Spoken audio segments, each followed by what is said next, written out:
Every image is a new discovery, and each will give humanity a view of the universe that we've never seen before. This image, as we're looking at it, what we're seeing is not just all the galaxies, but there's a cluster here. And, it's really, there's so much detail here. We're seeing these galaxies in a way that we've never been able to see before. These images are going to remind the world that America can do big things.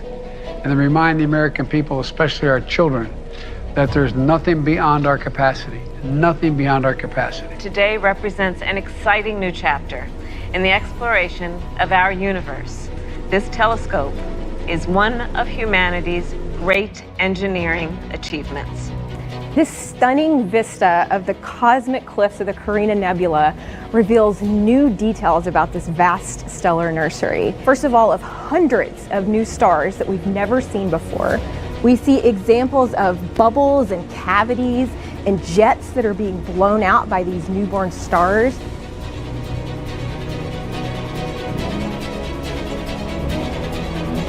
You see lots of individual stars in there actually resolved as point sources, which is remarkable. And then as we pan across, we actually see the galaxies in the merging galaxies. We now see gas and dust, which is being heated up in the collision between those galaxies.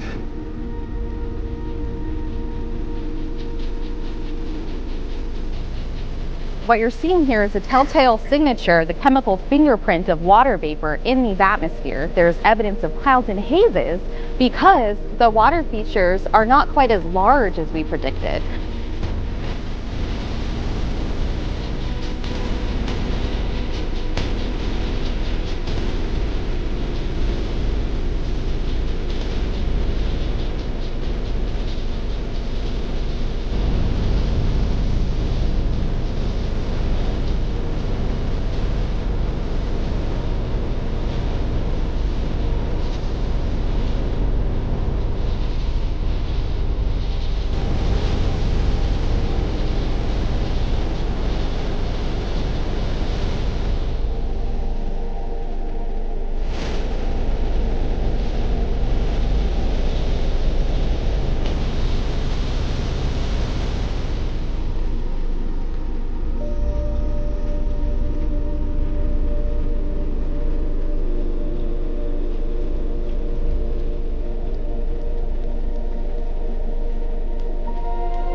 Skywatchers, this is it.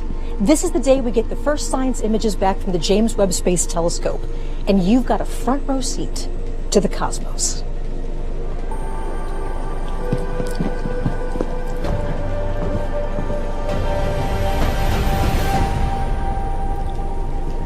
I'm Michelle Thaller, your host for what can only be described as a celebration for everyone on Earth.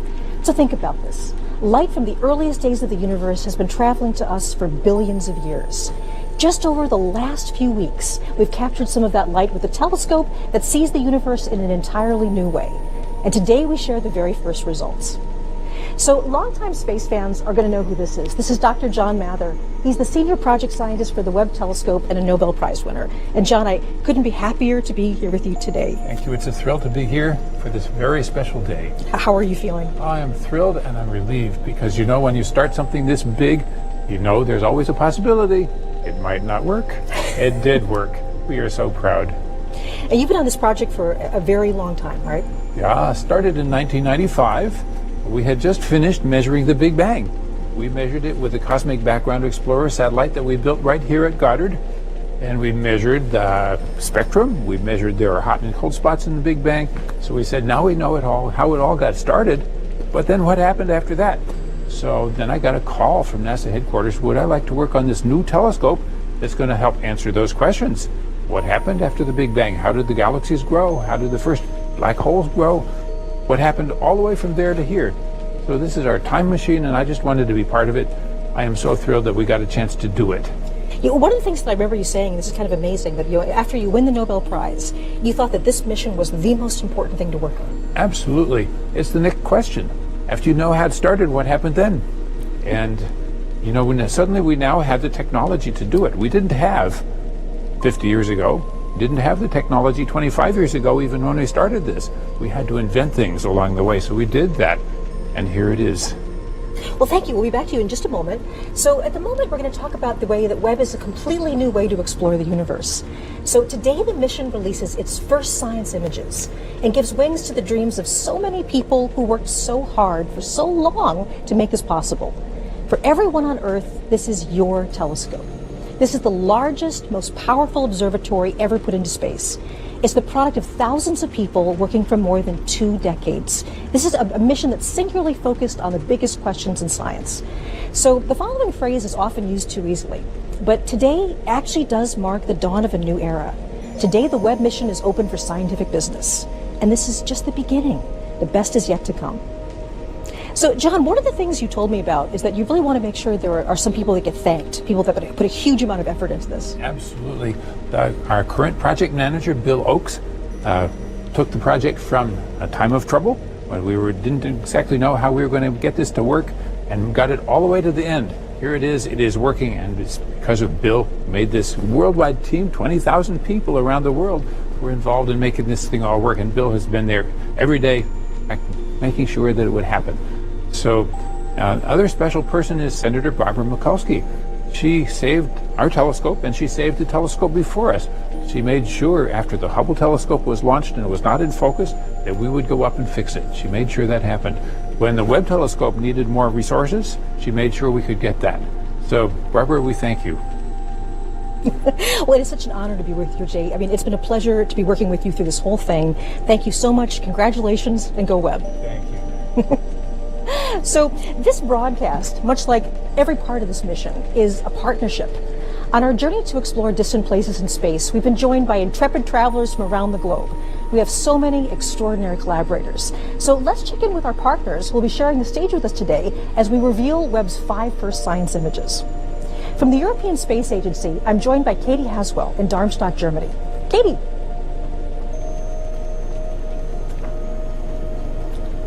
I see Katie in the background there. Also joining us from the Canadian Space Agency in Montreal, we have Natalie Willette and Sarah Gallagher. Bonjour. I see Katie in the background there. I see the waving too.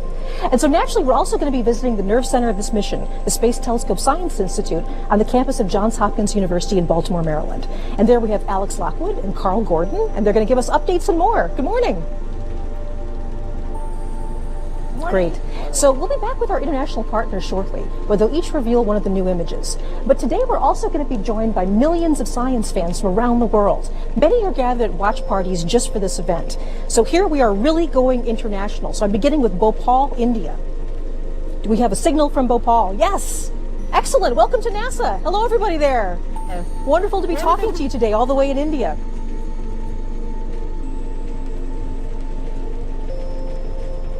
We'll be back to them later, yes? Great to wave to you. Hi, wonderful. And we also have a warm welcome now in Portland, Oregon. So we have them feeding from Portland. A bit dark, but I see everybody there. Hello, Portland. They're in an auditorium, I see. Okay, next we're going to go off to Milan, Italy. So afternoon in Italy. Do we have the feed from Italy? I guess we have a screen from Italy. And next we're going to go to Rutland, Vermont. So is this Vermont? Hello, Vermont. Hi, everybody. Nice to see you. Thank you for being part of this today. Okay, going even a little bit further afield, we have Netanya, Israel. Hello. Hello, Israel. Yay. Really nice to see you guys. Okay, and just one more for now. I see people like giving me hugs. Okay, we also have Vancouver, Canada. Hey, Vancouver. Hi. All right. Wonderful. Wonderful to have all these people with you. So right across from the campus from me, there's also a huge watch party taking place with members of the Webb team. So the wonderful thing is that they actually are people that have worked on the mission, and they are part of our NASA Funny family. So hello Webb team.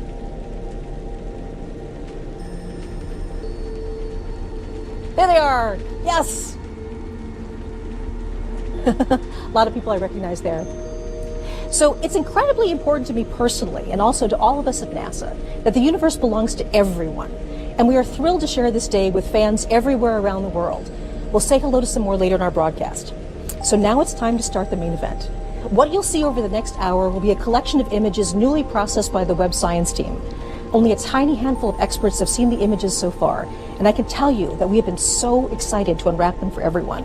We will be releasing each image in turn in real time. As soon as you see it on this broadcast, it will be available for download on the internet.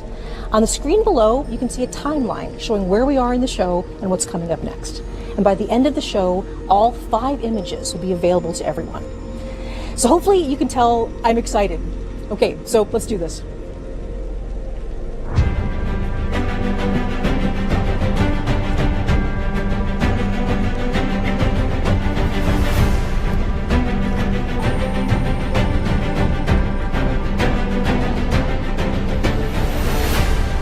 Okay, we're going to release the first image right here at NASA Goddard Space Flight Center, Maryland, and we're just outside of Washington, D.C. NASA Goddard is home to the project office of the Webb Telescope, and the observatory portion of the telescope, the mirrors and the science instruments, were integrated and tested here before launch. So for many of us, including myself, seeing Webb come together bit by bit right in front of our eyes was an emotional and very inspiring experience. So it's kind of like a part of us was out there with Webb right now. A million miles away, part of our hopes and dreams are out there. So ones we're seeing as they looked about the time the sun and the earth formed. And then behind the cluster, we have the gravity of the cluster is distorting and warping our view of what's behind. And so there are these galaxies that look stretched and pulled, kind of like they've been magnified because they've been magnified by the gravity of the cluster, just like Einstein said they would. And, you know, it's really, there's so much detail here. We're seeing these galaxies in a way that we've never been able to see before. There's just a sharpness and a clarity we've never had. And so we can look at, if we zoom in on this image, and I encourage you as you grab this image at home, like zoom in. You can, you know, really zoom in and play around. There are galaxies here in which you're seeing individual clusters of stars forming, popping up just like popcorn. And then we also see in the background of this image, kind of littered like jewels all over the back of the image, are these faint red galaxies. Now, that was what we built the telescope to do. The most distant of those are billions of years. We're seeing as they looked more than 13 billion years ago. And so galaxies like that one right there, this little red guy, you're like, okay, yep, what is that? Well, Webb got spectra to figure out what those galaxies are made of, and this is that one. We're seeing as it looked 13.1 billion years in the past, less than a billion years after the Big Bang. And we're seeing the elements of oxygen and hydrogen as well as neon. You know, this is how the oxygen in our bodies was made in stars, in galaxies, and we're seeing that process get started. Yeah, I want to give this a little bit of context. So this is now the farthest away galaxy that we have this sort of detailed information about. That we know what it's made of. We know what it's made of. Yes. And this was not a long exposure for Webb. No, the previous record holder, right, the Hubble Extreme Deep Field, was 2 weeks of continuous work with Hubble, and it was just imaging. With Webb, we took that image before breakfast. The amazing thing about Webb is the speed at which we can churn out discoveries. So everything that you're going to see here in this broadcast is a week, and we're going to be doing discoveries like this every week. That is absolutely incredible, Jane. So thank you so much for joining us. It's been an honor to be working with you. Congratulations on all your hard work. Thank you. It's so wonderful to see it pay off. So thank you, and I'll see you later on today, I hope. So yes. Enjoy the day. Thank you. Right. So from distant galaxies, we now turn our eye to something a bit closer. It's a planet, but not one in our solar system. Remember that Earth and its sibling planets aren't the only show in the universe. When scientists and engineers started developing JWST, the search for exoplanets wasn't even part of the plan. That's changed.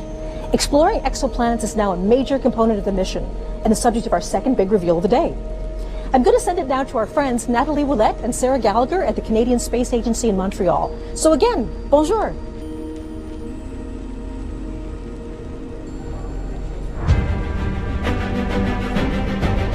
I guess we're having a little.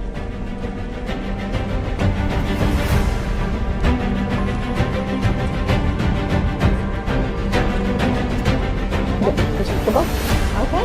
I'm Nicole Brooke, and I'm here to tell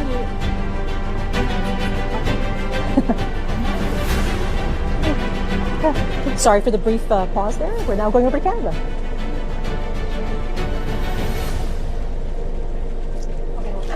Okay.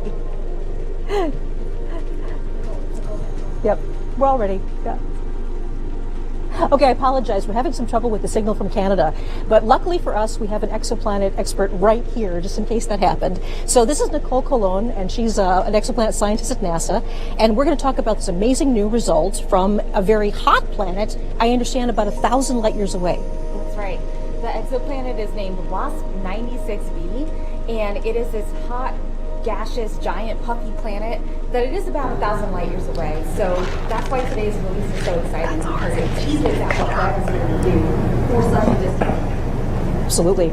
So talk us through what this discovery is and why this is so significant. Mm-hmm. Well, this reveal that you're going to see is going to show the first spectrum of an exoplanet as taken from the Webb telescope, and this is exciting because it covers infrared wavelengths of light that we have not had access to before. So we've been able to use other telescopes to explore exoplanet atmospheres in the infrared, but not to this level of detail.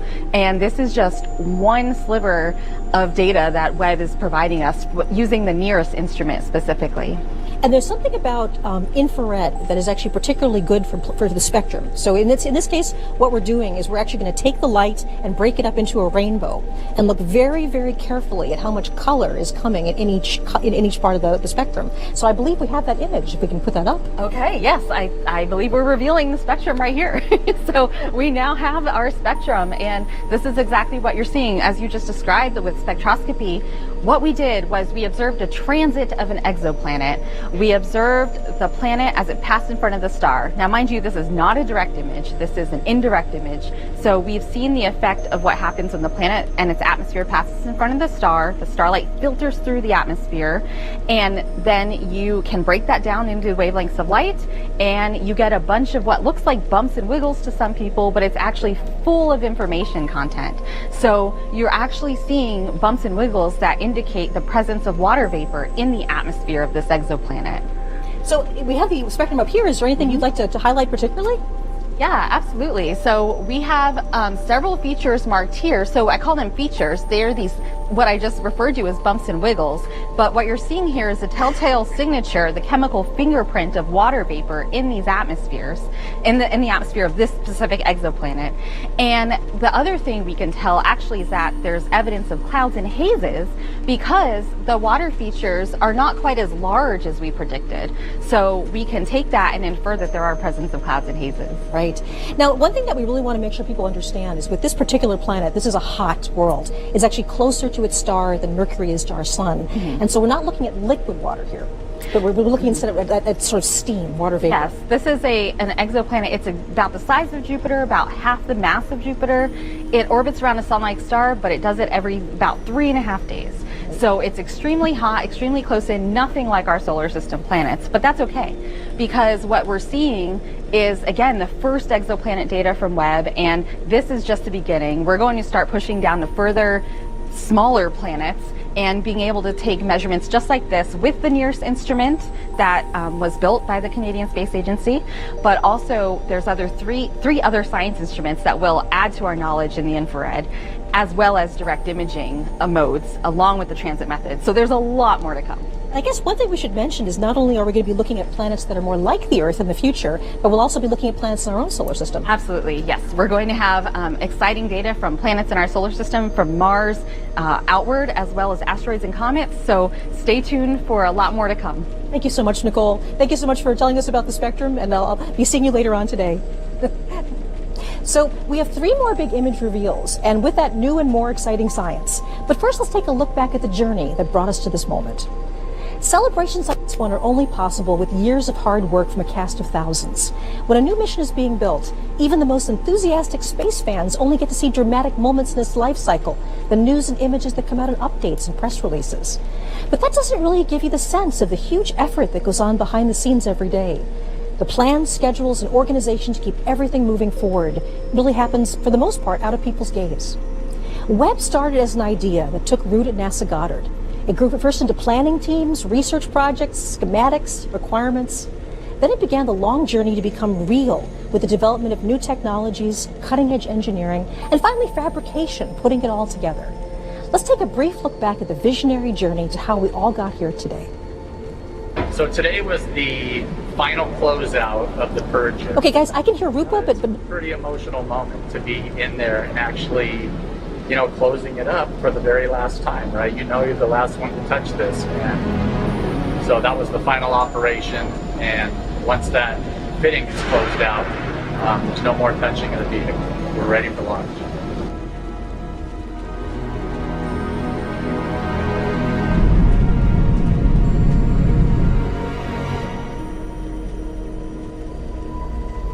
The James Webb Space Telescope. Born from the desires of astronomers, achieved with newly invented technology, is the culmination of 20 years of work.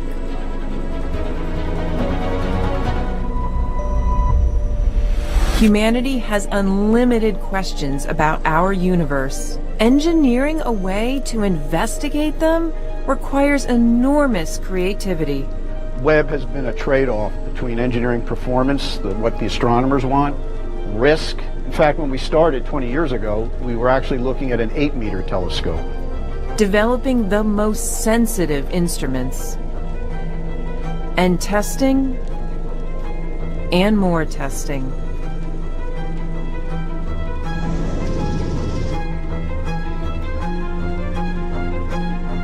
And so you don't want to build one that's just incrementally better than what you've got.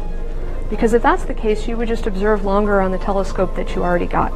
And so every time NASA builds a new astrophysics mission, a new telescope, it needs to be way more sensitive, you know, way more capable than anything we've ever built before. We all got together in that conference room and we played real time as the images came down from the spacecraft, the very first diffraction limited images ever obtained with Webb. And what we collectively saw as a group was the highest resolution infrared image taken from space ever. If you're just joining us, I'm Michelle Fowler at NASA's Goddard Space Flight Center, and you are watching live coverage of the release of the first science images from the James Webb Space Telescope. So it's appropriate now that I send the broadcast to our colleagues and friends at the Space Telescope Science Institute in Baltimore. That's the scientific nerd center of the entire Webb mission. So hello, good morning, Alex. The show is yours. Hey, Michelle. Welcome to the Space Telescope Science Institute. I'm Alex Lockwood, and I'm here with Carl Gordon, who is an astronomer and one of the key people in delivering the images that you're going to see here today. But actually, before we get into the amazing images, we're going to talk a little bit about where we are. We're standing here outside of the Mission Operations Center, which is the key central hub for Webb. For the past 6 months, scientists and engineers have been working 24/7 since they took control of the telescope 30 minutes after launch to prepare for today and for the amazing science to come. Through all of the major deployments, focusing, aligning the telescope, and calibrating those 4 amazing science instruments, it was all done in this building. And from here on out, we'll have daily communications with the telescope, including sending commands and downloading data with the help of the Deep Space Network. In addition to mission operations, we are also the home of science operations. Well, what does that mean? Every year, we solicit proposals from astronomers across the country and the world for what they would like to look at with Webb. Then we hold a rigorous selection process to select the ideas that will best utilize Webb to study and understand our universe. When the data come down and astronomers analyze their results, we are the lucky ones who get to share that data and those amazing science results with you. And we knew that today was going to be so exciting with the first images, so we've actually been preparing for years. Here is Klaus Pontoppidan, project scientist for Webb and the technical lead for the first images, it's been a year to tell you about the process of the past few years of selecting my first the email targets. related to the first images was back from 2016. So back then, a committee was created, and this committee was charged with coming up with a long list of targets for the first images. And the reason for that is that the observatory can't see the entire sky at any given time. And this is because you want to avoid the mirror seeing direct sunlight to keep it cold. And it actually had to be quite a long list. We ended up with about 70 targets, from which we had to select only a handful. You know, what would create the most beautiful images, what would highlight the instruments, the 4 different science instruments for Webb, and what would highlight the 4 major science themes for Webb. And it's a celebration as well of the beginning of science observations. And we knew that selecting the images was just the beginning, that we would need a trained eye to take these exquisite data and pull out the beauty and the science potential. So here's Jody Pasquale and Elisa Pagan to tell you about how they processed these beautiful images.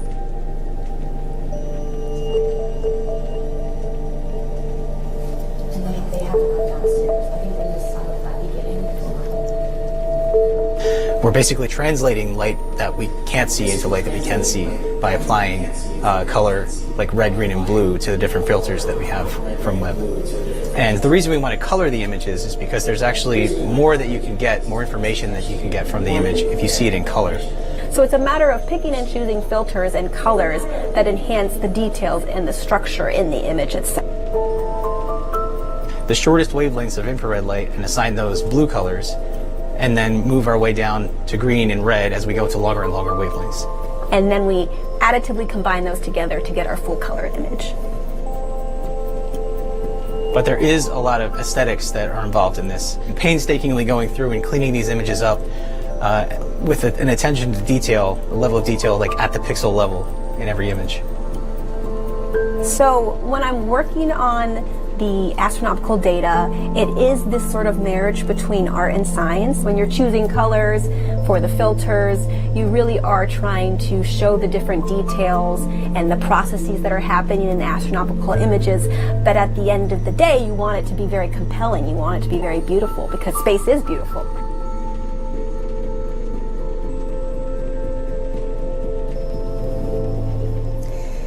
And after those images were processed, it was a select few of us, very lucky few of us, who got to see the first images. So this is downscaled by a factor of 4 exactly. So it's just to make it a little more handy, so it's actually high resolution. So we have a team of about 30 people who are producing these images, and we feel incredibly privileged to be the ones who are the first to see these science-like images. When we saw the first data come down of real targets, people were speechless and there were emotions, because we could see how amazing this observatory will be. The detail, the sharpness, the depth. And when we saw the first color images, we knew that we had a winner. And now, we are ready to see Webb's first image of a star dying, a planetary nebula called the Southern Ring. Let's do it. Oof. Wow, wow. This near-infrared image is, wow, the detail. Oh.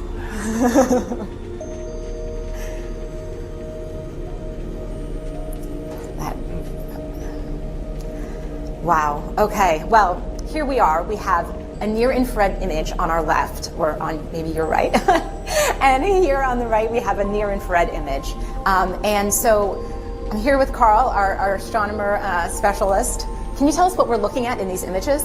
So this is a planetary nebula. It's caused by a dying star that has expelled a large fraction of its mass over in successive waves. Okay, so we actually see those waves in these images. Yes. Wow. And so there's a lot of structure. Can you tell us a little more detail about what we're looking? Maybe start with this one on the left. Yeah. So in the NIRCam image, you see this kind of bubbly, almost foamy appearance throughout the whole nebula with some very structured shells. And this foaminess is showing up in orange mainly, and this is due to the molecular hydrogen that's newly formed in the expansion, just lighting up the gas and dust of this nebula. And then as we move inward, you see this kind of very blue haze in the inner region. And this is actually due to very hot ionized gas that emits well in the blue, that's heated by the core, the leftover very hot core of this star. And what about these rays that I'm seeing in this image? Right, so there's also rays in the outer regions that you can kind of see, and these are holes in the inner nebula that are actually allowing the central star's lights to come out and kind of light it up like, patchy clouds with the sun shining through. Wow. Oh, yeah, that's what it looks like. That's so cool. So you're actually a mid-infrared astronomer, which is different than near-infrared. And so what can you tell us about the details in this mid-infrared image? So it looks quite different in color, partly because we're seeing different kinds of physics going on here. So we're actually seeing in the blue, you see a lot of blue. The blue is actually due to hydrocarbon grains that are emitting very strongly in the blue for MIRI. And they show the very similar structures to what we see in orange and NIRCam because the molecular hydrocarbon actually forms on the surface of dust grains. And so again, as we move inward, we see that the inner region is again hot ionized gas, but now it glows red because that's where it emits the strongest for MIRI wavelengths. Okay. And then as we go into the center, we see kind of the surprise for us, which is we knew this was a binary star, but we effectively didn't really see much of the actual star that produced the nebula. But now in MIRI, this star glows red because it has dust around it. So in MIRI, we got to see both stars very clearly. Yeah, you can't see it in the first image really, but there's two stars there.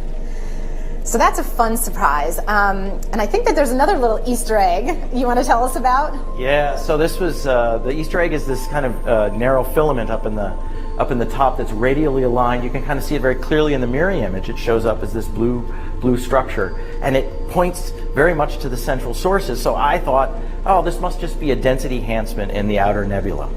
I thought that very, very strongly, but other people on the team were like, no, it's a background edge on galaxy. Well, I made a bet that said, no, it's part of the nebula. By the way, I lost the bet because then we looked more carefully at both the NIRCam and MIRI images, and it's very clearly an edge on galaxy with a dust lane and a bulge. So I lost the bet. Well, you lost the bet, but you got these gorgeous images, so I think it's a win for everybody. Anything else you'd like to say today? I can't wait to see where we go from here. Neither can I. All right. Thanks so much. Back to you, Michelle.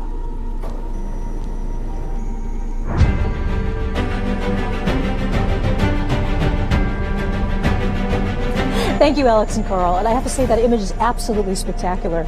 So as you know, people from all over the world are watching us today and joining in our excitement as we release Webb's first science images.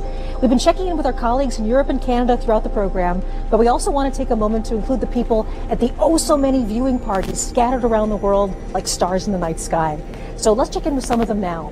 First, we go all the way to Perth, Australia. Do we have a signal from Perth? I guess nothing from Perth right now. Maybe we have some of our other feeds. We're going to check in with them right now. Do we have Winnipeg, Canada? Oh, there it is. There's Australia. There's Perth. Hey, waving to Perth, Australia. Thank you so much for joining us today. And next we're going to Winnipeg, Canada. Hello, Winnipeg. At a planetarium. Everybody's enjoying the show, I hope. Okay, Dayton, Ohio. Everybody's watching on the, there we go, Dayton, Ohio. Hello, everybody, Dayton. Nice to have you here with us. There we go, yes. Hey, hey, Dayton. Hey, they're jumping up and down. Hi. Okay, all the way Bangalore, India. Bangalore. Hello, hello to Bangalore, India. Hey. That's absolutely wonderful. Hey. Okay, so I hope you enjoy the rest of the images we're releasing. Okay, of course, NASA's family extends all over the country. The team at JPL in Pasadena, California, they're on site to celebrate with us. So hello, JPL! Some of my favorite people in the world. Hey, hello! And I think the last place we're going to right now is Northrop Grumman, one of our major contractors. Hello, Northrop Grumman! Oh, hey, all right! Yay! Nice to see you, Northrop Grumman. All right, now there's also a big watch party right here on the NASA Goddard campus. Many of these people have worked on the mission itself, and we also have top NASA leadership and representatives from our government. So hello! Hello, watch party at Goddard. Yay!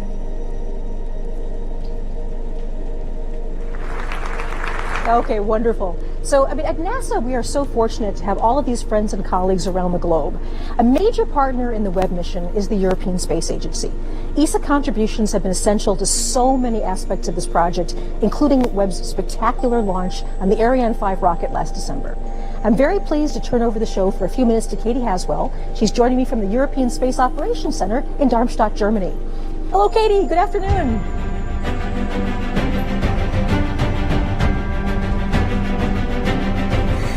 Thanks, Michelle. Thank you, Michelle, and welcome to Germany. We're at the European Space Agency. I'm still getting all kinds of IFB from lots of center. And it's where the teams effectively fly the satellites. They're a little bit of a cross between air traffic controllers and pilots. We have lots of different control rooms here. This is the main control room, and as you can see today, it's not in use, so we've been lucky enough to move in here for today. I have two very special experts with me, both scientists from the European Space Agency. Giovanna Giardino is a near-spec scientist. Giovanna has been working on that for many years and lots to tell us about that. And Mark McCaughrean is a special advisor for space, for science and exploration. These two guys have been working on the Webb Space Telescope for a long time, so we're very grateful to have you with us. Thanks, folks. Pleasure. We are excited to reveal our image with you. But before we do that, we thought we'd give you a little bit of background, because we've come here today because these guys were the first ones to pick up the signal during the Webb launch, when Webb first launched. They run a system called S-Track, which is NASA's deep space tracking system, and they were listening out when Webb called home. And the controllers here have been looking after a whole very, very impressive list of missions since 1968. ESA has played a very, very important role during the for the Webb Space Telescope. They provided the launch on board the awesome Ariane 5 launch vehicle from the Guiana Space Center. The atmosphere in the Mission Control Center was electric, I can tell you, I was there. They've also provided people. We have 15 ESA scientists working at Space Telescope in Baltimore, and also they have provided the infrared spectrograph, the near-infrared spectrograph, and also half of the MIRI instrument, which is the mid-infrared instrument. Let's take a look at those now. Webb's 4 scientific instruments include NIRSPEC, the near-infrared spectrograph, led by ESA. NIRSPEC splits near-infrared light from astronomical objects into its components. Like a barcode, this will help scientists understand the physics of the objects they're observing, from their temperature to atomic makeup. NIRSPEC can observe parts of an object or the sky using an image slicer and an array of microscopic shutters. Webb's integrated science instrument module, located behind the main mirror, also contains MIRI, a mid-infrared camera and spectrograph. Seen here during testing, MIRI's been developed by a partnership between Europe and the US. MIRI detects mid-infrared light from planets, stars and galaxies. It can analyse molecules to help us deduce what astronomical objects are made of, and peer into clouds of gas and dust where stars and planets are born. Together, these instruments will help Webb detect and analyse light from the very dawn of time, revealing the universe as never before. So let's get ready to reveal our image.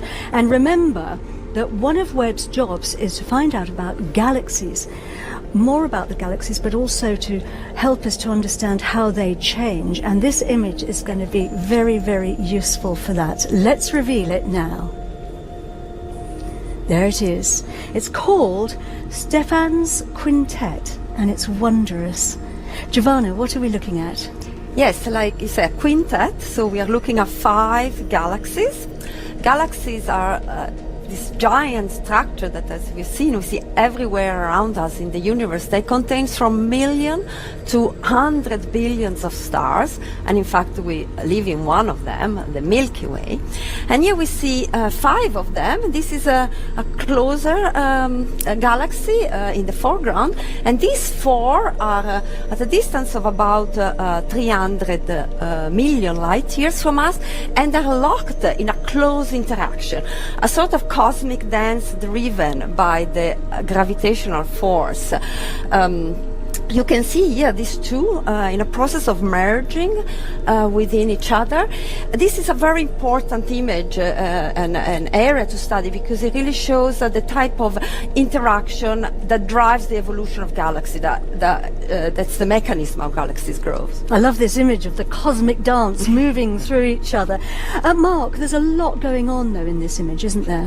There is. So this is a near-infrared image. With NIRSPEC, we can zoom into this area, and we have this technology that allows us to take thousands of images at different wavelength channels, so see this distribution of the gas, what's going on in the gas in different regions of this core area, and understand the composition of the gas, the velocities, the temperature. So that's very important to understand the physics. So it's giving us so much information, and it just shows the power of this telescope. Mark, this is just the beginning though, isn't it? I think that's a very important takeaway from today. You know, these are like pictures just taken over a period of 5 days, and every 5 days we're getting more data which will contribute more in that direction. It's a culmination of decades of work, but it's just the beginning of decades. And you know what we've seen today with these images is essentially that we're ready now. This telescope is working fantastically well, and you know, to borrow a phrase from a famous rock musician, you know, we're ready to turn this telescope up to 11. It really is time. It's fantastic. Thank you very much indeed, both of you. Back to you, Michelle.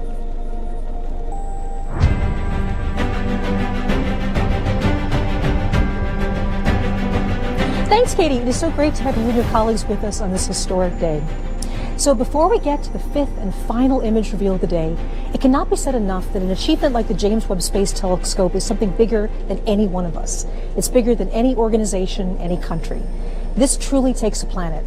Webb belongs to all of us, and starting today, the discoveries start and they're not going to stop. This is just the beginning. We've said several times throughout the broadcast that the Webb mission is about people, and during the construction of the Great Telescope, people started to see themselves in it, literally. Day after day, people visited the observation window at NASA Goddard, and looking through the glass, they snapped selfies of themselves reflected in the gigantic golden mirror. These photos are actual reflections of the enormous human investment and the emotional commitment that brought this mission to life. And now, years later, that mission is finally collecting light from the earliest days of the universe, all the way to worlds in our own solar system. It's the same mirror that reflected the many faces who see themselves as part of the journey to understand our shared origins. Let's stop for a moment and appreciate the people behind Webb.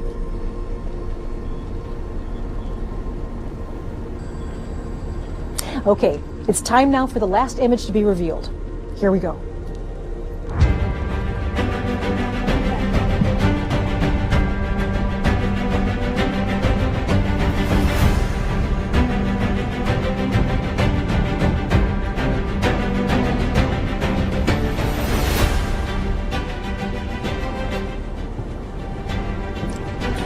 So Amber Strawn is Webb's deputy project scientist. She's here with me today to share the final big reveal of the day. So Amber, it is so good to see you. How are you feeling? Oh, so great, so exciting. What a great day this is. Yes, so one of the things that we're going to do is before we get to the final image, the James Webb... Always tell everybody I'm paid to worry, frankly, and that's good. What we want to do, though, is, just really thank the team again. Of course, we heard Bill and Scott and Greg talking about the team that is there. I think what's also important is to recognize that Bernie is sitting there, who was the first manager. I was sitting there. Could you stand up?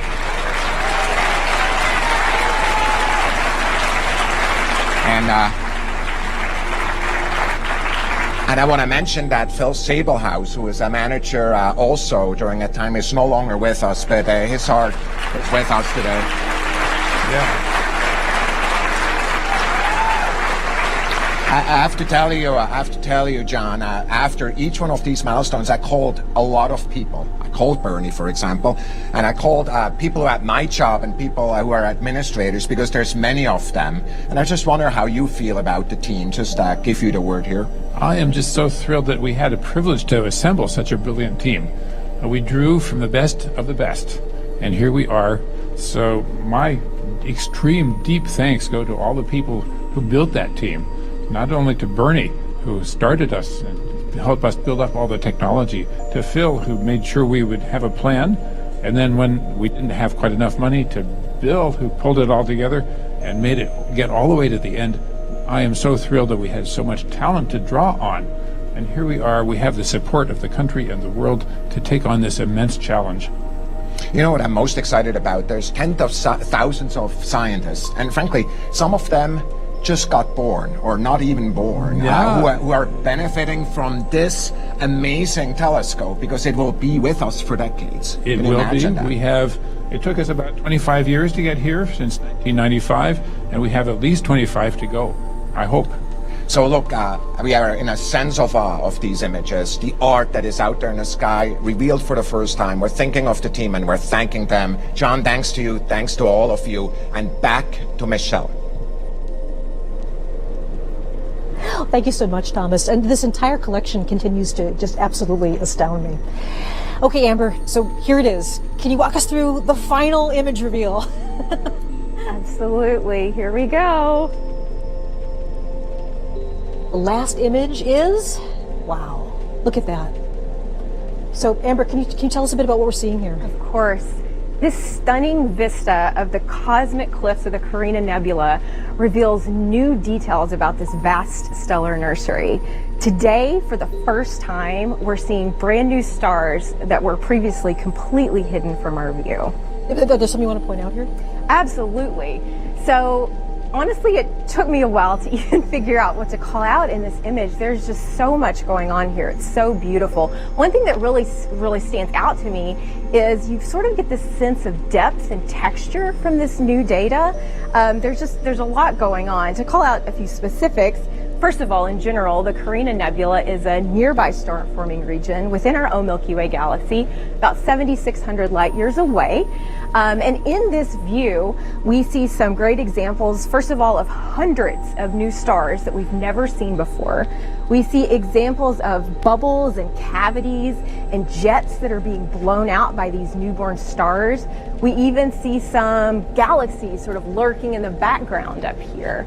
We see examples of structures that, honestly, we don't even know what they are. Like, what's going on here?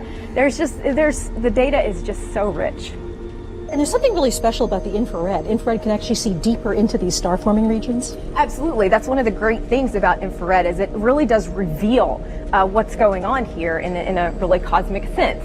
And in general, what's happening in sort of this overall landscape is we have these gigantic, hot, young stars up here to the top of this rim, and the radiation and stellar winds from those stars is sort of pushing down and running into all of this. This is gas and dust, and of course we know that gas and dust is great raw material for newborn stars and baby planets.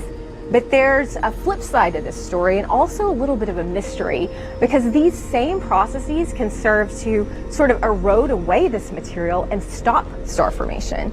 So we have this sort of delicate balance going on of new stars being formed, but at the same time the star formation is being halted. And for me, when I see an image like this, I can't help but think about scale.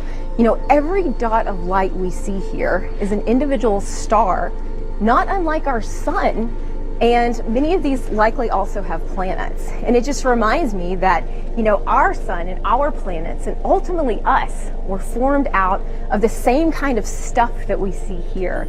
We humans really are connected to the universe. We're made of the same stuff in this beautiful landscape. And actually, the Carina Nebula was one of my favorite images from Hubble. So Hubble looked at this as well, right?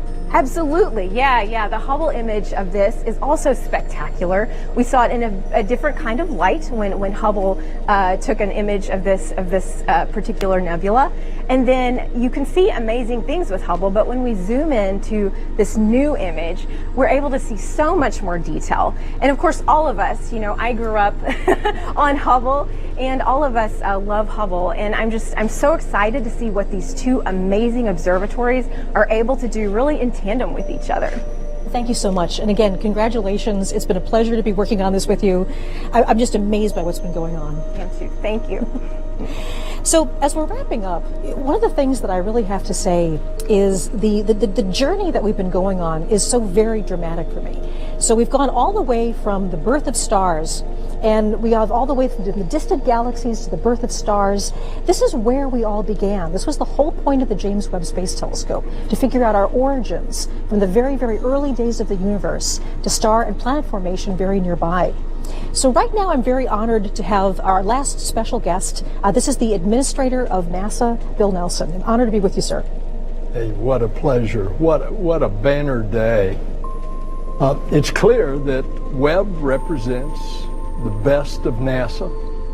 It maintains our ability to propel us forward for science, for risk-taking, for inspiration.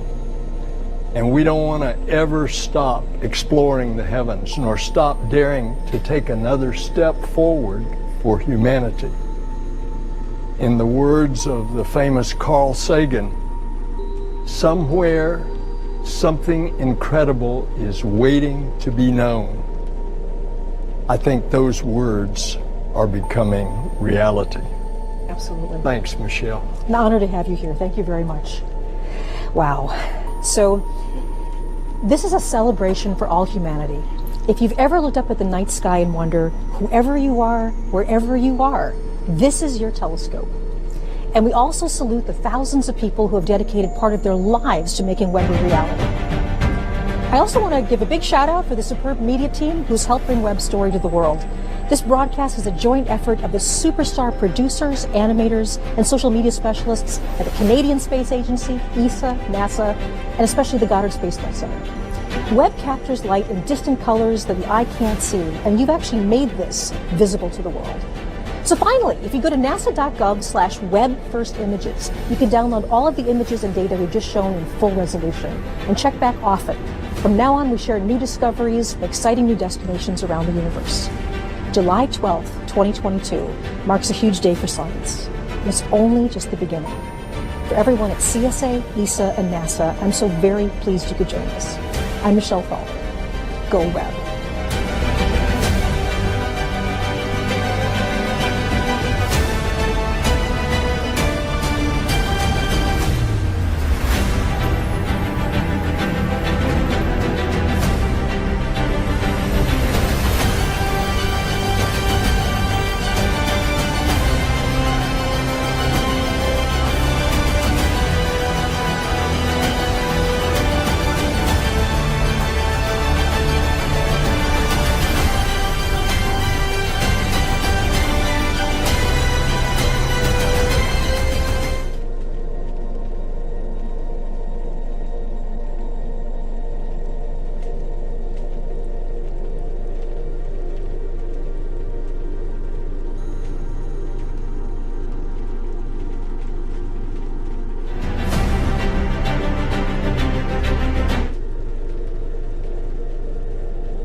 wonders undreamt by our ancestors who first speculated on the nature of those wandering lights in the night sky.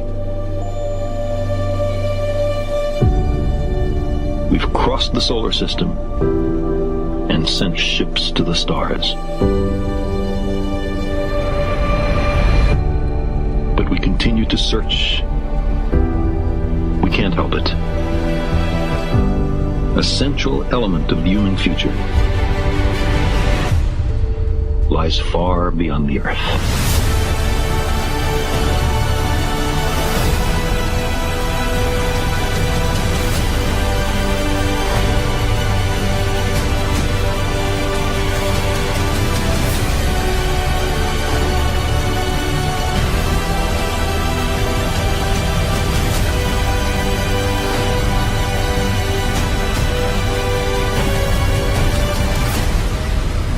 If we crave some cosmic purpose, then let us find ourselves a worthy goal.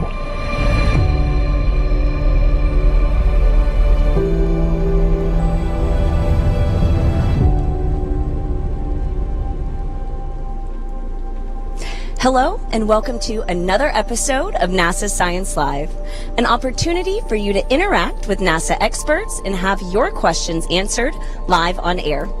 I'm your host, Tahira Allen, and today we are joining you live from NASA's Goddard Space Flight Center in Greenbelt, Maryland. We will be taking your questions about Webb's historic images all throughout today's show, live on air. For those of you tuning in on social media, you can use the hashtag UnfoldTheUniverse to submit questions or drop your questions directly into the comment box wherever you're watching this stream. This week, the James Webb Space Telescope released its first full-color images and data. And this is just the beginning. As the world's most powerful space telescope, it will examine every phase of cosmic history, from the first luminous glows after the Big Bang to the formation of galaxies, stars, planets, and the evolution of our own solar system. This is a huge moment, marking a new way to see the universe beyond where we have ever been, beyond time itself. let's take a moment to pull back the curtains and see what Webb has revealed. This first image of a galaxy cluster takes us back 4.6 billion years, giving the deepest and sharpest infrared image of the distant universe to date. This graph, the most detailed of its kind, shows the distinct signature of water in the atmosphere surrounding a hot gas giant planet that is orbiting a distant sunlight star hundreds of light years away. In this image of the Carina Nebula, Webb peers through cosmic dust, revealing previously invisible areas of star birth. Covering about 1/5 of the moon's diameter, this is Webb's largest image to date, showcasing in rare detail a group of interacting galaxies known as Stephan's Quintet. And some stars save the best for last. Webb captured a dying star's final performance, sending out rings of gas and dust for thousands of years in all directions. So now that we have seen these incredible images, let's talk to our experts. I'm joined today by Dr. Alex Lockwood, Webb Project Scientist, and Dr. Nestor Espinoza, Webb Astronomer, both from the Space Telescope Science Institute. Thank you both so much for being with us. Thanks for having us. Nice to hear. So, the big day is here. We've seen the images. We have the first data. Nestor, I'm going to start with you as our astronomer. Can you talk through what Webb's new images show us that we weren't able to see before? Well, Webb is revealing a universe to which we were a little bit, it's invisible for us, right? It's looking in eyes that we don't have, in colors of the light that we are not able to grasp. But right now, thanks to this beautiful machine, we're able to see the birth of stars in ways we've not explored before. You know, galaxies far, far away, and even distant exoplanets with impressive detail. So, I'm beyond stoked to be here talking with you about this. Yeah, absolutely. And you mentioned seeing in colors that our eyes can't see. Webb has this ability. What's so great about that? Like, what do those colors show us about the universe? Right, depending on the physical processes that you're looking at, it can give you a ton of information. For instance, let's look, my expertise is in exoplanets, so of course I'm going to go back there. Yeah. And for exoplanets, the infrared holds the hidden molecules that are the most important for us. When you hear water, when you hear carbon dioxide, when you hear methane, all those molecules are hidden in the infrared, and that's why we have to go there. That's why I'm so excited to see all this flow of data through these images that we can explore together. Absolutely. And so we have this clear view. We know that the instruments are working. Alex, as the project scientist, can you shine light on how Webb will take humanity's knowledge of the universe to the next level? Well, it's complementary to what we've seen with a lot of the telescopes, especially Hubble. Hubble does visible wavelengths and infrared, and James Webb does infrared. And it's kind of like if you look at the human body, we can see a body, we see people every day, but you go to the doctor's office and you get an x-ray and you can see your bones, you can see what's inside someone. And it's very different than what you see when you're looking at the person, but it tells you a lot more information, and it's complementary. It's the same thing. James Webb it's not an X-ray telescope, it's an infrared telescope, but it's the same idea that it gives us a completely different but very informational view of things that we've already seen with Hubble and things that we have yet to see.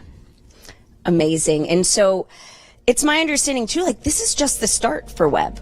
So these are just the first images and the first showcasing of its capabilities. So Alex or Nestor, can y'all give us an idea of what images and data we can expect in the first year of science?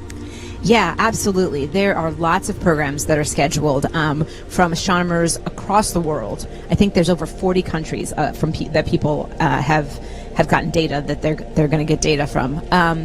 And we're going to see more images like the deep field that we saw yesterday. People are going to study that, but fields like that for even longer to find even more distant galaxies. Lots of time to do that. In fact, I think that program is running as we speak. A program like that. We're going to look at more exoplanets, which Nestor can tell you all about. And we're going to look at star-forming regions, understand star birth, and star death, like one of the images that we saw of the southern ring. really, Webb spans the gamut of anything astronomical, and we have all of that planned in the first year. It's really, really great depth. Yeah, if I might add, it's, I mean, the most exciting to me, at least as an exoplanet person. Yeah. Webb is the first observatory that will allow us to explore worlds as small as ours. And these observations have already happened, some of them actually. And they're going to be explored by scientists starting tomorrow. And we're going to start learning about these worlds outside our solar system for the first time with exquisite detail. I don't know what we will see. We have some idea, of course, but the universe keeps us surprising us.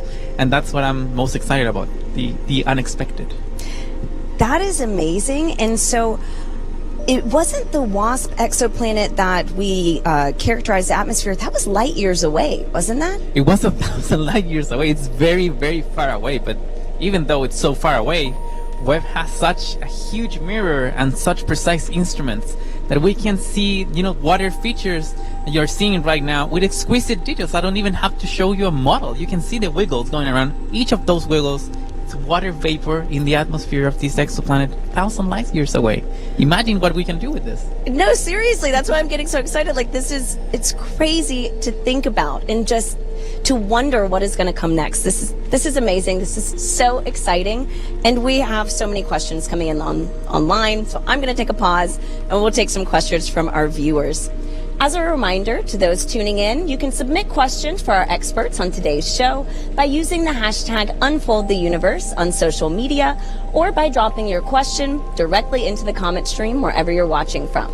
So, our first question is from Charlie on Twitter, who asks, does anyone know if Webb has the ability to view objects within our own galaxy? Yes, definitely. Well, a lot of Webb's bread and butter is distant galaxies outside our own Milky Way. Most of the star-forming regions and planetary nebula, like we saw yesterday, and the exoplanets, all the exoplanets that we can study are actually within our own galaxy. We can see very far because of Webb's big mirror and sensitive instruments, but the closer we are, the more detail we can have. So something like this beautiful nebula that you're seeing right now, that's within our own galaxy, and we can see a lot more details and see inside the nebula to see what's going on. So we can see within our own galaxy. Can we see within our own solar system? Yes, we can. We have observations in the first year, as we were talking, to look at objects from Mars all the way out to the Kuiper Belt in our own solar system. Yeah.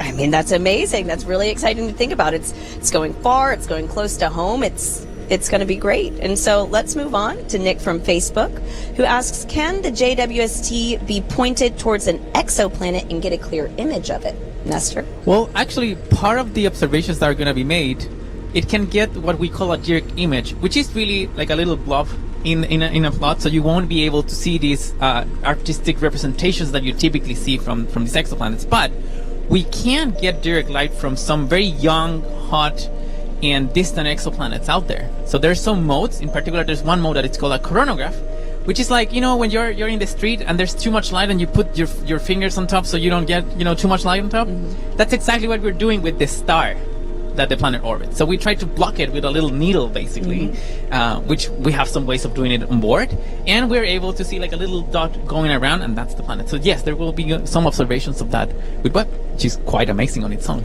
Yeah, and what does the coronagraph tell us? Well, the coronagraph actually tries to remove the star, because the whole point, and this is very interesting to think about, we're able to get light from the farthest away galaxies, right? So very, very faint things. People always ask like, well, how can you not get an image from a planet? They're closer, right? The problem is the stars. Stars are so bright that you cannot just see like the faint point of what is the planet right on top of it. So you have to remove it somehow, and these coronagraphs just remove the light from the star, so you can have a pristine look at the planet. It's a little dot. Okay, cool. That's so interesting. And so Claire on Twitter asks, how does JWST know where to zoom in to capture the images?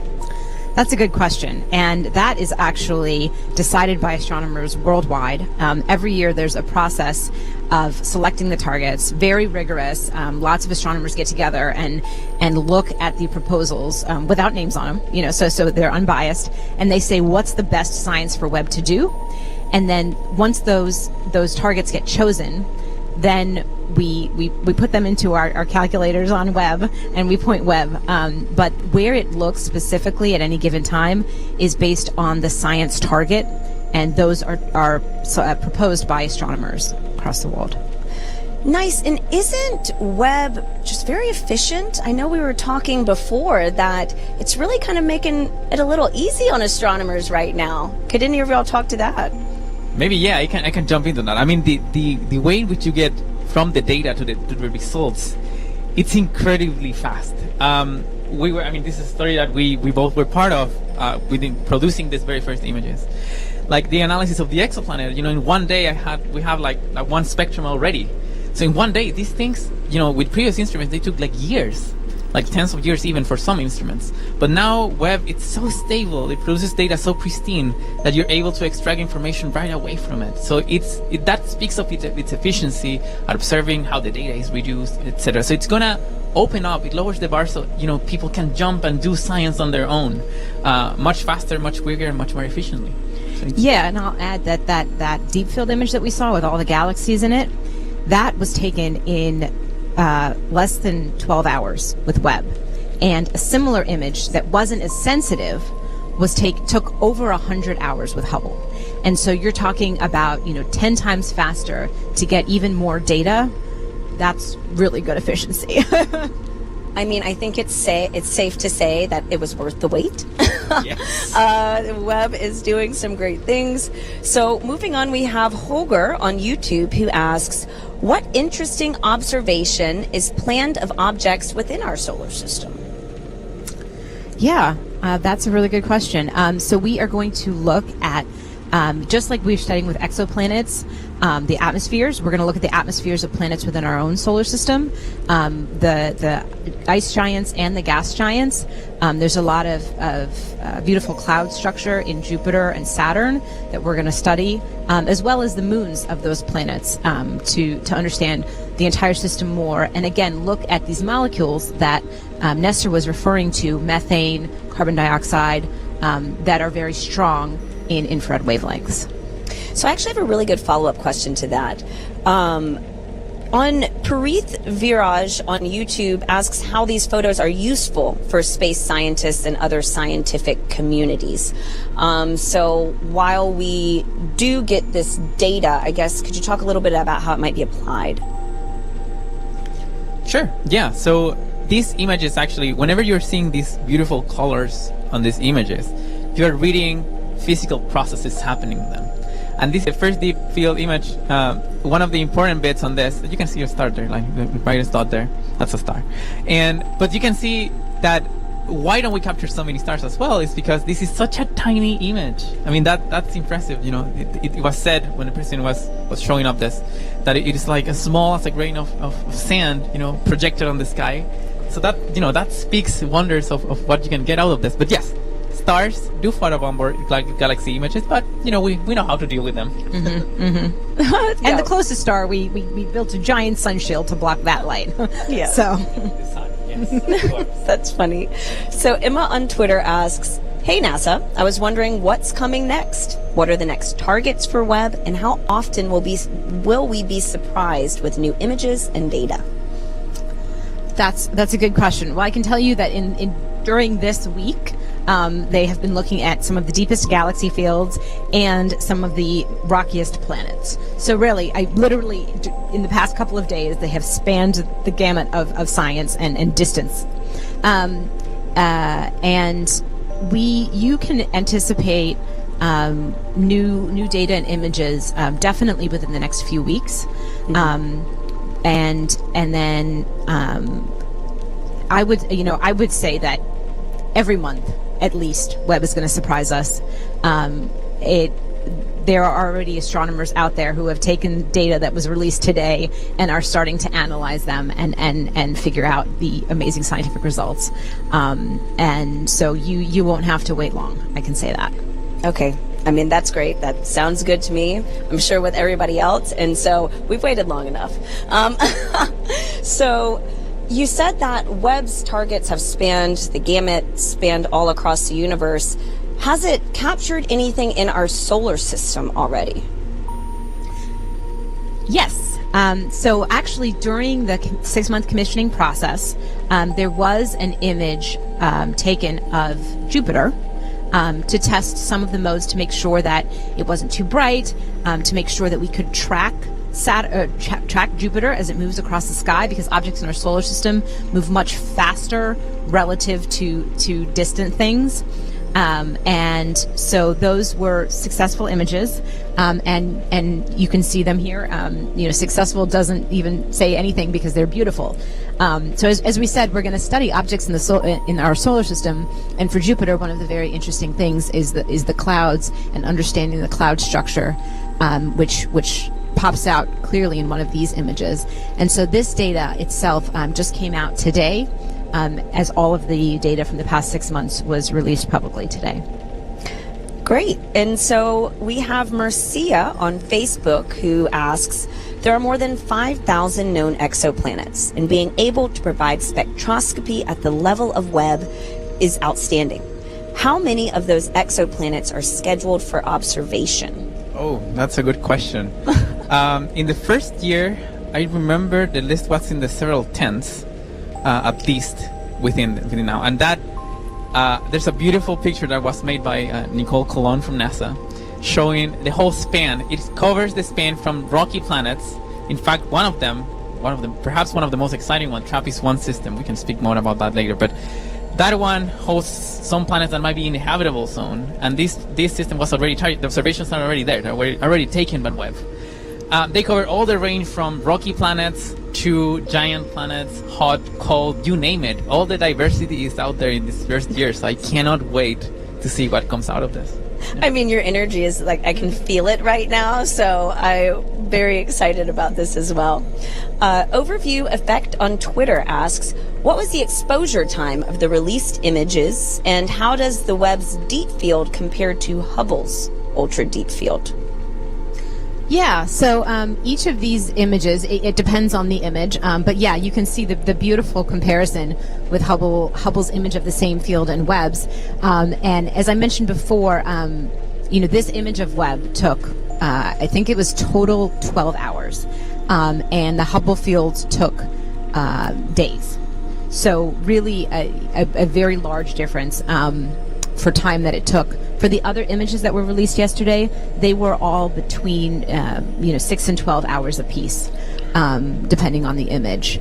And yes, Webb is just as powerful as Hubble, and I think these images really show that they're complementary, and Webb has the beautiful resolution and added detail.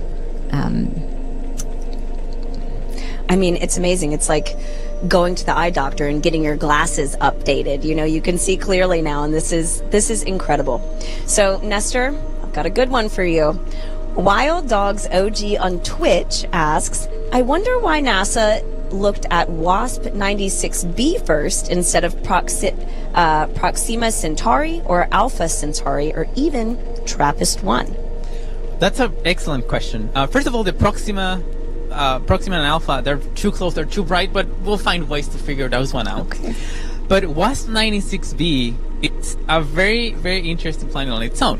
So the story goes that when we look at other exoplanets with Hubble, whenever we look at a hot giant exoplanet, we find clouds. And that's no surprise if you, in retrospective, that was no surprise. Because when you look at the solar system, all giant planets have clouds. But then this one, the features that Hubble was seeing, and also ground-based telescopes were seeing, are so distinct that there was this belief that maybe it didn't have clouds. And that was very weird. I was personally weirded out by this. So, NASA made the excellent selection to go with this planet to figure out, what we will see with Webb size. And guess what we found with Webb size? Clouds. Yes, we found some very, very distinct signatures of clouds. So if you look in detail, with a detail as precise as what Webb Eyes presents to us, you actually found things that you believed that they were not there before. And that was exactly the case with WAPS 96b. So I think it teaches us a lesson. And I tell you, we have people from the scientists right now trying to figure out all the little details, trying to model the data from the picture that we released. So it's exciting on its own. It's a very, very exciting system. It is exciting too to just hear that we have learned something that we didn't expect in just the first observation. Again, This is just the start, and so that is incredible to think about. So we have Tara Blakeham on Twitch who asks, what were your thoughts and reactions when you saw the colorized pictures for the first time? What did that feel like?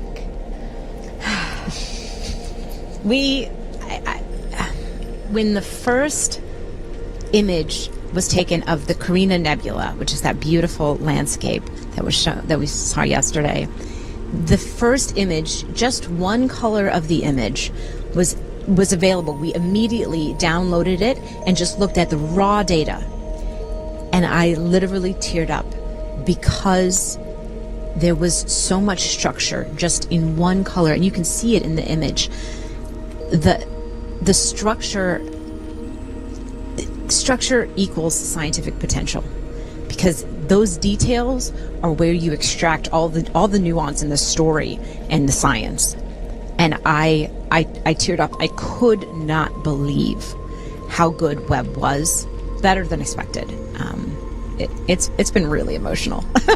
I can imagine. Nestor? Yeah, no, I had the same. And the beautiful thing was seeing the process, the process of yes, you get, color by color, and you start adding. It's like making a painting of the universe, right? And you're right there, sitting in this big table with these beautiful images just being made, and being these, amazing human beings next to you, being able to share that with the world later.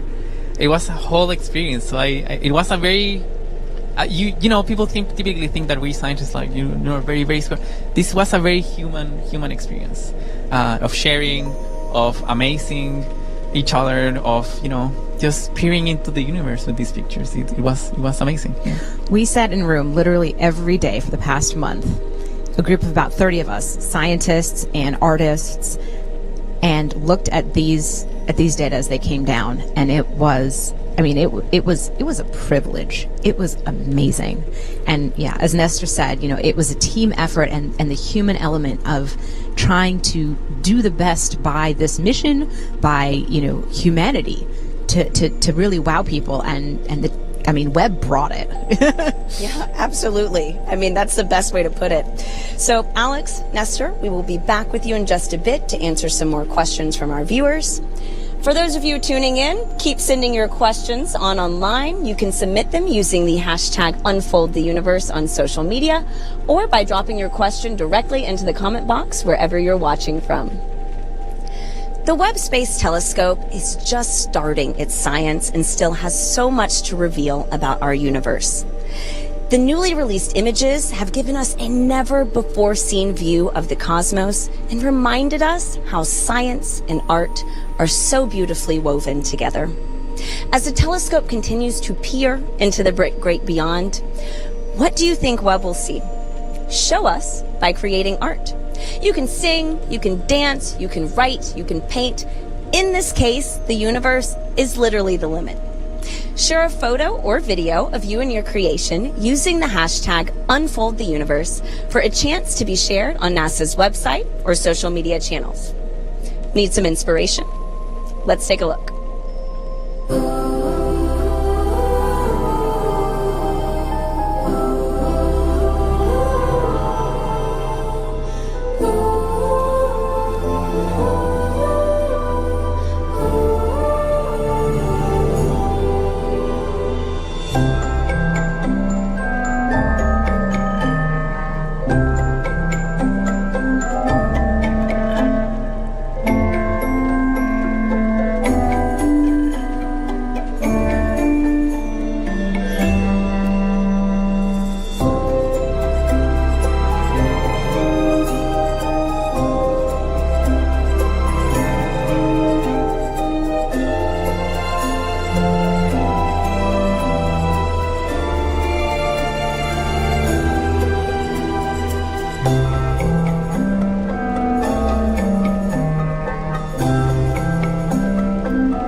solar system and other systems are in the sky, and the stars are made of sunlight. There is heat and solar radiation and other elements.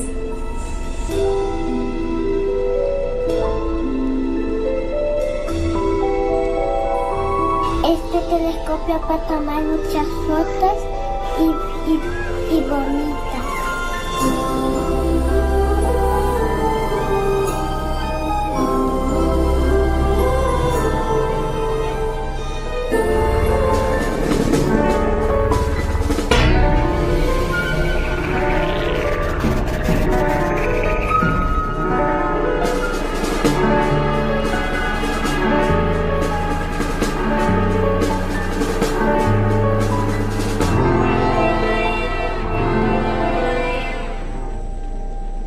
All right, we are back with Dr. Alex Lockwood, Webb Project Scientist, and Dr. Nestor Espinoza, Webb Astronomer, to keep taking some more of your questions online. If you're just tuning in with us, be sure to submit your questions using the hashtag UnfoldTheUniverse on social media or by dropping your question directly into the comment box wherever you're watching this stream. Yesterday, communities around the world were hosting special events for Webb's image release, and we received a video question from one student named Olivia, who is part of the Girl Scout troop of Tropical Florida. Let's take a look. Hi, my name is Olivia Calvan, and I'm from Miami, Florida. And my question is, will the James Webb Telescope give us more information about the Earth's climate change? Great question, Olivia. So, Nestor, Alex, what can Webb tell us about Earth's climate change? Well, this is an excellent question, Olivia. Thank you very much. Well, the reality is that Webb has this promise, of being able to explore distant exoplanet atmospheres, even for the ones of planets that might host habitable conditions, maybe even similar to Earth. So that allows us actually to start peering into the diversity of atmospheres out there. And that actually teaches us, where maybe our atmosphere might end. And therefore, or how many other types of atmospheres end. And that can actually, inflow into our understanding of our own climate change here on Earth. Mm-hmm. Alex, what are your thoughts? Yeah, well, to me, climate change is a really big question and a big challenge for humanity to take on. And that's actually just like Webb. 20 years ago, people had big, audacious questions about the universe, and then we built exactly the perfect, incredible tool to answer those. And it was an international collaboration. That's the only way that it was possible. And so I think, tackling Webb and tackling climate change are similarly audacious challenges, and we've proven we can do it. So I really think that gives us hope for the question of what we can do for climate change. I mean, absolutely. Seeing what Webb has done, that leaves me hopeful. So, that sounds great. Our next question is from Tesla Hype on Twitter, who asks, what might Webb teach us about dark matter or dark energy? Well, these detailed images that you were just seeing about galaxies, there's some of them for which you can see such exquisite details as to, where certain populations of stars are hidden. Or, even some of the dynamics you will be able to see about these galaxies. That's the key for investigating dark matter, for instance. Dark matter is one of the parts that dominate the whole dynamics in these galaxies. And therefore, it will definitely tell us new clues about how dark matter is spread through different types of galaxies. There's even, the hypothesis that maybe some galaxies might not have a ton of dark matter, for instance, but those are very, very faint. But then Webb has such huge mirror that it can actually peer into those with very, very, enough detail to tell you, oh yes, maybe it doesn't have. So all these questions, yes, it will enable us to answer them. And in terms of dark energy, this strange thing that it's making in the universe to not only expand, but expanding in an accelerated fashion, like every second it's expanding faster.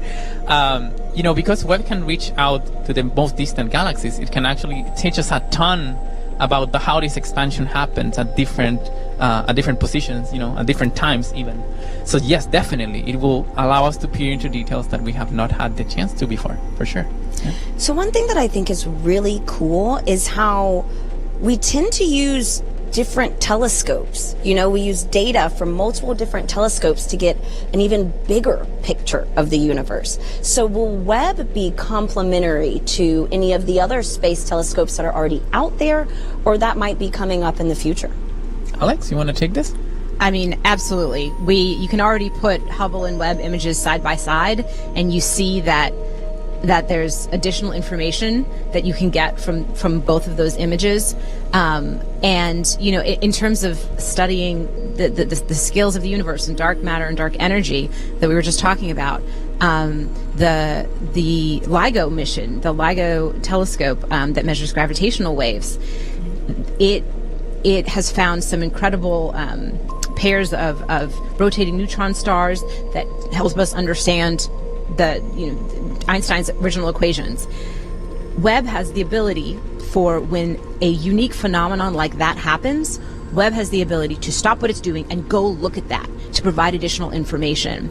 And there's actually a system between telescopes where they can alert each other to say, there's something really important and timely going on in the universe. Let's look at it together to get added information. And so Webb will be part of that as well. So telescopes can like phone a friend, and oh my gosh, that's amazing. That is a fun fact. So Wait 1 Minute on Twitter asks, how do scientists separate stars from galaxies in such pictures? Well, the structure tells you a lot about that, first of all. The fact that galaxies are, we have a name for them, like, you know, diffuse sources or not. I can't remember actually now the word. But we know which sources are like galaxies or more diffuse, and while stars are very, very pointy points in the images. There's a point, though, in which, especially for the faintest stars, in which it gets like kind of tough to separate between them just from an image. So you have to go and get more data. There's a point in which it gets challenging, but for most of them, you know, we have a pretty good idea on how to do that. I actually have a great follow-up to that. So Aerononis on Twitch asks, how do you convert the data into such colorful photos? Want to take this? I mean, Sure. I mean, the data come down, you know, as ones and zeros. But basically, what you do is you focus on one color of light at a time, and on your infrared detector, you say how much light is being collected on any given point on the detector. And so you actually have like a spatial map for where the light is coming in. And the more light you get, the brighter it is in that one wavelength and that one color. And then we take many color pictures, individual wavelengths, and then add them together to make color images. It's a process on its own. It's a whole art. I mean, we have experts in-house back at Space Telescope that did all this, and seeing this work unfold, we don't unfold the universe, was like magnificent. I mean, how we humans can make this happen, these beautiful images, it's a whole process that I loved. Yeah. It is, and I'm glad that you said that, and you alluded to it earlier about how Webb is truly an international mission. Didn't like over hundreds of scientists and thousands of engineers work on this mission? Over 20,000 people make this mission happen. So it's, you know, it's a huge team effort, right? Mm-hmm. And now, you know, over the next year, there's over 1,000 people who are scientists who are going to use the data. You know, and that's just people who already know they're going to use the data, and there's going to be a lot of more people who jump on it. It has only been possible with an international collaboration in all of these people, and it will, you know, its legacy will extend, and the scientific discoveries will extend as more and more people, and really the next generation of scientists, you know, take this on as their mantle. Speaking of the next generation, we have Alex, who is 12 years old, who asks, what is the maximum distance that Webb can see? Good name, Alex. So Webb, we anticipate that Webb is designed to look back about a light travel time distance of 13.6 billion years. So to within about 150 million years of the Big Bang. And it's hard to like put these numbers in perspective. Hubble has seen to about 400 million years after the Big Bang. And out of the age of the universe, which is 13.8 approximately billion years, Hubble has seen maybe like a 2-year-old out of the entire age. Webb is going to be able to see a 1-year-old or a 9-month-old.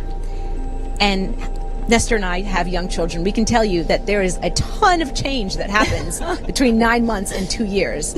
And so understanding the beginning of the universe is going to be, really, really amazing with Webb. That is so exciting. And so our next question is from Tony Jebsen on Twitter, who asks, do we know how deep in the atmosphere of WASP 96b the clouds and haze are? Yeah, actually, we have some calculations on that. I could tell you the pressure or the height, but I don't think it makes it's gonna make much sense to say it here. But we do, and that's information that it's embedded in this beautiful spectra that you're seeing here. We know the exact location where the cloud actually starts. We know that it has to go below a certain pressure. So we know like a little bit of the structure of the atmosphere. So yes, that's the kind of information you get from modeling data like this.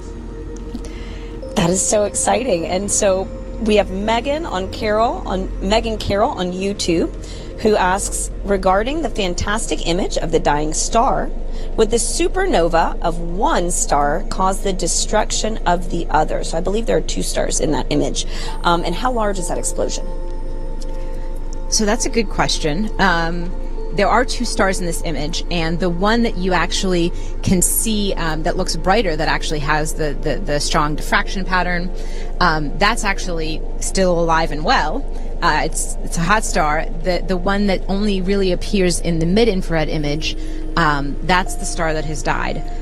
They do gravitationally exert a lot on each other, but the explosion, and in this case it wasn't quite a supernova, it wasn't quite as massive a star enough to make a supernova, but the explosion from the death of the first star, the material will pass by the second star, but it's not going to perturb it. However, the structure that you see and the fact that it's not just a pure circle is because of the gravitational interactions between these 2 stars. And actually, what we learned from this image for the first time is that the star that died actually still has dust around it. It's dusty, which basically means it either didn't expel all of its layers, which is which would be really unique, or it might be pulling material from the other star. Anyways, we don't know yet, but they're definitely interacting in more ways than just gravitational. Wow, a lot of mysteries to unpack there. So that's really cool. We have Armed Camp on Twitter, who asks, the pictures that we're seeing from the Carina Nebula, how old are they? And how many years ago did what we're seeing actually happen? Guess how many light years away was that nebula captured? I don't have that off the top of my head. Me neither. That's okay. Armed Camp, that information is on nasa.gov in the web feature for that image. But I think that does bring us to another good question. Can either of you put into context how big a light year is? Sure. You all play with lasers, right? Like these laser pointers, right? So, if you point a laser pointer to an object that is 1 light year away, it will take 1 year for that ray of light to get there. So if you were trying to, share Wi-Fi with your friend at 4 light years away, it will take 4 years for them to actually get your Wi-Fi signal. So you don't really want to do that, right? It's a very, very slow process.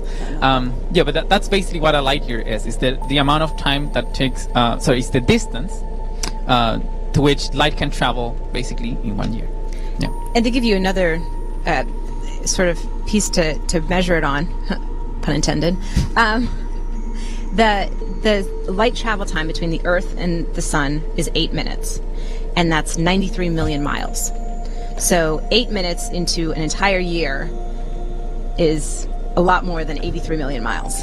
Yeah, I was like, I'm not even going to try to do that math. It is just a lot more. It's a very large distance. Yeah, that's good to know. We have Pyro on YouTube who asks, will JWST help us identify habitable planets? And so I know we've talked a little bit about how we can study the atmospheres, but we can study more than just water vapor, right? There are multiple different molecules. How does that all play together? Yeah, so we're going through these questions through layers. The thing to understand is that our planet, in the habitable conditions for our planet, are very far away from our host star, the sun. Because the sun is relatively hot to most stars out there. But the stars that we're going to be exploring with Webb, they're typically very cold. So in order to feel the same heat, just as a radiator, you have to get closer. So the planets that we're going to be studying that have, however we call it, in the habitable zone, that receive, heat similar to what we feel here on Earth from the sun, they're much closer to their stars. So the very first question is, do these planets retain their atmospheres? And the reason for that is because the stars, they are very much alive on their own, and they have, some of them are very active, and therefore, if the star starts to go a little bit crazy and have these spots, it's fine for us. Mostly telecommunications are impacted, but our lives more or less follow on. Yeah. But for these other worlds, if there's some activity in the star, then that might blow off their atmospheres even. So it's very dangerous to go there. So if you're thinking to go to the next habitable planet close by, please don't. Wait for us to investigate that first. But we want to figure out first if they have an atmosphere. Once we figure out if they do, next we start saying, okay, which elements does it have? So we go step by step, and then once we figure out what they're made of, then we can say, the atmosphere has conditions that might sound like what we call habitable here in the solar system. So if we found, for instance, like a very dense atmosphere like the one that Venus has, that's a place you don't want to go on vacation also. I'm thinking a ton on vacation because we've been 6 months in commissioning, right? So vacation is a very, very nice word in my mind. So depending on how dense or what molecules does these planets have, we might start getting closer and closer to what we call habitable. So that's how it goes, by layers, slowly, step by step. Each layer sounds exciting, though. So it's going to be great. We've got these observations in the first year. Everybody stay tuned. So our next question is from Documentary Library on YouTube, who asks, are the colors in the Webb images real? Basically, if we looked at them right now, is that what we would see? No. They are false color images because the whole point of Webb is that it's what we can't see. Hubble has basically the same eyes that we do, invisible wavelengths, but Hubble gives us a completely new view.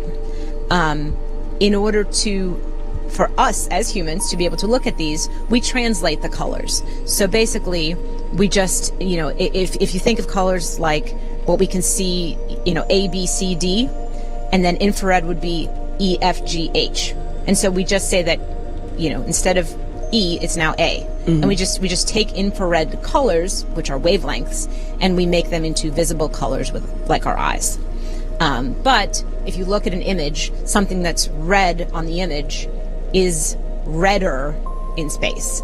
So it's a real representation, but they are false color images because that's the only way that we could appreciate them. Otherwise, we'd show you a blank page and nobody would be very excited. You'd be like, oh, okay, well, this is great.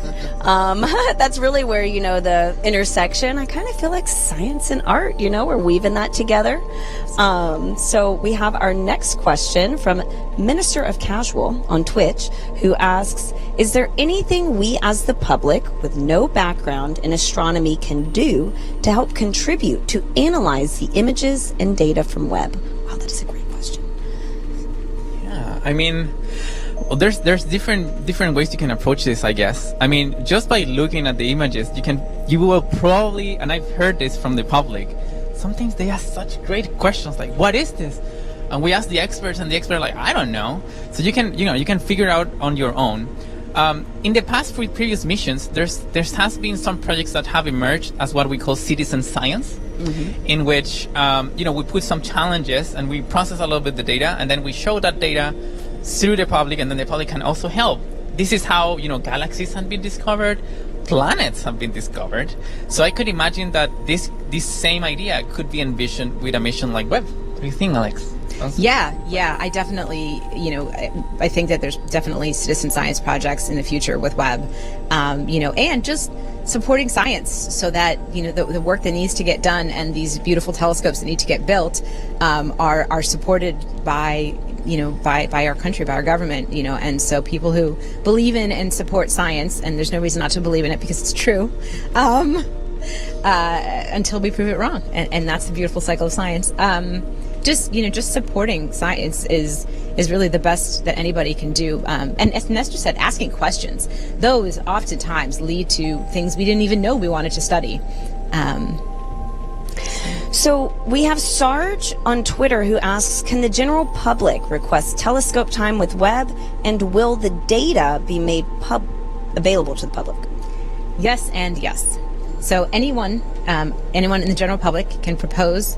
The next cycle for proposals there'll be an announcement made in the fall for people to propose to use next year's of Webb's time. And a lot of the data are already public today. And all of the data will be made public at least 1 year, at most 1 year after they are taken. That is amazing. And I know actually we have 2 citizen scientists that have one time with the James Webb Space Telescope. So it's free, it's out there for the public.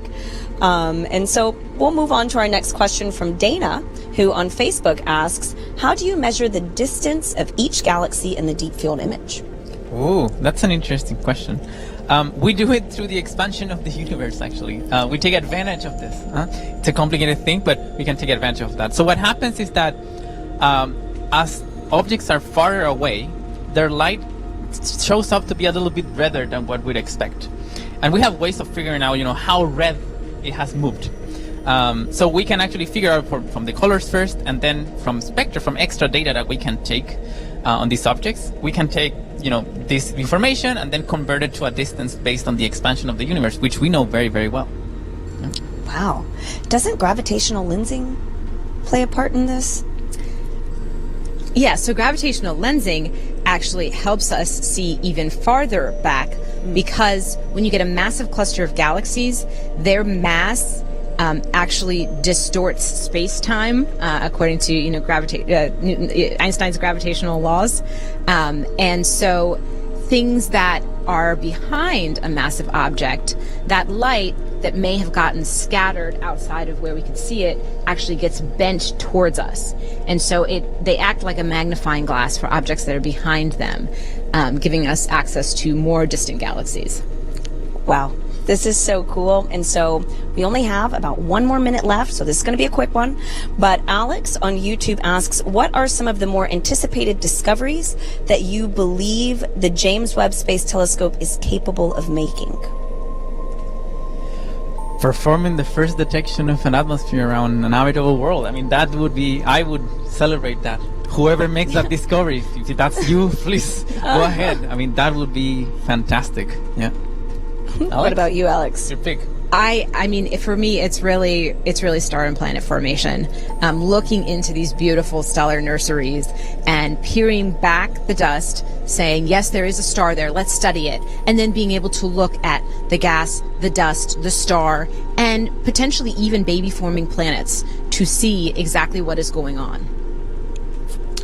Unfortunately, this is all the time that we have for today, but thank you both so much. This has been so fun, and just thank you for shining more light on these historic images. Thank you. And thank you to everyone tuning in today.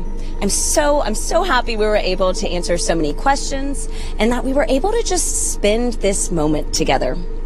We hope that you keep following the mission as Webb continues to peel back the curtain on the mysteries of the cosmos.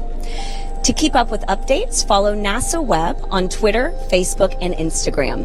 If you're on social media, be sure to check out our Instagram and Facebook filters. You can wear Webb-shaped sunglasses and take selfies in front of the newly released images. Now, if you want to go more in depth on the mission, visit go.nasa.gov/whereiswebb. Now remember, this is just the beginning for the James Webb Space Telescope, so be sure to keep following along as it unfolds the universe. Thank you, and see you next time.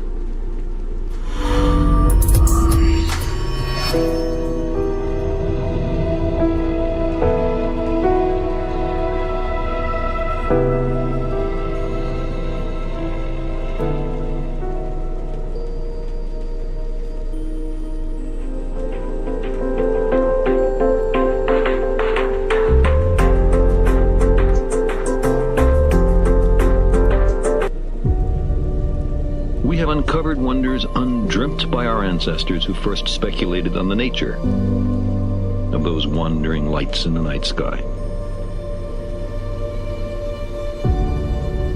We've crossed the solar system and sent ships to the stars. But we continue to search. We can't help it. A central element of the human future lies far beyond the Earth.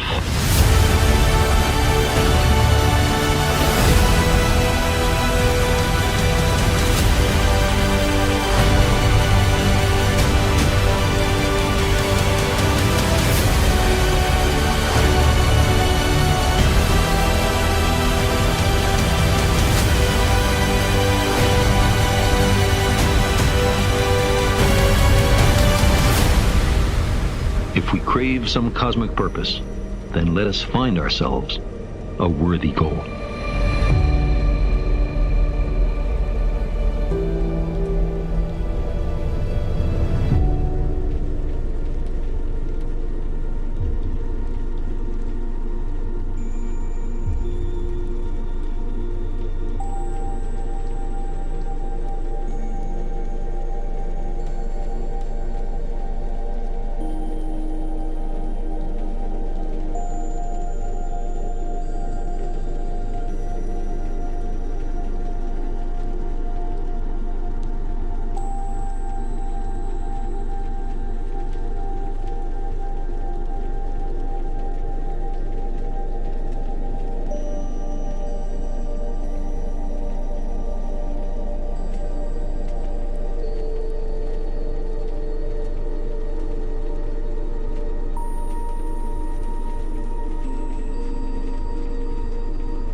We have uncovered wonders undreamt by our ancestors who first speculated on the nature of those wandering lights in the night sky. We've crossed the solar system and sent ships to the stars. But we continue to search. We can't help it. A central element of the human future lies far beyond the Earth.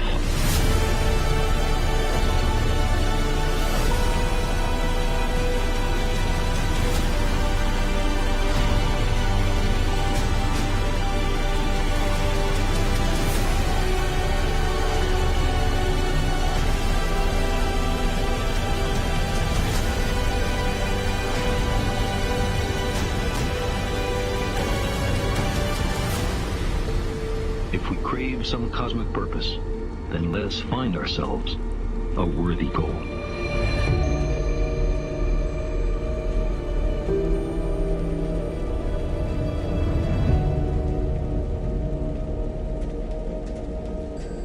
You're looking at live footage of an Ariane 5 rocket in Kourou, French Guiana.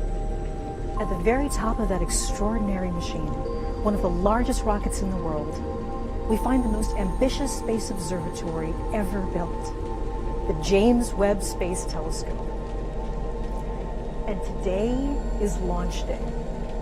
From all of the people all around the world working on today's launch, good morning, bonjour, buenos dias. This is live coverage of the historic launch of the James Webb Space Telescope. I'm Michelle Thaler, speaking to you from NASA's Goddard Space Flight Center in Greenbelt, Maryland. And I am very excited to be with you today. Today, the James Webb Space Telescope begins its journey to explore the edge of our observable universe, and its journey into history as well. This launch has been years in the making, and the world has turned out to watch. We'll have a lot to discuss both before and after launch, but let me set the scene for what's going on around us. While I'll be anchoring coverage from here at NASA Goddard, the big stuff happens today here at the Centre Spatial Guyanais, the Guyana Space Center in French Guiana. This is the main launch site for the European Space Agency, a close partner in this once-in-a-generation mission, and the home of all Ariane launches. Katie Haswell is there at the launch facility and joins me now live via satellite. Okay, how are things in Peru, Katie?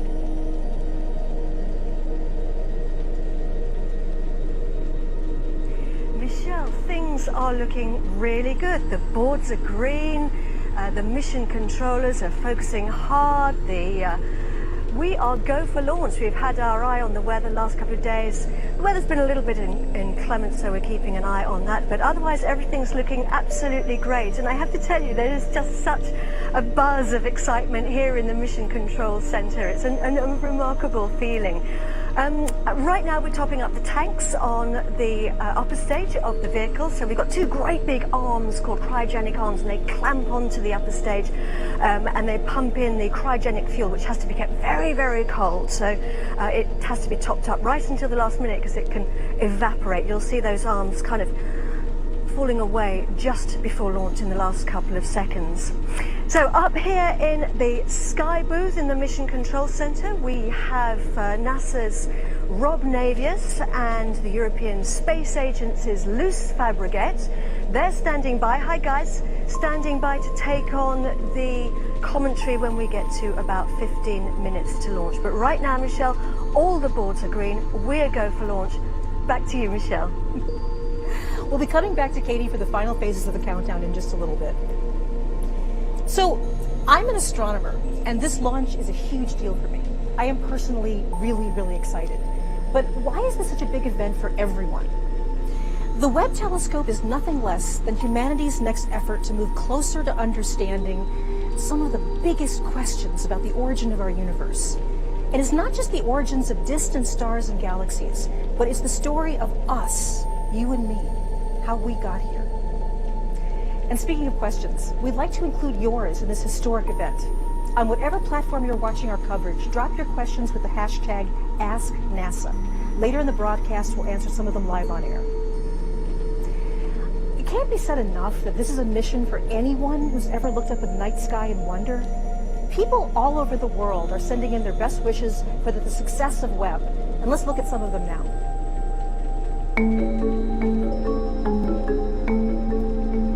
제임스 웹 우주관환경 행운을 빕니다. Boa sorte. Webকে অনেক অনেক শুভকামনা. Veel succes, Webb. بالتوفيق لويب. Kongo inorimasu, Webb. हार्दिक शुभकामनाएं.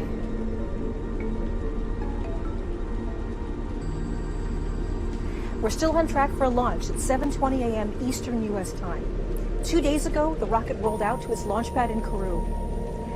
Of course, there's already been a lot of activity at the launch site. Primary fueling procedures were completed early this morning, preparing the giant Ariane 5 rocket for flight. Let's watch the scene for a moment.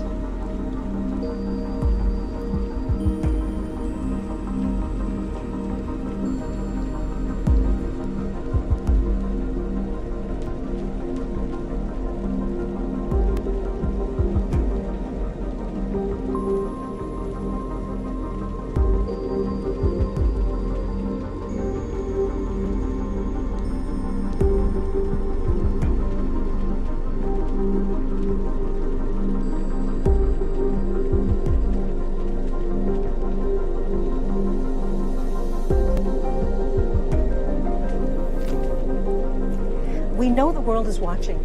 Today, humanity begins its next bold adventure to extend ourselves out into the cosmos. This is something we do as a whole planet, all of us together. Befitting the global importance of this initiative, let's review some of the basic facts about the observatory shared by people all over the world who are looking forward to the Webb mission. The entire world is looking forward to the launch of the James Webb Space Telescope. Let's hear more from a people around the globe about what makes Webb a scientific and technological marvel. Será el próximo y principal observatorio espacial para los astrónomos de todo el mundo y llevará más allá los prometedores descubrimientos del telescopio espacial Hubble. 它是一个由美国国家航空航天局、欧洲空间局和加拿大空间局开展的国际合作项目。 Ni darubini kubwa zaidi kuwahi kuwekwa angani na ina nguvu mara 100 kuliko Hubble. Webb is zo groot dat deze in origami-stijl moet worden opgevouwen om in de raket te passen. Om vervolgens in de ruimte als een transformer te worden uitgeklapt. Les 5 couches de son écran solaire le protégeront du rayonnement infrarouge émis par le Soleil, la Terre et la Lune. C'est un peu comme avoir une crème solaire avec un FPS de 1 million. अभूतपूर्व infrared sensitivity के साथ ये पिछले 13.5 अरब साल तक के समय में बिग बैंग के बाद सबसे पहले पैदा हुई गैलेक्सियों को देखेगी. در فاصله 1.5 میلیون کیلومتری از زمین به دور خورشید خواهد گشت، در حالی که تلسکوپ هابل در فاصله 560 کیلومتری از زمین در مدار زمین قرار دارد.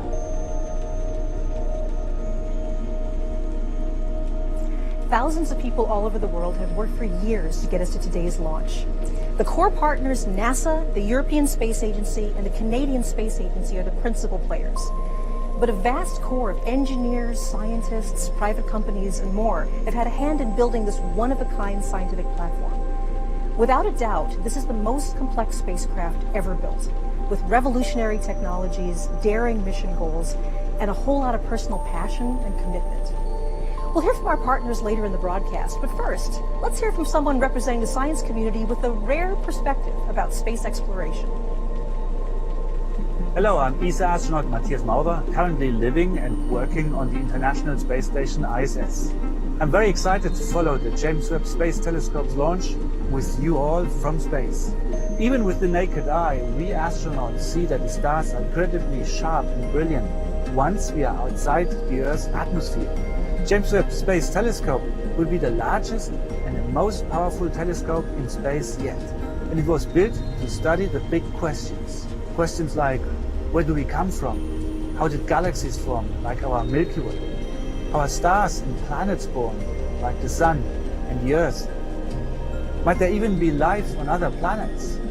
The James Webb Space Telescope is a joint project between NASA, the European and the Canadian space agencies, and by tens of thousands of people with origins in many countries. And it will be used by scientists everywhere on Earth.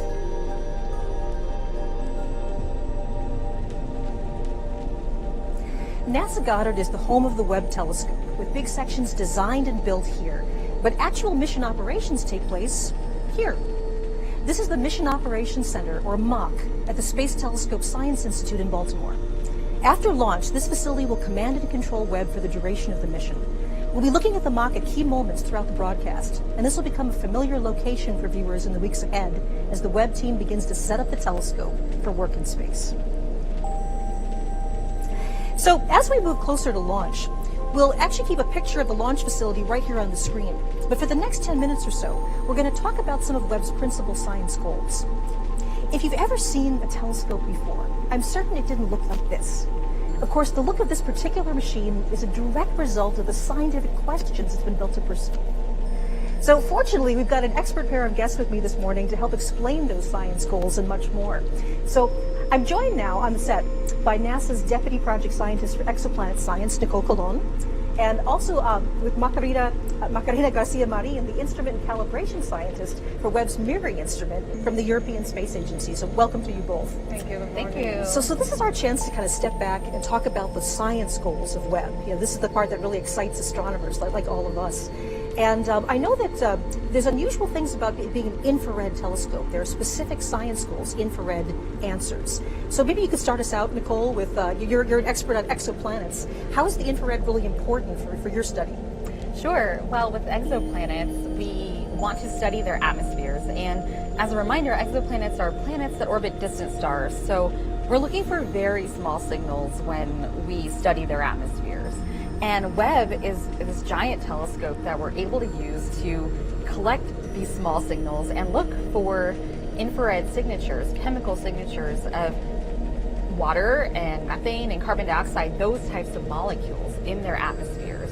And why infrared? You know, that's really because those signatures are the strongest in the infrared. We know that they exist there, and so that's why we want to use Webb to look there. It seems an amazing idea. So exoplanets, planets around other stars, are light years away from us, tremendously distant. So how do we know if it's water, methane? I mean, how can we probe an atmosphere so far away? Well, with Webb, there's a couple different ways, but one of the main ways is actually using the transit technique.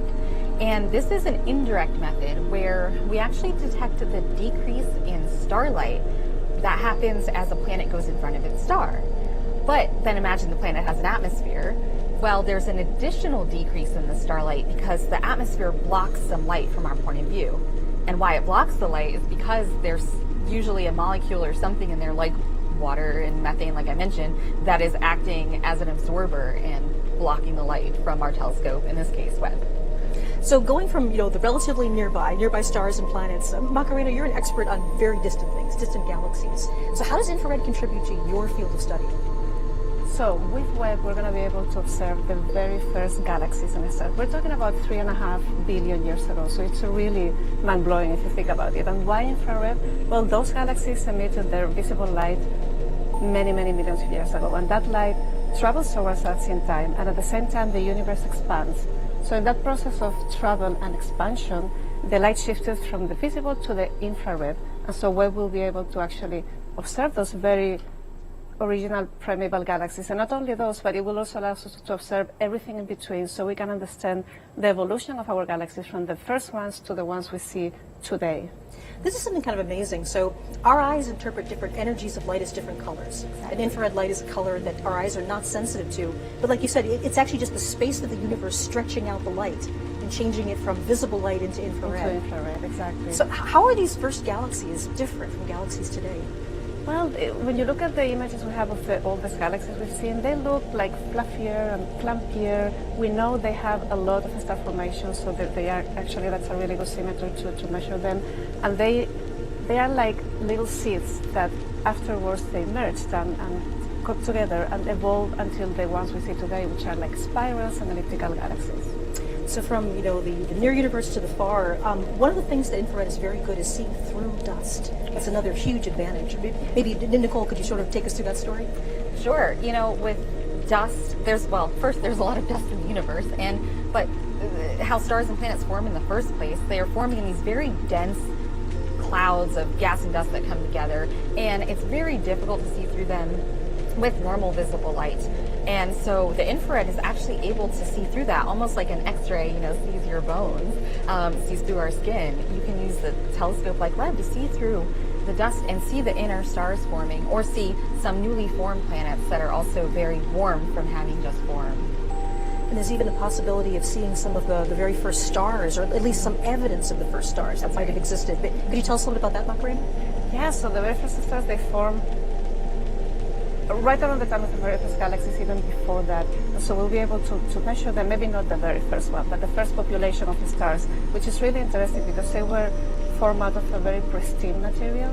And then from there, they evolved into more evolved stars that created all the elements we know today. Things like gold, platinum, carbon, everything. Us were formed out of those original stars. So it's a really amazing adventure to observe all these objects and understand them better. There's so many wonders in the universe, and one of the things that I would never have believed was real unless I'd seen the data with my own eyes, is the TRAPPIST-1 system. And that this is actually going to be one of the targets for Webb, is that right? Tell us a little bit about TRAPPIST. Sure. TRAPPIST-1 is, like you said, it's going to be a target. There's 7 planets in the system, and they're all small, around the size of Earth, actually. So it's also a very compact system. So it's not just that there's a lot of planets, and that Webb's going to observe every single one of them. But it's the compact nature that's just really fascinating, because the entire orbit of the planetary systems, like all 7 planets, they fit inside our orbit of Mercury around the sun, and Mercury is our closest planet to the sun. So imagine 7 planets in there, and there's a lot going on, but it's very exciting because we'll get to learn and do comparative science and see, are all these planets, do they have the same chemical signatures in their atmosphere? Do they all have the same amount of water, carbon dioxide, things like that? Well, thank you so much. We're going to be back to talk to you more, but thank you for joining me. Thank you. Okay. So we'll be back in some more minutes to talk with them. And remember that we're taking your questions, so use the hashtag AskNASA. Webb looks like nothing that's come before because it's pursuing scientific goals like none that have come before. It's taken years to prepare it for flight, and as you might imagine, plans of this scope and scale inevitably run into unexpected challenges. Along the way, just like any of us, it encountered things like snowstorms in the east, wildfires in California, hurricanes that deluged Houston, Texas, and of course the global COVID-19 pandemic, which added its own profound challenges to the whole team. This story really warrants a recap, so check this out. The Webb Space Telescope presented many engineering challenges, but engineering hasn't been the only obstacle the team had to overcome. In 2011, an outbreak of tornadoes cut electricity to the Marshall Space Flight Center in Alabama for nearly a week, while the team rushed to finish cryogenic testing on the primary mirror segments using power from diesel generators. Engineers had to endure a large snowstorm, known locally as Snowmageddon, while testing the integrated science instrument module at the Goddard Space Flight Center. And of course, everyone has had to contend with the global pandemic. One particularly memorable challenge was working through Hurricane Harvey in 2017. This massive cyclone dumped 40 to 60 inches of rain across the Houston area over a 4-day period, causing catastrophic flooding and $125 billion of damage, all while the telescope was undergoing cryogenic testing at NASA's Johnson Space Center. Though the telescope remained safe inside the test chamber, water leaked through the ceilings, people had to cover workstations in plastic tarps, food was in short supply, and a few team members trapped by floodwaters had to be rescued by boat. It was rough, to say the least, but the team and the telescope survived the storm. Despite winds and snow and endless rain, the team got it done, and Webb is now ready for its final journey atop a rocket into space.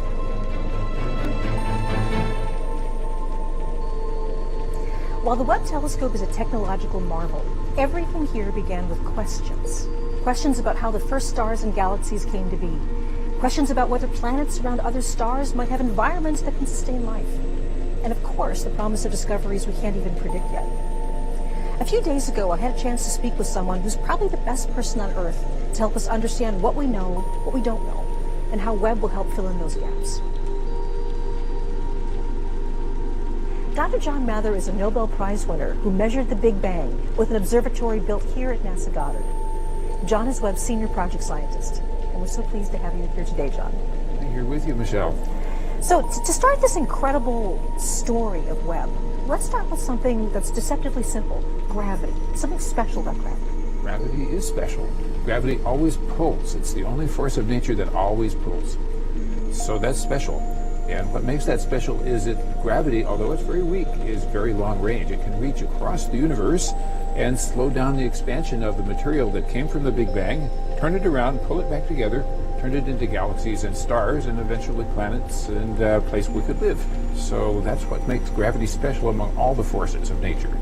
And something so simple, like just the idea that it's always pulling together, that simplicity leads to wonderful complexity, doesn't it? Yes, because it's always pulling, it's possible for gravitational energy to be converted into kinetic energy, just heat, and the universe becomes self-heating, which is not something other forces could do all by themselves. Clouds of gas can be compressed by the gravity until they get big enough and hot enough to light up and have the nuclear reactions inside that turn hydrogen and helium into the chemical elements you see around you. Here in the house, here on the set. So carbon, oxygen, nitrogen, everything we have that we think of as ordinary came from inside stars. So we are stardust, as Carl Sagan told us, but there wasn't any stardust in the Big Bang. So we need this part of the story to be figured out. How did we come to be able to live here on our little planet when the universe started out without all of these goody things. So you mentioned these planets around other stars. So we're almost sort of going through all these amazing science goals of the Webb. What can Webb tell us about planets around other stars? Well, once in a while, a planet goes in front of the star, and some of the starlight goes through the atmosphere of the planet, if it has an atmosphere, on its way to the telescope. We will spread out that light into a spectrum, or what you would call a rainbow, and we'll analyze it to see what are the chemicals that are in that atmosphere. So we will be able to tell you that maybe, that's the plan, whether those little planets that might be like Earth actually could have, for instance, water in their atmosphere, and maybe enough water so there could be a liquid ocean under that atmosphere. One of the great questions. So we know they're planets. We know when we should look. We just don't know what we're going to see. So after the Webb launches, one of my dreams is I'm going to be standing outside my backyard and point to a star and say there's a planet around that star that we know has water vapor, oxygen, perhaps methane, carbon dioxide. So what is Webb going to also do in the search for life closer to home, our own backyard? Well, here in our own solar system, we will be looking at everything from Mars on outwards to the farthest we can see. Satellites, comets, asteroids, and the planets themselves. And some of them are really interesting and special because we know they're possible homes of life. What would make a thing a home of life? Well, if it's wet. That's the good clue. So the satellite Europa, which orbits around Jupiter, was discovered by Galileo himself. And we know now that it has an ocean that's covered with ice. There are cracks in the ice where water comes spitting out. NASA are going to send a probe over there to fly through those plumes. We're also going to point over there with the Webb telescope to see what can see about that atmosphere and those plumes of water. We'll be looking at Titan, which is a satellite of Saturn, which is so big that it has an atmosphere enough to fly a helicopter. And it is cold out there, so that what they have, what is on the surface, is solid ice, and over that are liquid hydrocarbons, which you would use for fuel here in our home. But over there, it's liquid rain, lakes and rivers, and we will be looking at the geology of that before we send the helicopter out there. So you're on this amazing journey from the very distant early universe all the way to our own solar system, but this has also been a personal journey for you. You've been working on Webb since the very beginning of the mission, is that correct? I have. Since '95, we had our first conversation, but people were even dreaming and imagining way before that what we needed. And you could tell even before we launched the Hubble what were the possibilities, and we learned that we would need an infrared telescope that could do things that Hubble could not do. Well, John, I've been an admirer of yours for many decades now, and it's an honor to be with you on this part of the mission. So thank you so much for joining us. Best of luck on the launch and the mission ahead. Thank you for asking all these great questions. The Hubble Space Telescope delivered profound insights about our place in the cosmos. But perhaps the biggest takeaway from Hubble is that we've only just scratched the surface. Hubble gave us the best ever views of stars and planets forming inside vast, dark clouds of dust. But as soon as we had that data, we were asking new questions that needed better measurements, clearer images. Hubble was also able to capture images from galaxies so far away. Their light took 13 billion years to travel to us. These distant galaxies are just tiny dots in Hubble's images, tantalizing scientists with clues about how the first galaxies formed. In order to pursue a better understanding about the earliest days of the universe, we needed to build a better time machine, and that's Webb. So I'm going to be rejoined here by Nicole and Macarena, and this is our chance to talk a bit about building that better time machine. What about the technology of Webb? So there's so many aspects of Webb to start off with, but maybe, again, going back to the theme of infrared. The design of this telescope is so different because we had to use infrared light, heat light. So tell us about some of the challenges of, for example, why does it have to be so cool? Tell us about infrared light and the design. Right. Well, I think we've heard already just how cool it has to be. It's around or below 50 Kelvin, and that's minus 370 degrees Fahrenheit. Actually, below that is what it operates at. And that's very cold. And the reason we need it so cool is because we don't want the telescope itself to detect itself because there's several instruments on board. There's 4 different instruments, and there's some moving parts, and so you need things to be cool because you want to detect these faint signatures from either an exoplanet atmosphere or faint light from the earliest stars and galaxies. So You just don't want to detect your own telescope. Now, Macarena, you are the instrument calibration scientist for the coolest instrument. It is the coolest on Webb. instrument, yes. Miri, so tell us a bit about Miri and why it needs to be so cool. So Miri, it's a really unique instrument, and it's a great example of this collaboration we have in this mission because it's half European, half US. And so Miri is the only instrument on board that uses the mid-infrared light. And the mid-infrared light is a bit redder, a bit cooler than the near-infrared light. And so because of that, Miri needs to be colder in order to detect the very faint signal from high-massive galaxies or protoplanetary disks, etc. So because of that, it's the only instrument on board that has a cryocooler. So it is not only the passive cooling from the sun shield, it is active cooling.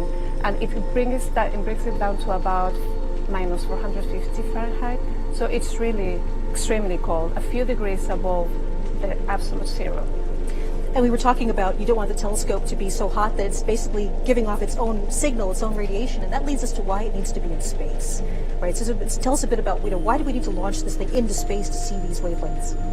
Well, again, it kind of goes back to atmospheres because Earth has an atmosphere and there's water in Earth's atmosphere as one example. I mean, there's a lot of other molecules, but basically in the infrared, at the wavelengths that we want to observe some of these stars and planets and galaxies, those wavelengths are actually where Earth's atmosphere is opaque. So with telescopes located on Earth, even at higher mountains where they try to get above the clouds or atmosphere sometimes, there's still residual atmosphere that we're trying to look through and peer through. So in order to see the full infrared wavelength range at a very high sensitivity as well, we need to go to space. Absolutely. So we talked a bit about some of the power of techniques like spectroscopy. We've heard Dr. John Mather talk about it. So let's go a little bit more into the details of how spectroscopy works and why it's so powerful. Oh, sure, yeah, I can keep going. Well, with spectroscopy, we heard, so visible light, again, is it's a rainbow of colors that we don't see naturally. But if you use something like a prism, you can separate out that light and see all the colors from blue to red. But then the infrared is redder than the human eyes can see. But you can still do the same technique where you have spectroscopy tools or instruments like Webb has, all these spectroscopic tools, so that we can break up the infrared light and look at certain colors, if you will, so that we can see certain features that we are looking for, whether it's the right wavelength where a galaxy might be bright or where water is absorbing in an atmosphere. So Macarena, Miri has many different capabilities. It does. And in fact, it has one that I believe it's something different called coronography as well. Yes. So tell us a bit about all these ways that we're going to detect different signatures from planets. So coronography, it's an amazing technique, but essentially it simulates an eclipse. So when we have a very bright star with planets around, for instance, usually when you take an image, the stars outshines the light of the planet, so you don't see them. But with MIDI and with other instrument NIRCam as well, you can actually block the light of the star and dim it, and then you see the planets around. And it's really a technique that's going to be very much used and to do, like in this image, direct imaging of the planet. Well, thank you so much. We'll be back to talk to you more with some social media questions. Thank you very much. Thank you. NASA and its partners began developing the Webb telescope years ago, growing from an initial inspiration to a design, then schematics, and finally reality. What started as a big dream for studying the origins of the universe required best-in-class engineering expertise to transform into something real. Let's take a short look at the very long story about the earliest days of the James Webb Space Telescope. Before the Hubble Space Telescope even launched, scientists were already discussing what should come next. Ideas for what was then called the Next Generation Space Telescope evolved throughout the 1990s, and by the end of the decade, NASA had a preliminary plan. Construction of the James Webb Space Telescope began in 2004. Beryllium was mined to create the mirror segments, which technicians polished and coated in a thin layer of gold. Meanwhile, engineers designed and built new science instruments in the US, Europe, and Canada. Every step of the way, there were reviews and tests to make sure each part could withstand the rigors of spaceflight. By the early 2010s, the team began bringing individual components together at NASA's Goddard Space Flight Center in Greenbelt, Maryland. It was there that the mirrors and instruments began to coalesce into the grand machine we see today. We've said before that the James Webb Space Telescope is an incredibly ambitious mission. Big ambitions come with big challenges, and that's certainly been the story of Webb. From the beginning, the design of this observatory has been a balance between the boldest questions scientists have dared to ask and the cutting-edge technology that our best engineers could offer. The design for Webb evolved from earlier ideas of what a telescope could be, another example of the delicate balance between desire versus capability. To get a better understanding not only of the mission's goals, but also the mechanical guts of the observatory itself, I recently got a chance to speak with a pair of engineers who know the anatomy of the Webb telescope better than just about anyone.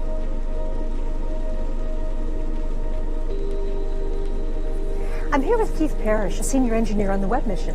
And Keith, you brought something to show us today. Yeah, yes I did. So conceptually, Webb Sunshield is actually quite simple. All we need is 5 tennis court size pieces of this material outstretched to protect the telescope from the sun. So what I have here is an actual sample of that material. This is just Kapton. It's so light, yeah. Yeah, it's an industrial, you can buy this and it's commonly used. And what we do is we buy it for Webb, we seam it all together in small pieces, and then we actually coat it with special coatings to give it the what we call the thermal properties we need in orbit. So this one has a nice pink or purplish kind of hue to it, and the reason it's purplish in hue, we use this on the sun side, and we actually put a silicon material on this Kapton, and then we actually put a little bit of a metal in it, and what that metal does is it gives us a nice electrical conductivity. We don't want any surface charging building up, and the other thing is this silicon coating actually drops the temperature of this layer.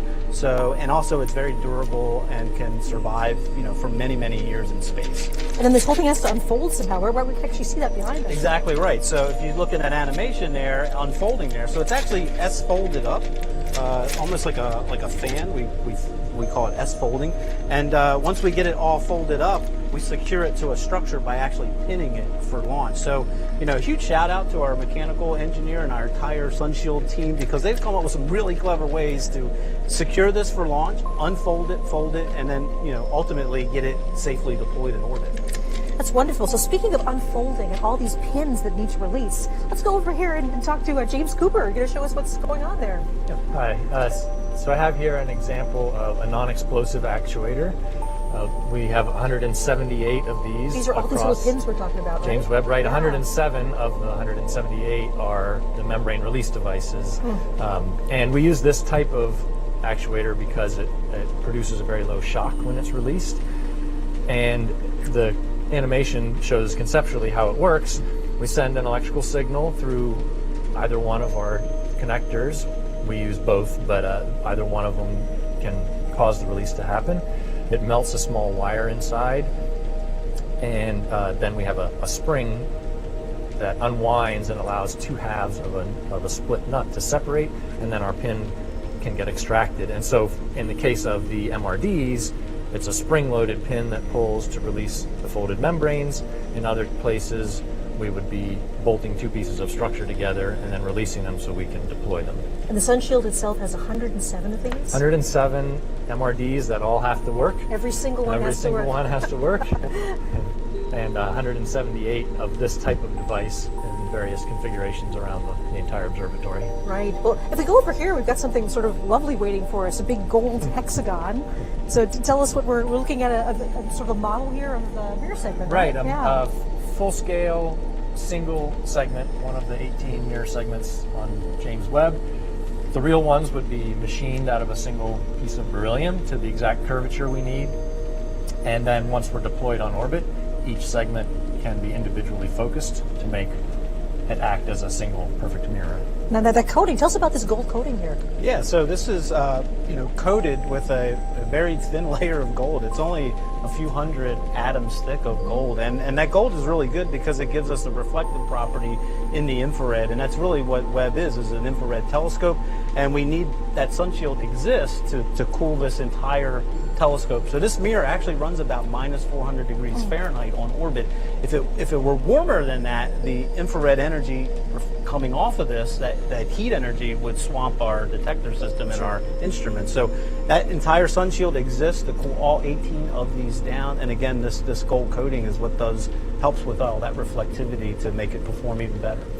Well, that's wonderful. So you put it all together, and we have a smaller mock-up here, the sun shield, the mirror. Tell us what we're looking at here. Much smaller. So yeah, this is our entire observatory fully deployed on orbit. And you can see the sun shield here is a large feature. You can see all 5 layers that I talked about earlier. And it's the separation of those 5 layers which lets heat energy escape out to space before it eventually gets to this cold layer. Again, that entire telescope is running minus 400 degrees Fahrenheit, and the way we get it that cold is this side is shaded. The telescope is looking to the deep universe, which is near absolute zero.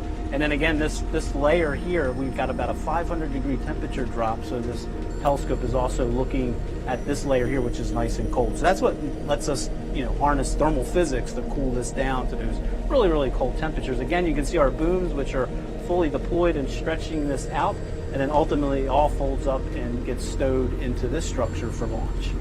Right, so the membrane release devices would be along the back side of these structures on the forward and the aft side.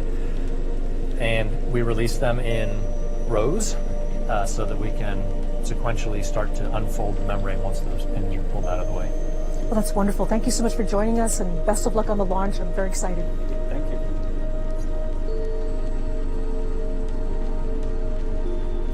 Okay, let's get a live launch status update from NASA commentator Rob Navius at the launch site. Rob, how are things in Kourou?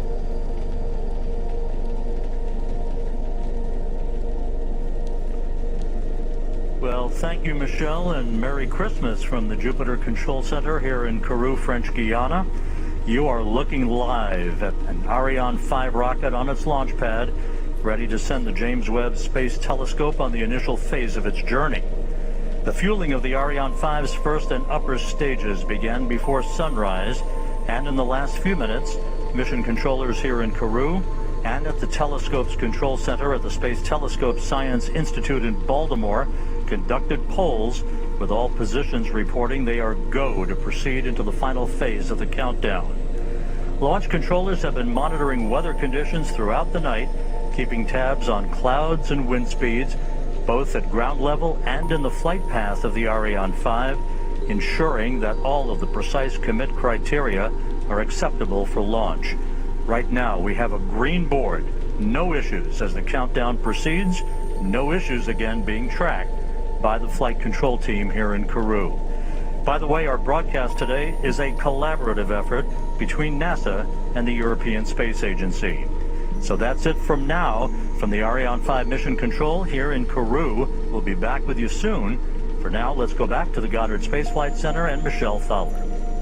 Thank you very much, Rob. So Webb asks big science questions. It demonstrates astounding technology. It inspires and excites people to dream and wonder. And the spark of inspiration is the ignition of creativity. Kids all over the world have a natural affinity for Webb's big pursuits. And now we have a collection of young artists ready to showcase their work. Hi everyone, I'm Kelly Girardi, and this is Delta V, and we're kicking off the Unfold the Universe Challenge with NASA and the James Webb Space Telescope. NASA is hosting an Unfold the Universe Art Challenge. Use your imagination to share what you believe the Webb Telescope will find.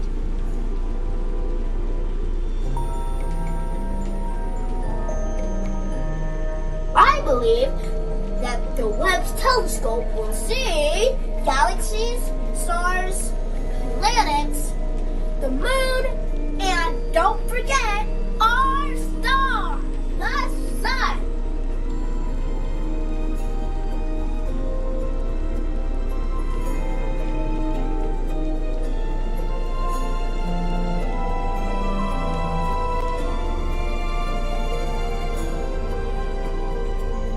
Up in the sky, really high, it's space. Ooh, space.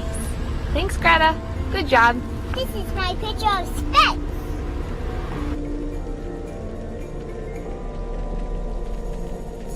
Hello, my name is Gabriel. I am from Romania. This is how I imagine space. Hello everyone, good morning. This is the drawing of distant galaxy that can be seen by James Webb Space Telescope. Hi, my name is Anastasia, and this is what I do when I think the telescope will look like. what the telescope will see. I drew the Earth, the Sun, a new planet, black hole, and stars. So we've been fielding social media questions from viewers all over the world this morning, and let's take a couple of minutes to share some responses. There's been a couple questions about how long will it take for images to come out, and there's a lot of things that need to happen before the images are coming. So Macarena, why don't you take us through some of that? Yes, so for the first scientific beautiful images to share with the public, that'll take 6 months. And the reason is because it is, so we launched today, it takes a month to take to the orbit place, to the Lagrange 2 point, and then we have a whole period of cooling down the instruments, aligning the mirrors, and making sure that all the instruments are ready to do science. So the whole process takes 6 months, half a year.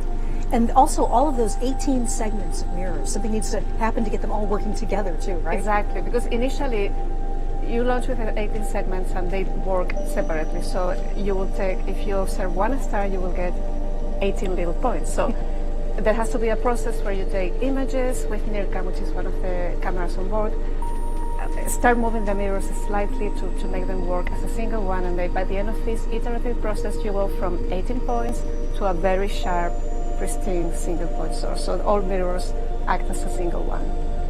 So let's see, we have a question from LV coming in on Twitter.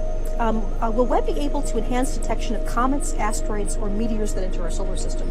So that seems we've got a planetary person here. Sure.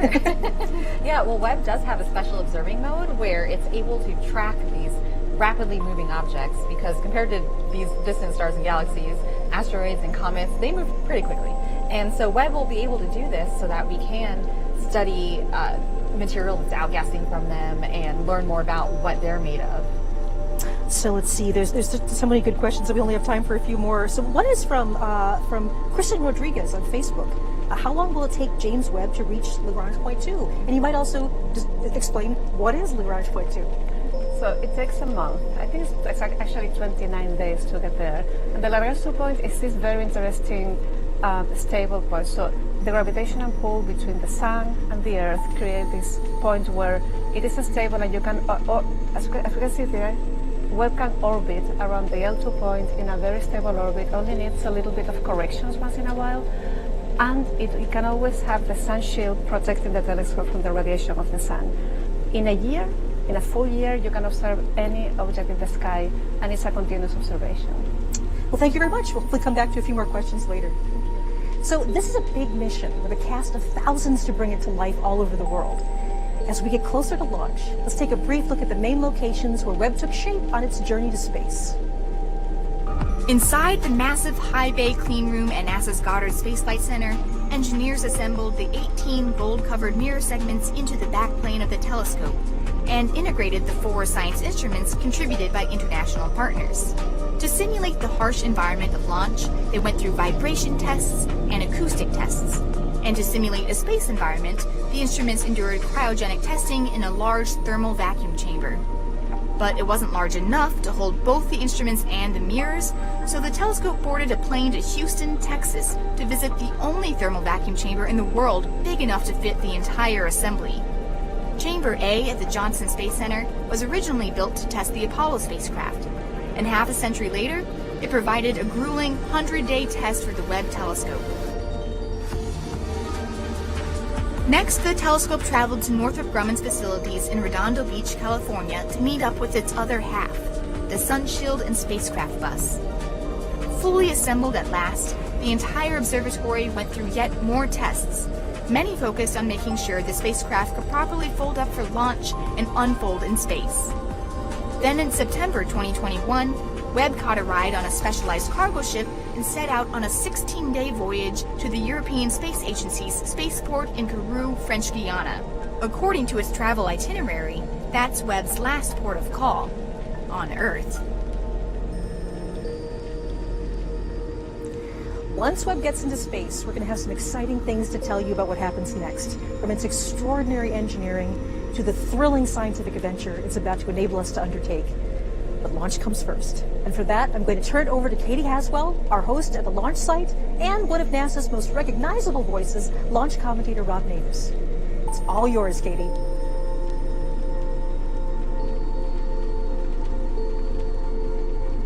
Thank Thanks very much indeed, Michelle. Well, it's all looking very good here at the spaceport for a Christmas Day launch. Operations running smoothly, the countdown ticking over nicely. All the systems are green and we are go for launch. You can see there we're looking at launch pad number 3, the James Webb Space Telescope, inside the very top of the rocket in first class with its seatbelt on, waiting patiently for liftoff. That's scheduled in about 32 minutes' time.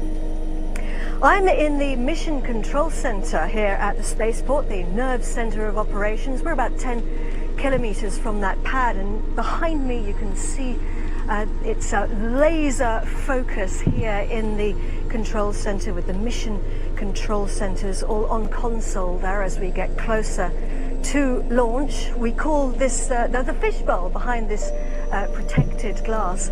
And up in their skybox here in Mission Control are NASA's Rob Navius and the European Space Agency's Luce Fabregat, and they're standing by to take over the commentary about 15 minutes as we get closer to launch. First of all, though, let's check in on the countdown and let's see how things are progressing with Stefan Israel. Stefan is the CEO of Arianespace. Arianespace is the company responsible for getting our telescope into space today. Stefan, thanks for joining us. No pressure. Good morning, Kat. How are things looking? So we are now 31 minutes before liftoff. So far, so good. Ariane 5 is ready. Webb is ready. The range is ready, and the weather is green. Well, that's good to hear. So what can we expect to see? What's going to happen? Yes, so in the 30 coming minutes, we will make the final operations. 10 minutes before liftoff, we will have the final authorization of the weather. And 7 minutes before liftoff, we will enter in the famous synchronized sequence. And, I mean, how's everyone feeling? I'm guessing everyone's... We launched for humanity this morning from the Guyana Space Center. You know what Webb is about? After Webb, we will never see the skies in quite the same way. It's an important project, isn't it, for everybody? It's a very special mission, but we have delivered already 111 times with Ariane. This is the 112th Ariane 5, so we will deliver this morning. And everybody there in the control center, cool, calm, and collected. Stefan, thank you very much for having taken time to step out of the fishbowl for us, so you can head back now into the fishbowl and take up your position. Stefan Israel, thank you very much indeed. Stefan, of course, heads up what we call the flight desk, which is the authority that takes all the final decisions in the event of unplanned situations. Now, we are in French Guiana. We're on the northeastern coast of South America. We're in Amazonia. It's hot. It can get a little bit sweaty sometimes, and there are lots and lots of mosquitoes. But somebody who knows it very, very well is Raphael Chevrier. Raphael is a rocket scientist, or a rocket expert at least, from Arianespace. Thanks for joining us, Raphael. Tell us a little bit more about French Guiana. Well, French Guiana is a French territory that borders Brazil. It's located in the Amazon rainforest. 97% of the land is covered in trees, so that's why it's so green and beautiful. And you can totally imagine that the wildlife there is absolutely incredible. This is actually one of the best preserved habitats in the world. And of course, it is in the jungle, and yet it is actually the European spaceport. So what makes this location in South America so important and so relevant? Well, there are several reasons for this. First, we are on the coast. It means that we can launch over the sea from north to east without having to fly over inhabited area. So this is very convenient to reach any kind of orbit. There is no hurricane here, big tropical storm, there is no earthquake, but more importantly, we are very close to the equator, so that we can benefit from what we call the slingshot effect given by the rotation of the Earth. So let me take this globe. Basically, here on the equator, we are all traveling at roughly 1,000 miles per hour.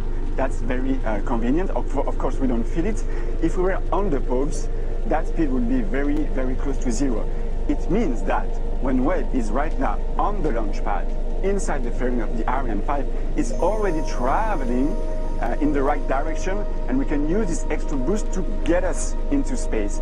That's also very convenient for Webb, because doing so, it can save its fuel and increase its operational life in orbit at 1.5 million kilometers from here. And that really is important, 1 million miles, isn't it? And so there's a real proper slingshot effect.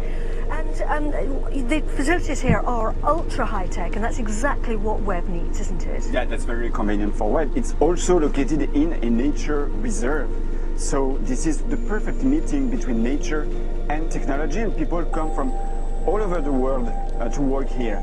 But one thing that's been very important for Webb is cleanliness, because you know that one speck of dust could alter the vision of the observatory in space. That's why we have been extremely careful in keeping a pristine environment in all our facilities, from Webb's arrival in French Guiana to sealing it inside the rocket. So let's talk a little bit now about the Webb Space Telescope. I really don't think you need me to tell you that it is the product of a feat of human ingenuity.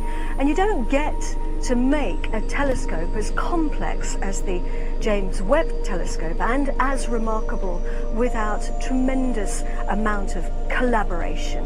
And the James Webb Space Telescope is indeed the product of a partnership between 3 space agencies who came together to create it, NASA, the European Space Agency, and also the Canadian Space Agency. So here to talk about that now is Greg Robinson from NASA. Greg, thank you very much for coming to the floor, out of the fishbowl as well for us. And we're talking serious teamwork here, aren't we? Yes, Katie. We've benefited from an amazing partnership with the Canadian Space Agency and the European Space Agency. Over the life of the development, we've had more than 10,000 people actually touch Webb, 29 states in the U.S. and 14 countries across the globe, and not to mention the amazing industrial base across the globe that have benefited here. In order to do bold missions like this, it takes lots of resources and lots of expertise, so we maximize everyone's expertise. And how did this bold mission get onto an Ariane 5 European launcher? So as part of the partnership, the Canadian Space Agency contributed science instruments, and they're incredibly important for this mission. And so did ESA, science instruments, and the amazing Ariane 5 that we will see take us on this journey and put us in the right direction to get to Lagrange Point 2. And we're looking forward to that. It's a tremendous atmosphere here, isn't it, in the Mission Control Center? There's a real buzz here today. I wonder how you must be feeling, Greg. I mean, it's got to be a very, very emotional time knowing that your telescope is sitting there on top of the rocket getting closer to launch. It's certainly amazing. I often talk about the butterflies, and people keep asking me, have they started? Have they started? And yes, they're starting. And when we get to about 20 minutes out, they will start flying a lot. So the excitement is just amazing. The excitement is building, and of course everyone very cool, calm and collected. Thank you, Greg Robinson. You can take your position back in the fishbowl now, because I know you've got a lot of work to do in there. Greg Robinson, thank you very much indeed for joining us. So the Ariane 5 launch vehicle is the heaviest lifter in the Ariane 5 in the Ariane family of launchers. And Raphael, she has got an incredible track record, hasn't she, of success? Yeah, this is a very reliable and successful rocket. Webb is going to be the 112th Ariane 5 to be launched. And the very first Ariane, the Ariane 1, took off exactly 42 years ago. Yesterday, this was on Christmas Eve, 1979. Good symbol. And hopefully we're going to get a good Christmas present today as well. And I mean, the rocket is also, you don't get to build a rocket like this without collaboration either, do you? Of course, just like Webb actually. In fact, 12 different countries have been participating in the development of the Ariane 5, with Ariane Group now being the industrial prime. And we have a scale model right next to you, Raphael. Why don't you talk us through it? The rocket is made of sections, and we often call those stages, which is what you might hear during the commentary. Exactly. So first you have the 2 boosters, solid boosters, that are located on each side of the rocket. They will provide the main thrust in order to literally push the rocket against the gravity of the Earth. Then you have these big tanks that form the main cryogenic stage, with the main engine Vulcan at the bottom. And then you have the Webb telescope right at the top, inside the fairing. It is right there on the launch pad, and together they are put on top of the 3rd stage, a cryogenic stage. And it is this upper stage that is going to place Webb into orbit.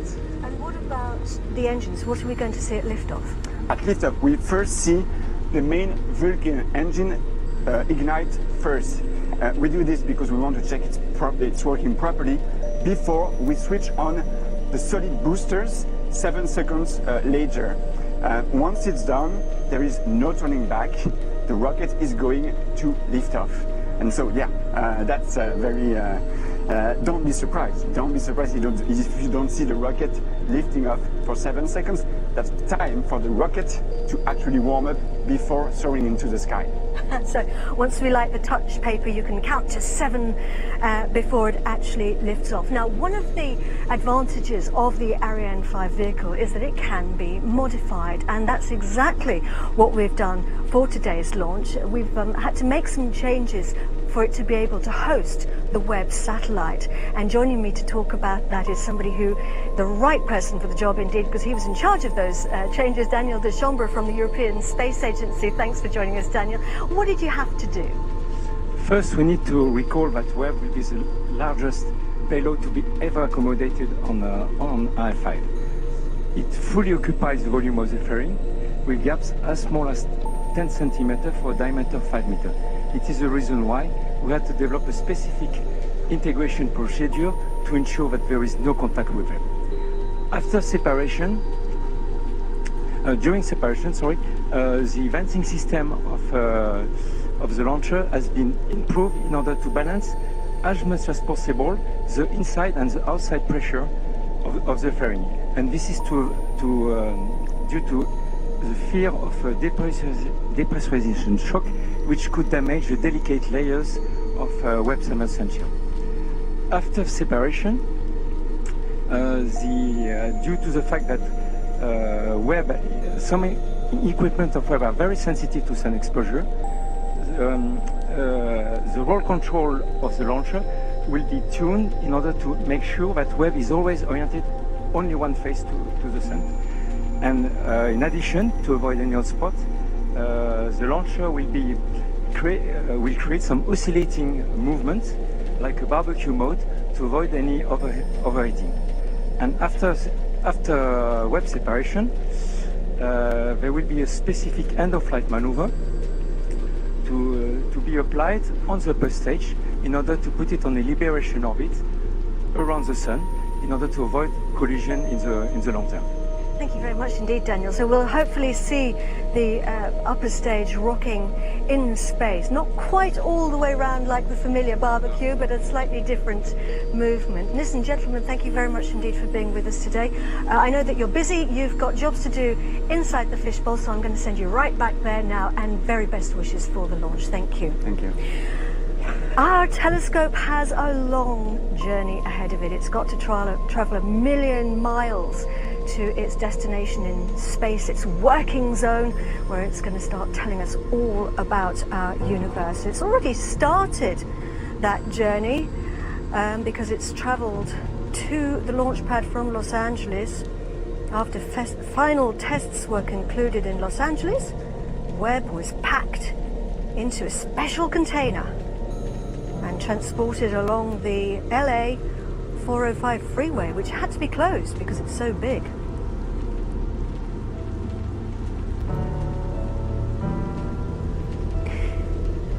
It traveled on a special ship.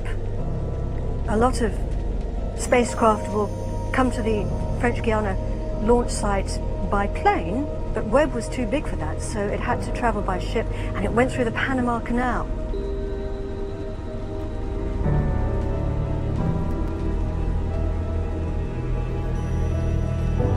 Up through the locks.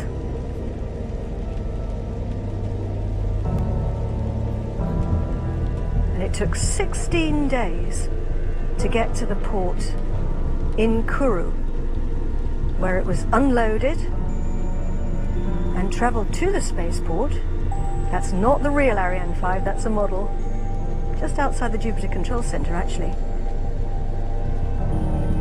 It was unpacked very carefully in the facilities that Raphael was talking about. And then fueling started, and of course The teams had to wear special suits because that's a dangerous job. And then it was placed all the way on top of the Ariane 5 rocket.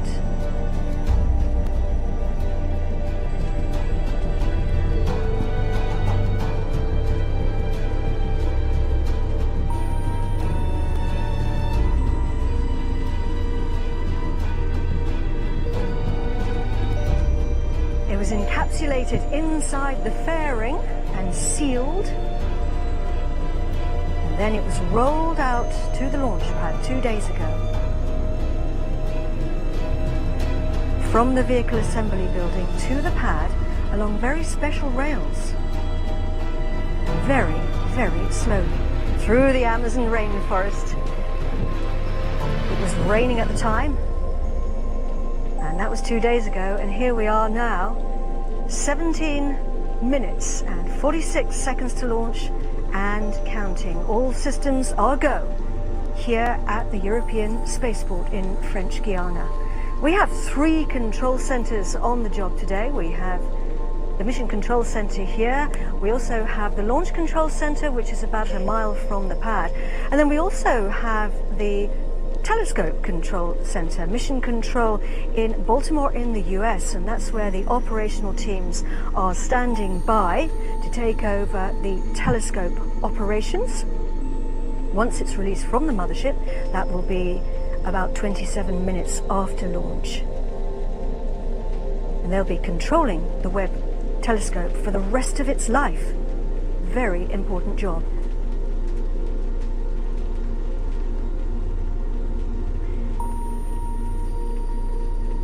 The James Webb Space Telescope is a truly remarkable observatory. People have been working on it for over 2 decades. Some people have been working on it for their whole professional lives. Thomas Zurbuchen is the head of science at NASA, and he's joining me now just to talk about it.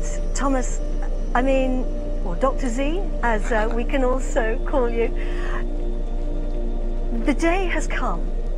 All these decades, all this time, all these people working on the telescope, and here we are, 16 minutes and counting to launch. It's a big day, huh? Oh, I'm so amazed, right? We have this telescope on top of this rocket, a telescope that 10,000 plus people have worked on in many ways, and together with that telescope, all the hopes and dreams of those individuals, and also tens of thousands of scientists, some of them not even born, that will benefit from these data, are there with them waiting for these last minutes of countdown for its journey to space. I'm guessing people are feeling a combination of emotional excitement. What's going through people's minds, do you think? Oh, I think there's a tremendous sense of accomplishment. Whenever you're on top of a rocket, many things went really, really well. There's tremendous pride. There's always a little bit of anxiety. We know launching is hard. We have one of the absolute best teams in the world working on this right now, so I'm confident in that. We're super excited. It's just an amazing day today. And what are you most excited about, Dr. Z? Well, I'm a scientist, so for me, besides the technology that really is a marvel, it's really the best we can do. What I'm thinking about is really looking at the universe in new light. We have never seen the universe how Webb will show it to us. And can you just imagine going back in time, 13.5 billion years? It boggles your mind, even as a professional astrophysicist. Kind of just think about all the new things we're going to learn about our most beautiful universe.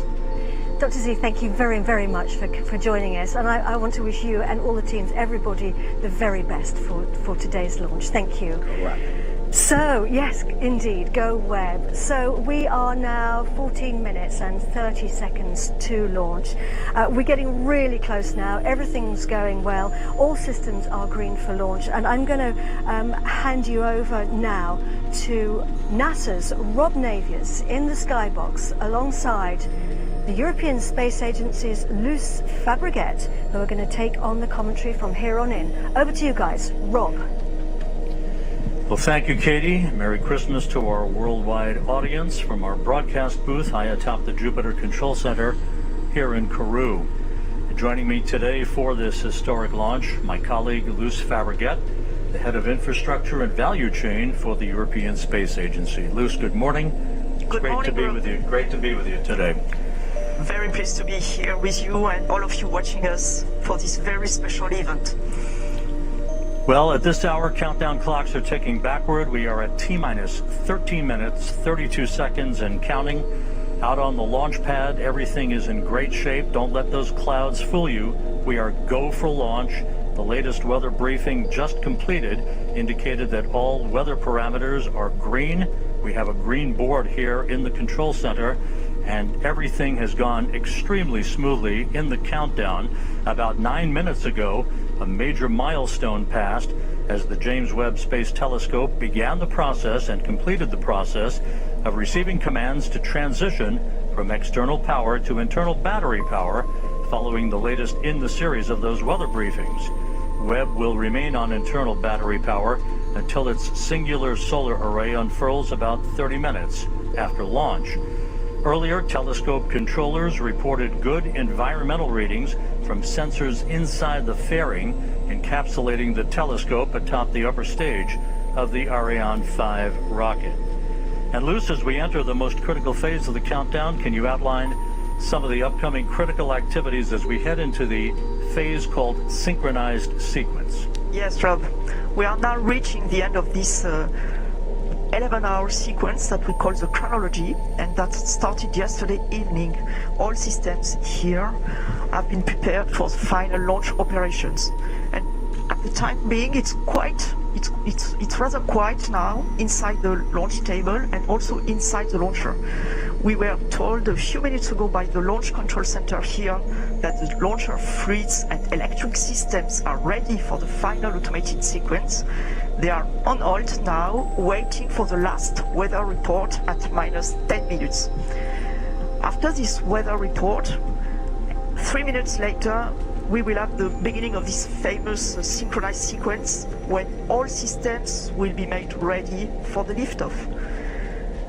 This sequence will first be run by the ground calculator, and then the onboard computer will take the lead step by step, and the launch vehicle will be made autonomous from the ground system. You know that we have 2 tanks in each cryogenic stage, upper stage and main stage. All 4 tanks are, of course, thermally insulated from the hot environment we have here in French Guiana. However, these liquid propellants are at very low temperature, and because of that, slightly evaporate. And to ensure they are perfectly loaded at liftoff, their final loading and topping up will last up to 4 minutes before the launch. So that will be the beginning of the synchronized sequence run by the ground calculators. Then we will have on the fluid side the end of the topping up, the final loading and the topping up of the different tanks. And on the electrical side, we will have the onboard computer getting prepared for the launch also, and it will be uploaded with the H0, with the H0 time, the time for the liftoff, which is today at 9, at the beginning of the window, 9:20 local time, 7:20 Eastern time. And Luce, we're coming up on that final weather report. We expect all systems to remain green. We'll be going down to the fishbowl to confirm that just a moment or two from now. It's a 27-minute ride to orbit from liftoff until the time that the Webb Observatory is separated from the upper stage of the Ariane 5 rocket. Several minutes later, the commands will be given to unfurl its solar array, followed by the confirmation from the telescope controllers in Baltimore that we are power positive, meaning that electrical current is flowing through that solar array. With us today inside the so-called fishbowl, seated with mission controllers on the floor of the control room, is Raphael Chevrier of Arianespace. Raphael, how's everything looking? What's being discussed down there? Hi, Rob. Well, so far so good. We just received the last weather forecast. It's all green for the H0 that is forecast right now. What we checked was altitude winds, wind in the vicinity of the launch pad, and risk of lightning. So right now It's a relief because the weather was a bit tough in the last couple of days, but right now everybody is very focused on the next steps. The start of the synchronized sequence at 7 minutes before liftoff. Last operations that Luz described earlier before Webb and the Ariane 5 are going to lift off and soar into the sky. Thanks, Raphael. We'll be back with you and Luz here shortly. We now have confirmation from Baltimore that James Webb is on internal power. Amidst all of this activity, we cannot forget that it is Christmas Day. 53 years ago, the astronauts of Apollo 8 completed their 10th and final orbit of the moon after reading from the book of Genesis on Christmas Eve to billions of people watching with rapt attention back on our planet. The astronauts then headed for home following their spacecraft's trans-Earth injection burn. Today, more than a half-century later, we're just minutes away from another Genesis, the genesis of new era of discovery. The launch of the James Webb Space Telescope is at hand. We're just 38 seconds away from entering the critical synchronized sequence. You're going to be hearing all the critical calls from the DDO, the Range Operations Manager, who is Jean-Luc Voyer, here in the launch, in the Mission Control Center. There he is. He will be calling the start of synchronized sequence, all of the critical countdown milestones, and we will be listening very intently for his calls. Let's stand by. À tous de DDO, attention pour la séquence finale lanceur.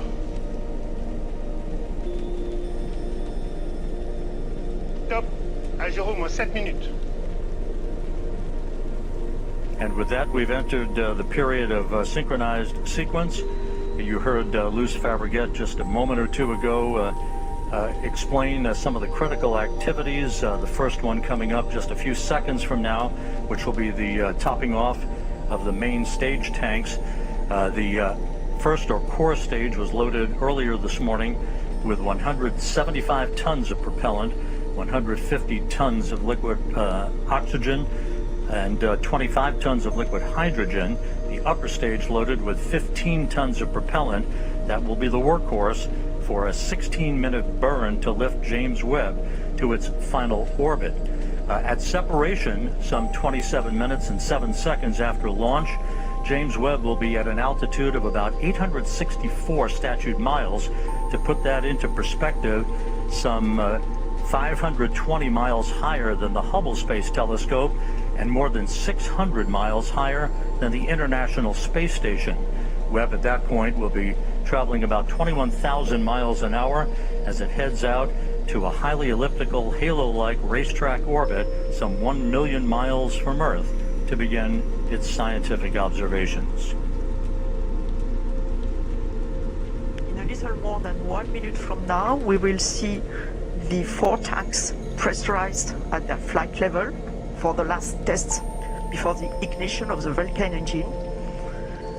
And in parallel, the electric system are also set in flight configuration. The onboard computer, the electrical power, as for the telescope, it will switch from ground to internal power 1 minute before the launch, 1 minute and 5 seconds before the launch.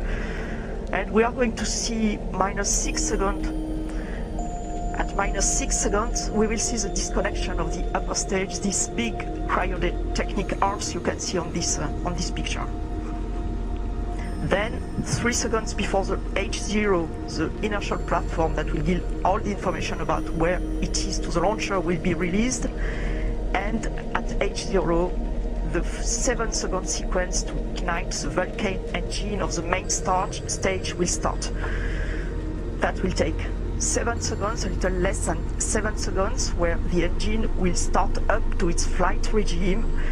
Once the computer has checked that the Vulcan engine is running normally, and you will see at that point a flame going stable at the outlet of the nozzle, and at that point the onboard computer will ignite the 2 boosters that will enable to move the 770 tons of Ariane and Webb.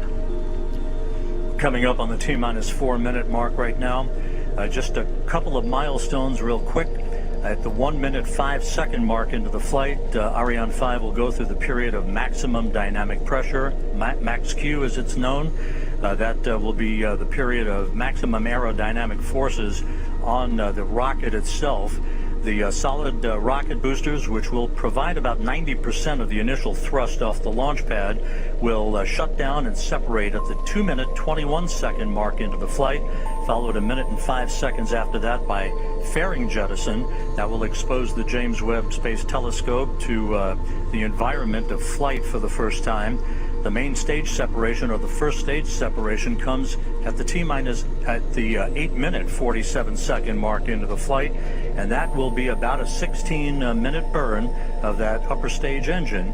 It will cut off at about 24 minutes 51 seconds into the flight, and then we'll go into a coast phase of about 2.5 minutes to allow any oscillations to dampen out, provide the most pristine environment for the James Webb Telescope before observatory separation.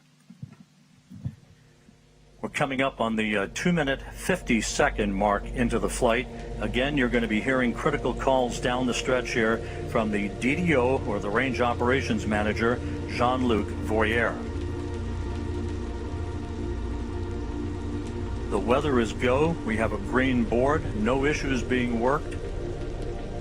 NASA officials, including Greg Robinson on the right, carefully watching the telemetry, looking intently at the final couple of minutes of the countdown. Lives have been spent in the preparation of the James Webb Space Telescope that is about to fly. And Beatrice Romero on his side, on the left of the screen, from Ariane Space. And that is the DDO, the Range Operations Manager, Jean-Luc Voyer, as we have hit the 2 minute mark in the countdown.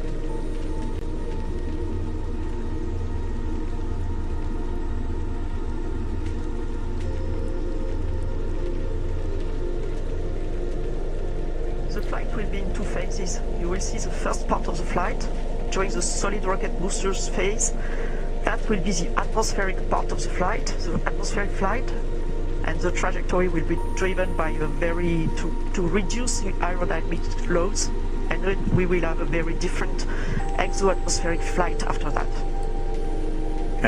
And you were watching a number of people, VIPs and invited guests, moving out to the observation platform that is right next to the Jupiter Control Center, as we stand by for the 1 minute call from Jean-Luc Voyer. À tous les DDO, attention pour moins 1 minute.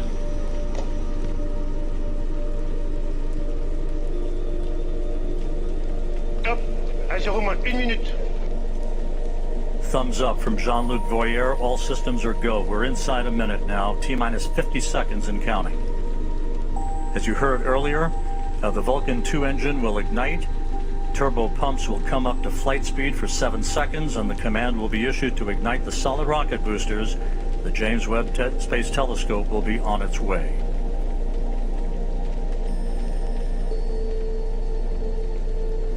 T-minus 30 seconds and counting.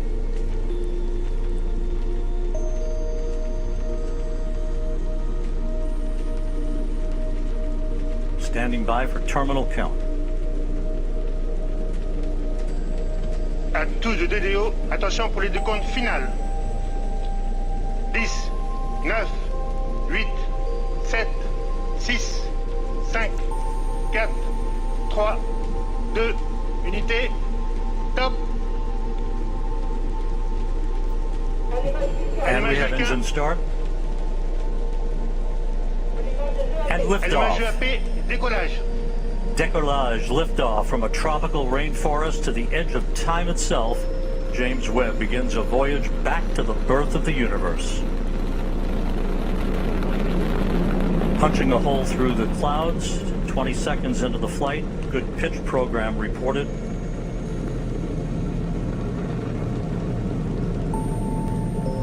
Trajectoire nominale. Vehicle performance is nominal.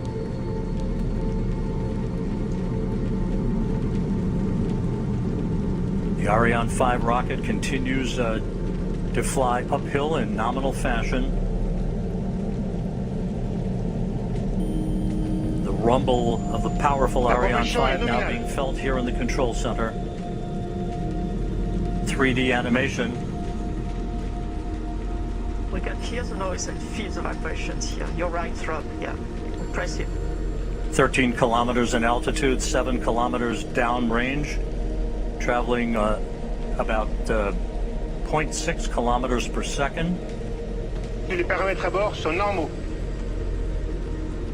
The trajectory reported to be nominal by Jean-Luc Voyer, the range operations manager. You can see at the bottom of your screen the yellow line is the trajectory plot, perfectly overlaid over the green line, which was the pre-launch trajectory. 1 minute 41 seconds into the flight, about 40 seconds away from shutdown of the solid rocket boosters.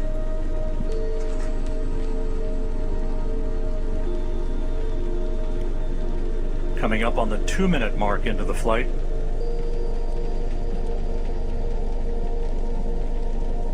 When it detects the threshold on acceleration, not the deceleration, but less acceleration. Tous les paramètres à bord sont normaux. Everything is okay. Everything is normal. 2 minutes 15 seconds into the flight. When the computer detects this threshold, it will separate. Séparation des EAP. Done. We have confirmation of solid rocket booster separation from Jean-Luc Voyer. This coming at an altitude of 44 miles. The Ariane 5 and James Webb traveling almost 5,000 miles an hour. We have about 1 minute 5 seconds to go before fairing jettison. That'll be the next critical milestone. The fairing is there to avoid the satellite being exposed to high temperatures and also high airflows. And as soon as the launcher leaves the atmosphere, as is now the case, the satellite does not need anymore to be protected, and Webb does not need anymore to be protected. So each kilogram being very important for the performance of the launch, we are going to eject this no more useful fairing. And let's go down to the floor in the Jupiter Control Center to Raphael Chevrier of Arianespace. Raphael, so far so good. Hi Rob, so far so good. Everything is nominal, as we say, when altitude and trajectory of the Ariane 5 is going perfectly well. As you can see also on the yellow line on the screen, we had the confirmation of the separation of the two sweet boosters and now of the fairing, meaning that we have crossed the limits of the atmosphere. So everything is going super good. And the DDO just said that all parameters are going perfectly smoothly. So let's continue the mission.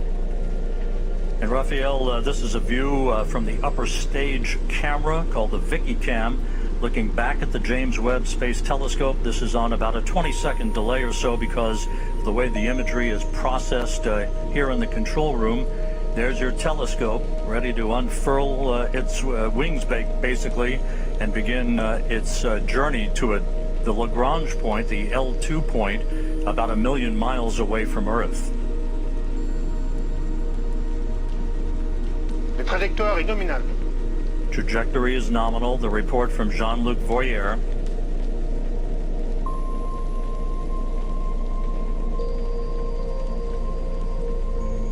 The liftoff time confirmed here in the Mission Control Center at 12:20 Greenwich Mean Time, 9:20 a.m. Peru time, 7:20 a.m. Eastern Time. The Ariane 5 and James Webb, 181 kilometers in altitude, 450 kilometers downrange from the launch site here in Kourou. Flight control is very smooth. 5 minutes, 12 seconds into the flight. We have about 3.5 minutes to go in main stage or first stage performance. And again, you can see at the bottom of your screen the yellow plot line overlaid over the green line, meaning we are right on course, right down the pike, and a perfect trajectory so far for the Ariane 5 rocket. Les paramètres à bord sont normaux.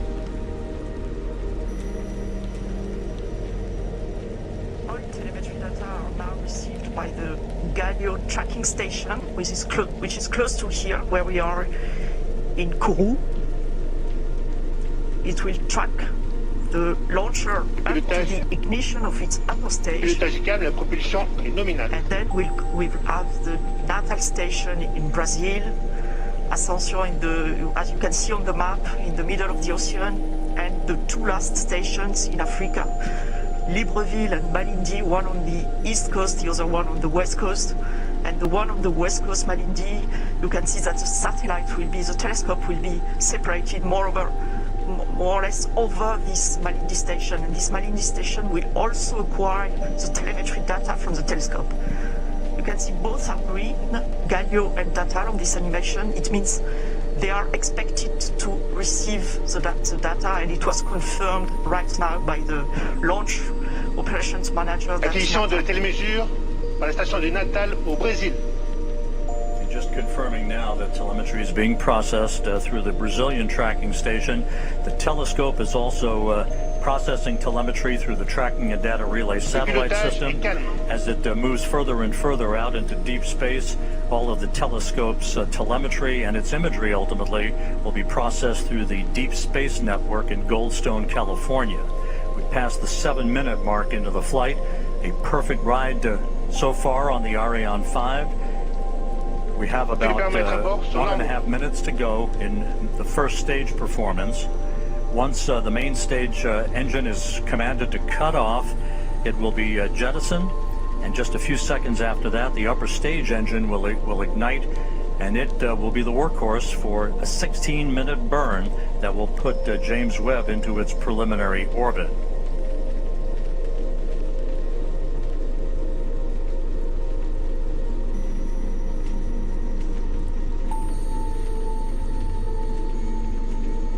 About 11 minutes from now, telescope controllers at the Space Telescope Science Institute will be sending commands to prepare James Webb for the initial series of commissioning activities that will lead to the deployment of its solar array and the initiation of generation of electrical power for the telescope. About 30 seconds away from main engine cutoff.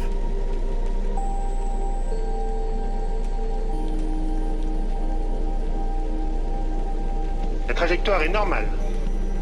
Nominal trajectory continues to be the watchword for the day from the Range Operations Manager, Jean-Luc Voyer, as we stand by for main engine shutdown and separation.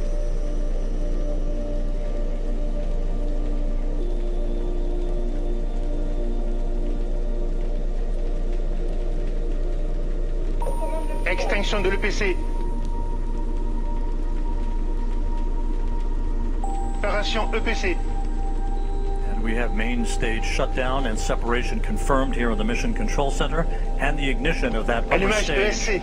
And Raphael Chevrier down in the fishbowl. So far, so good.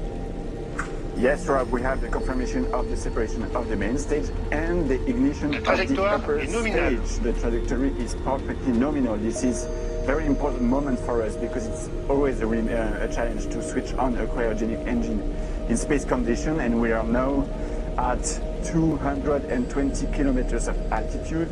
Speed is a bit more than 7 kilometers per second.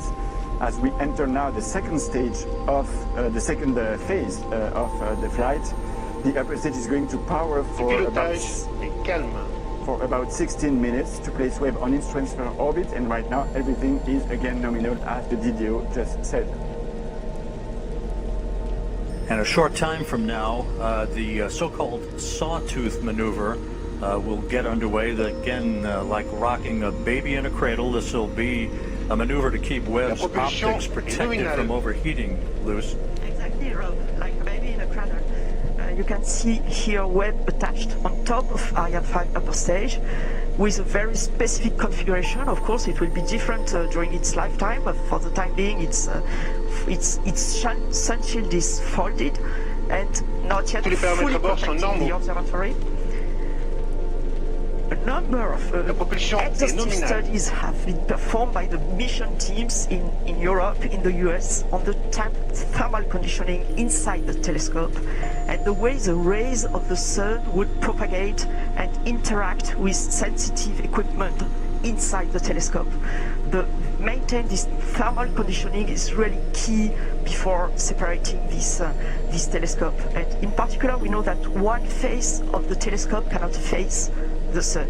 That's why to produce these right thermal conditions inside the Webb, a specific roll law has been designed, what we call the sawtooth approach. And if you are watching carefully to these images, you can see this animation. You can see that the upper stage is going 30 degrees on one side, then 30 degrees on the other side, going back and forth this way to maintain this perfect thermal conditioning for the telescope. It's worthwhile noting that after Webb separates from the upper stage of the Ariane 5 rocket, which continues to perform in excellent fashion coming up on the 12-minute mark into the flight, the telescope controllers will be taking the baton, if you will, from the mission controllers here in Kourou. The first steps will be the opening of fuel valves, a pair of fuel valves, to start flowing fuel to Webb's onboard thrusters. They then will power on the valve drive electronics. Those are powered on in preparation to control and fire those thrusters when required. Webb's solar array is scheduled to be deployed at approximately the 33-minute mark into the flight. Once it is locked in place, we'll get the call that electricity is flowing through the array. That call will come from the Mission Operations Manager, Carl Starr, who is at the Space Telescope Science Institute at Johns Hopkins in Baltimore. Seated right behind him in that control room is Alicia Starr, a pair of stars helping to guide James Webb on its discovery of the stars. Alicia Starr is the lead engineer for launch and ascent events. Once the solar array is deployed and declared power positive, then 3 out of the 4 hold downs for the aft deployed radiator will be released to prevent binding due to the cool down of the telescope's composite structure. The contamination control heaters will be enabled to protect instrument optics on Webb from any water ice condensation as they cool down. The actuator drive unit will be powered on. This particular mechanism helps with heater control of the fine steering mirror, preventing water ice condensation later to be used to position each of the mirror's segments.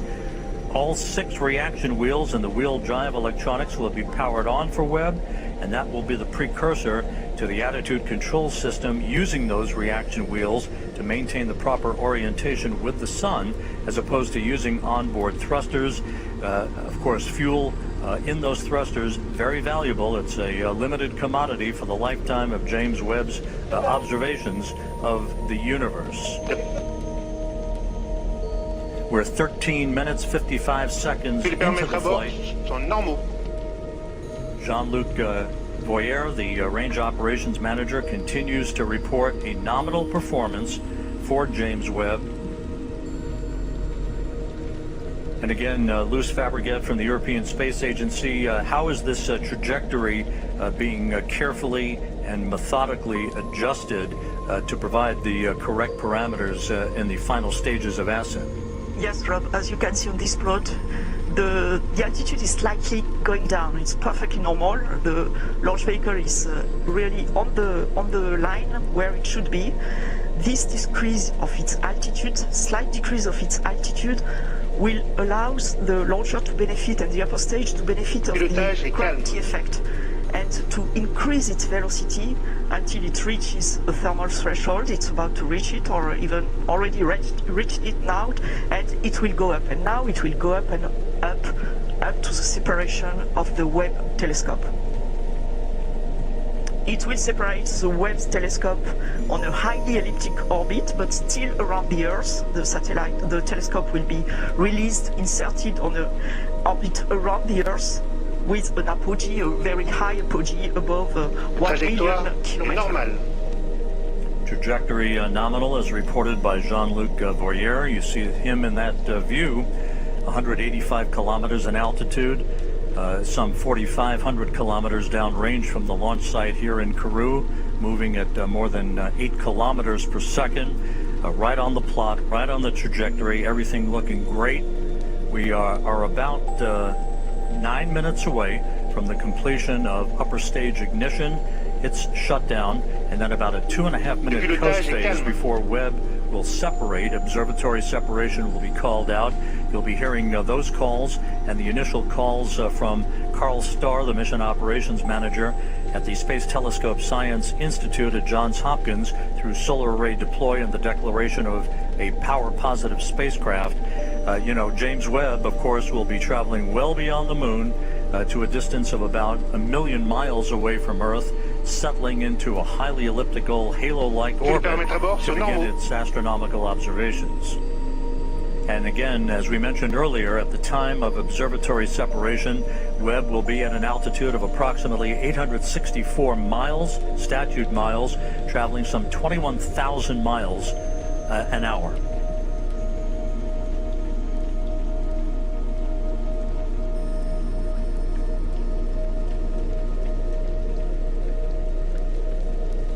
We're about 8 minutes away from upper stage shutdown.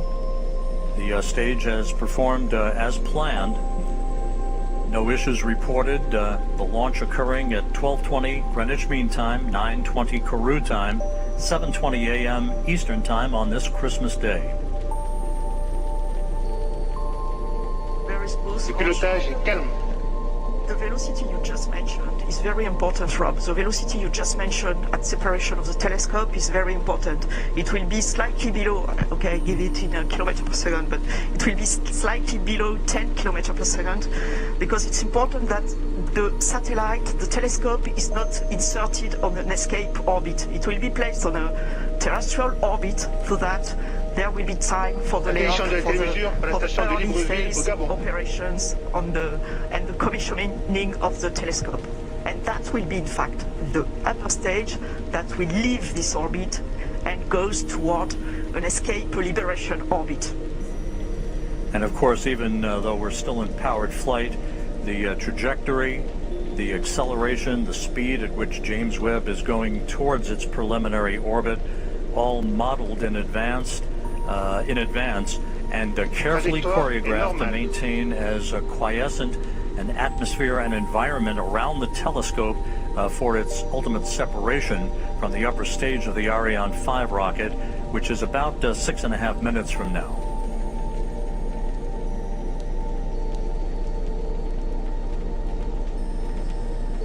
"18.5 minutes into the flight.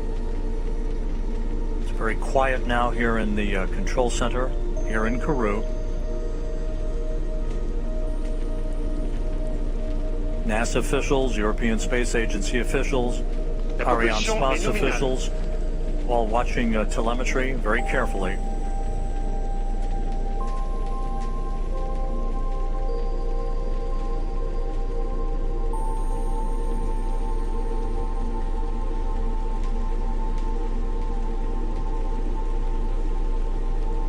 And as the upper stage continues to burn nominally and sheds fuel, the acceleration uphill for the James Webb Space Telescope continues to increase as we approach the 20-minute mark into the flight. Again, upper stage cutoff is scheduled at the 24-minute, 51-second mark into the flight, about 5.5 minutes from now.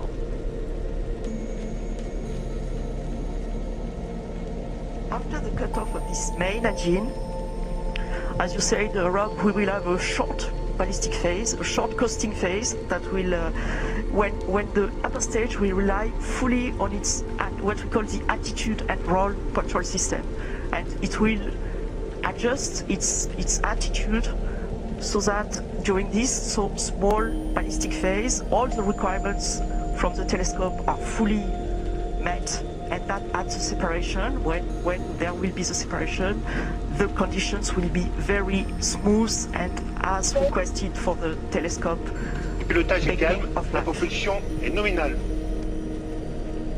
Today's countdown was as flawless as you can imagine.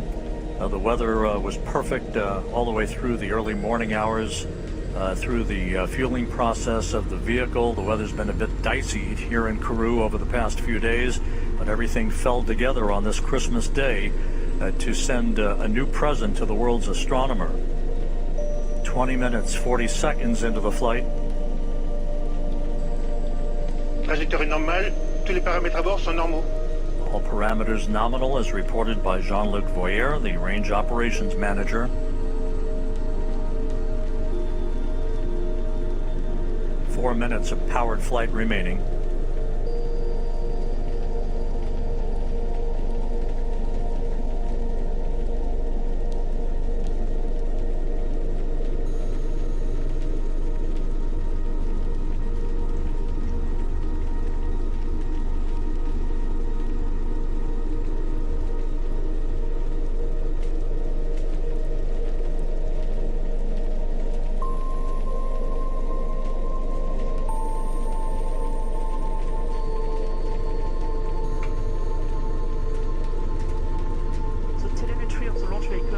Acquired for the time being by the Libreville tracking station on the western coast of Africa. Flight control is nominal. The trajectory is fully normal, fully as expected, as you can see on the plot with the yellow plot over the green one. That is the expected one. 22 minutes into the flight. Less than 3 minutes of powered flight remaining. Pilotage est calme. Smooth flight control.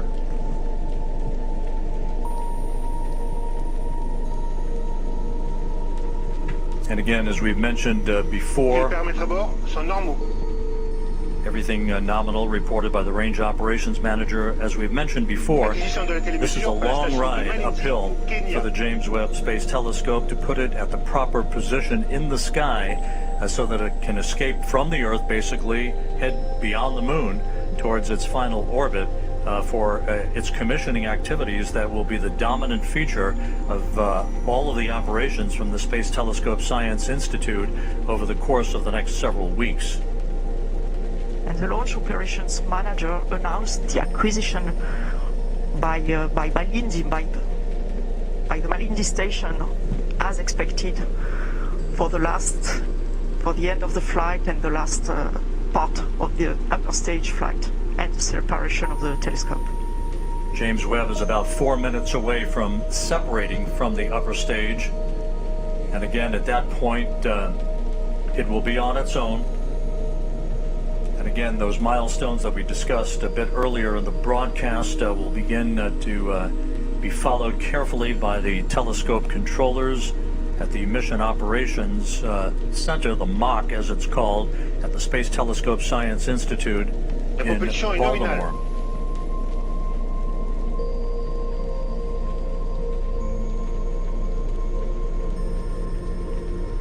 One minute of powered flight remaining.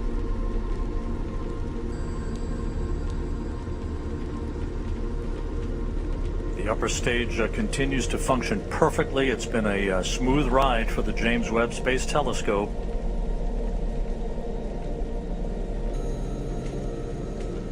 Trajectoire est nominale.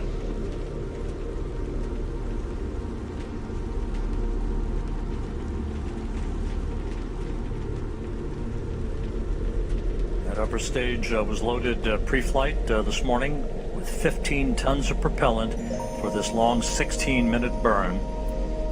Now about 30 seconds away from upper stage cutoff.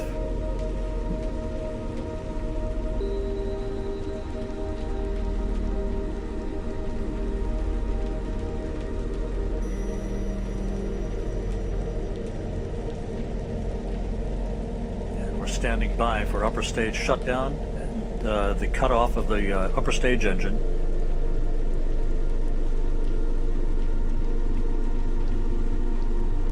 Extraction ESC.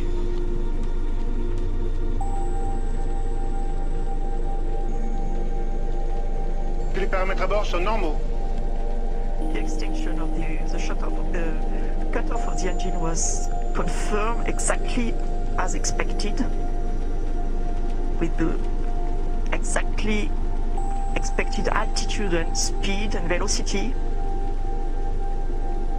So now we have entered the coasting phase, the ballistic phase, that will last for a little more than 2 minutes.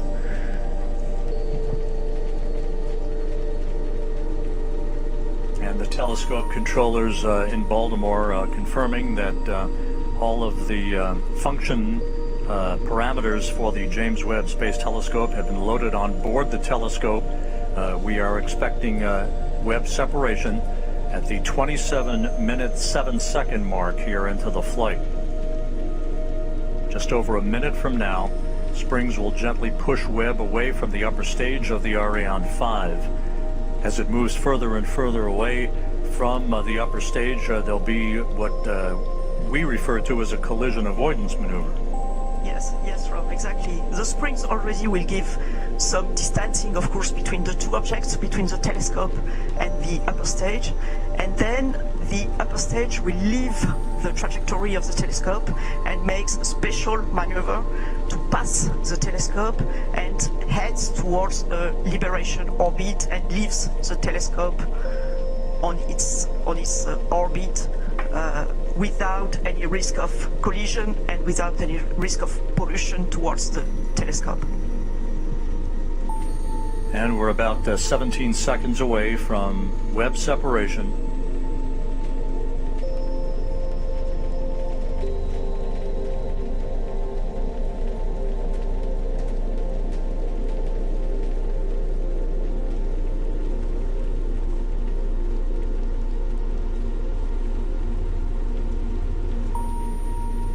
Séparation Webb Space Telescope. Go Webb!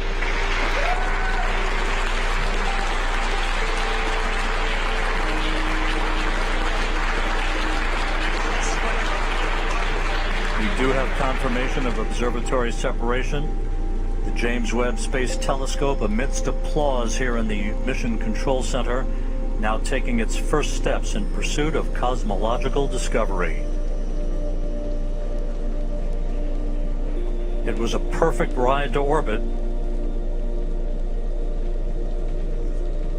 and all of the separation sequence events are running in good fashion according to the telescope controllers. And there is the view from the upper stage camera on the Ariane 5 looking at the James Webb Space Telescope as it moves gently away from its launch vehicle.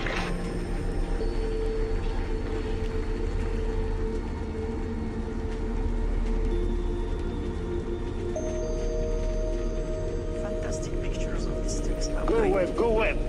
Yes, go Webb. Ironically enough, as we marvel on this view from the upper stage camera, this will be humanity's last view of the James Webb Space Telescope as it moves to its workplace about 1 million miles away from Earth. Yes, you're right, Rob. Impressive. Fantastic pictures. Yeah.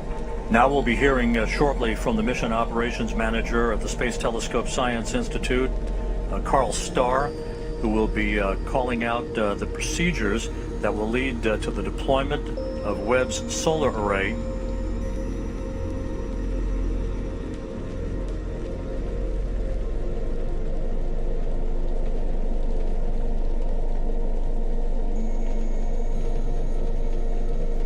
And down in the fishbowl where there is jubilation, let's go to Raphael Chevrier of Arianespace. And before we do that, Raphael, a bit earlier than planned, but there is the solar array having been deployed. James Webb now has its array out as we stand by for confirmation that it is power positive.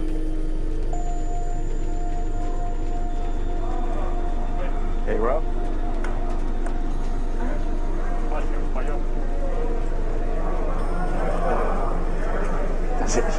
J'entends pas ce qu'il me dit. Il m'a appelé ou pas? Il m'a appelé ou pas, Romain? Non, il t'a pas appelé. And there it is. There's your critical call. James Webb not only has legs, but it has power as it begins its journey and the commissioning activities to follow. And with that, let's go down to the floor in the fishbowl and Raphael Chevrier of Arianespace. This is it. We have witnessed and the confirmation that Ariane 5 has safely delivered Webb into space. The upper stage is now being placed on a safe escape orbit around the sun, but honestly, I've got to tell you that these images are absolutely incredible, and well, it may be the end of the mission for Ariane space, but it's only the beginning of the journey for Webb. It's now on its way to the Lagrange point. Congratulations to all the team involved in the flight. Really, there is no words to describe the immersion that is happening right now in the fishbowl. So all I can say is good luck, Webb, and bring us incredible data from the deep universe. At that point, our sequence will continue. Well, Raphael, congratulations on a perfect ride to orbit from the Ariane 5 out of Kourou here today. A view here in the Space Telescope Science Institute. Their work just beginning on a new era of scientific observations. Luce Fabregat, it was a smooth ride to orbit. Everything went by the book, almost like a simulation, without any problems. And we thank you for all of your insight throughout the course of the day. Thanks to Europe, and really a great achievement. I have many faces and names now coming up to my mind, and really you can be proud of what was achieved on both sides of the Atlantic Ocean. Thanks a lot to you. Tremendous jubilation here in the control center. You're looking at Jean-Luc Voyer, the range operations manager. Quite a Christmas present for the world's astronomers as the James Webb Space Telescope begins its life heading towards deep space. With that, we're going to go back to the floor now to Katie Haswell. Katie, we did our thing. It's up to you now. Oh my goodness, I just can't tell you. It's such utter jubilation here on the floor in the Jupiter Control Center. Everybody's been whooping with joy. The controllers here and the mission controllers jumping up, clapping, whooping with joy, people hugging. And I have to say, my throat was caught as I saw the glimpse of sunshine on Webb solar panels as we watched it heading out into space on its journey to its working zone. It's going to take about 6 months before we start getting our deep space observations from Webb. Of course, the teams have got a huge amount to do before we get to that, and our best wishes with all those teams in Baltimore. I want to get some reaction. Right now, everybody's talking and hugging each other because they're feeling so excited, and I totally understand that. Let's start, though, by going over to the NASA administrator, Bill Nelson.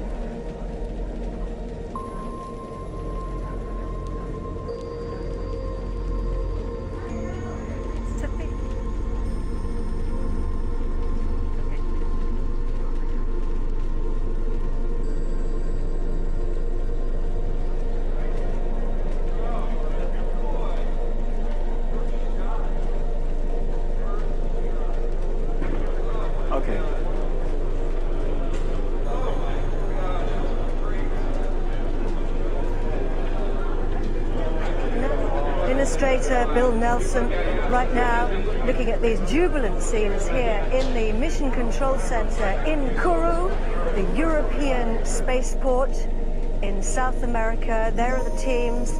The mission controllers have done a fantastic job. It was an utterly flawless launch from the European spaceport here on the equator in the Amazon rainforest. Hoping to go over now to NASA Administrator Bill Nelson to get some reaction from him.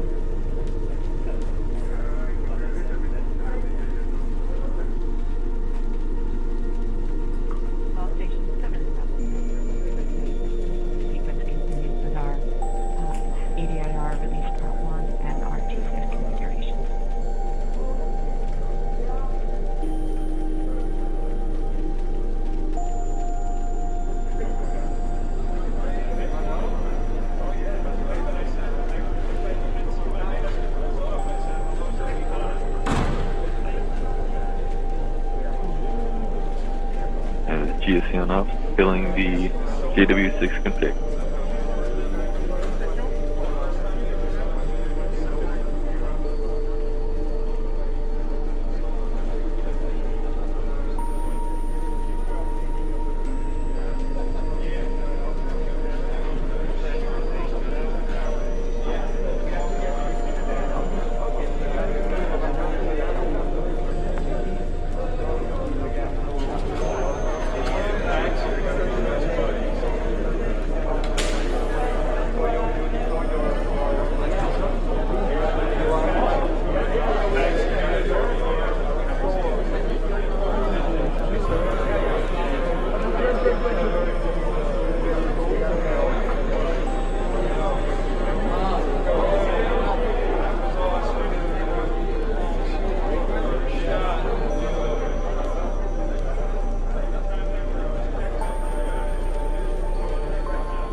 operations manager has been calling out the milestones throughout the flight today.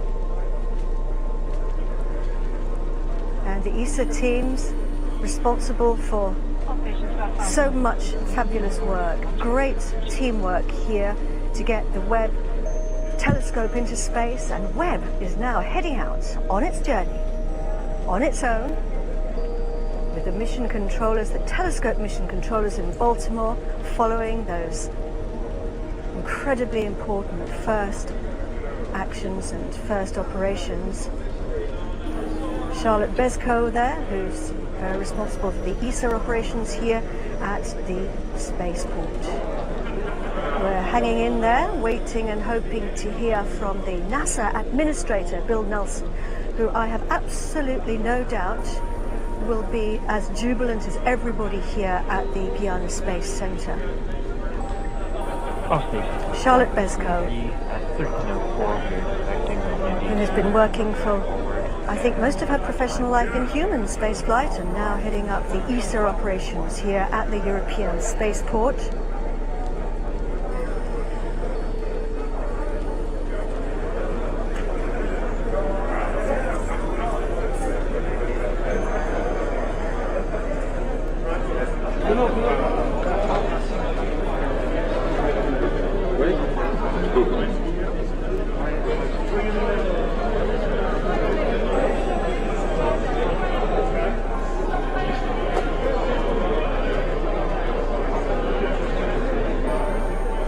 Over to you, Bill Nelson.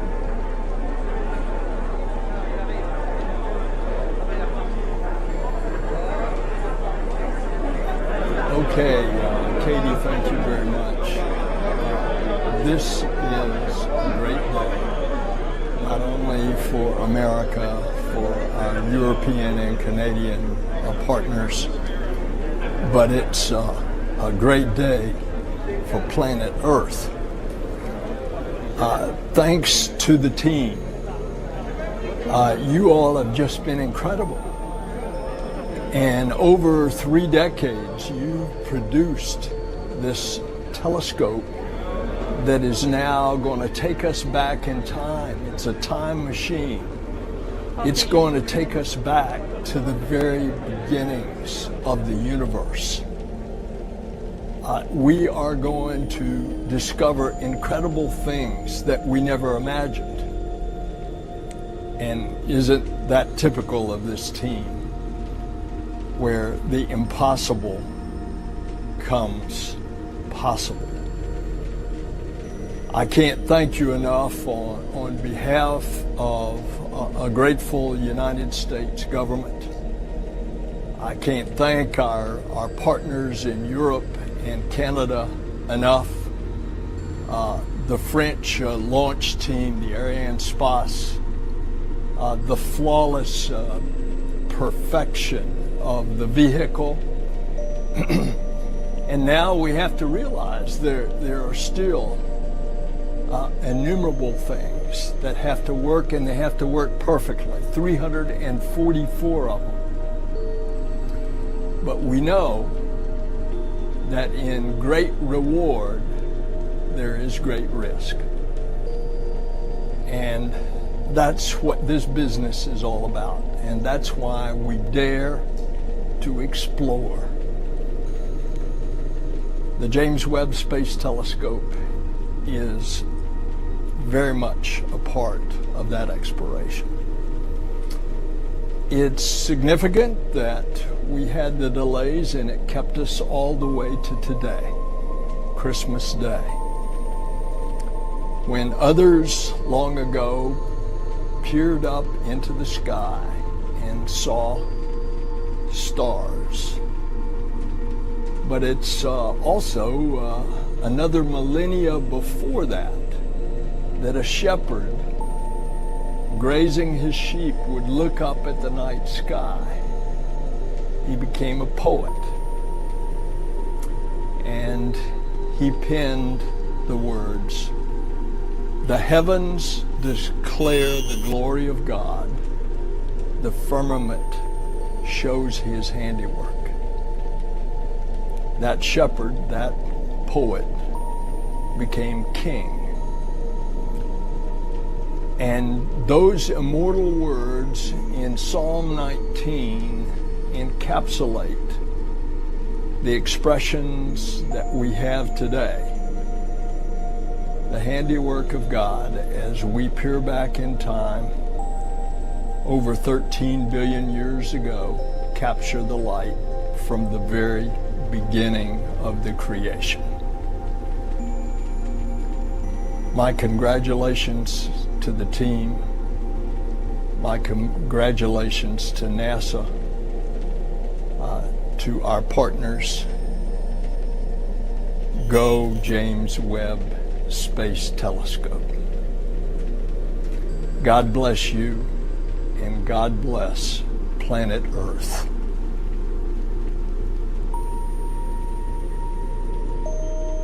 Back to you, Katie.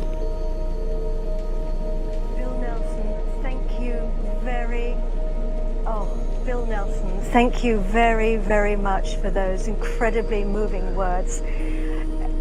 Indeed, we're heading out to look at the first light of the universe. And Bill Nelson there, we have Stefan Israel with us from Arianespace. Bill Nelson there being so complimentary about the partnerships, the teamwork, and thanks as well to you guys for this fantastic launch. What a day, Stefan. Indeed, what a Christmas gift today from the Guyana Space Center. We really want to thank NASA for its trust. The administrator, Bill Nelson, we have with us Thomas Zurbuchen and all his team, and our first thoughts are going to NASA. It is a journey of 20 years we have made together. We have worked as hell, I would say, to make this happen, and now it's done. I want to thank as well ESA, who is formerly our contractor for this launch. We have Joseph Aschbacher with us, we have Daniel Neuenschwander. We have worked hand by hand to make it happen. I want to thank CNES, Ariane 5 Design Authority, and our daily partner here in the Guyana Space Center. Philippe Baptiste is with us, Marianne Claire is with us. Thank you very much to CNES. For sure, I want to pay my tribute to Ariane Group, which is the prime contractor of Ariane 5, main shareholder of Arianespace, and which has delivered the launcher up to liftoff. And doing so, I pay also my tribute to Arianespace team. The Arianespace team have worked all this year to make this 14th launch of the year and this very special mission. Your dedication, your professionalism has made the success of tonight. Tonight is a great step for the space journey. It is also a great step for the friendship between the United States of America, Europe and France. So thank you very much to all of us. And now I think we can take a little bit of a rest, but we are going now to leave with Webb up to its final destination, to the Lagrangian point. Thank you very much. Thanks a lot. Thank you very much, Stefan. And the Director General of the European Space Agency is Joseph Aschbacher. Joseph.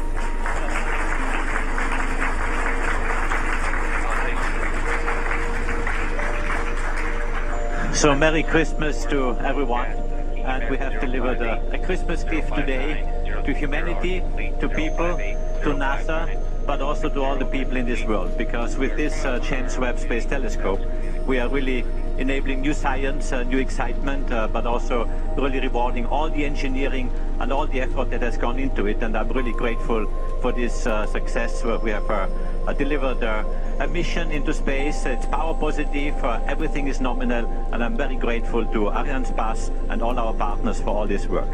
Stefan Israel has already thanked all our partners, but let me also just very briefly recall that this was really a team effort. It was a team effort of the European team. We call it Team Europe, the European Space Agency obviously providing the launcher with Arianespace, with CNES, with Ariane Group, with all our partners which we have to make this possible. And I really would like to spend a minute to thank all the people involved in this. Today is Christmas. Some of them are here, have been spent weeks here in French Guiana or at the sites where they have been working. It's a special moment. I know I have made sacrifices, but it's a special moment, and really thank you from my heart. But also thank you, NASA. Bill Nelson was speaking before. Thomas Zurbuchen is here with his team. Fantastic cooperation, and this cooperation between NASA and European team is really exemplary. And a big, big thank you, Thomas and your people, for what you have done together with us, that you have entrusted this precious spacecraft to us, which we could deliver. And I'm so happy today, I can tell you, this is a very special moment. It's very nerve-wracking.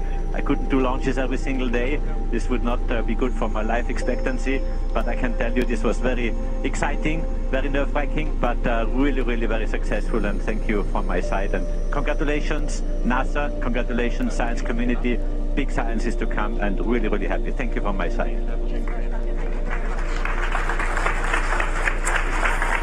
So the president of the CNES, which is the French space agency, is Philippe Baptiste, and he joins us now. Philippe. Thank you very much. Well, as everybody here in the room, I'm very, very happy to see that everything was fine, everything is nominal. It's great news for NASA, for ESA, for all of us.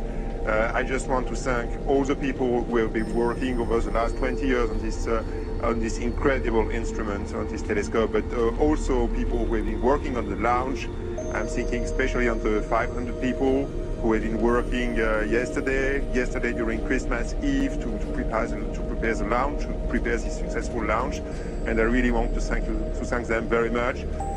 People from CNES, from ESA, from NASA, from Arianespace, and from all the partners who were around.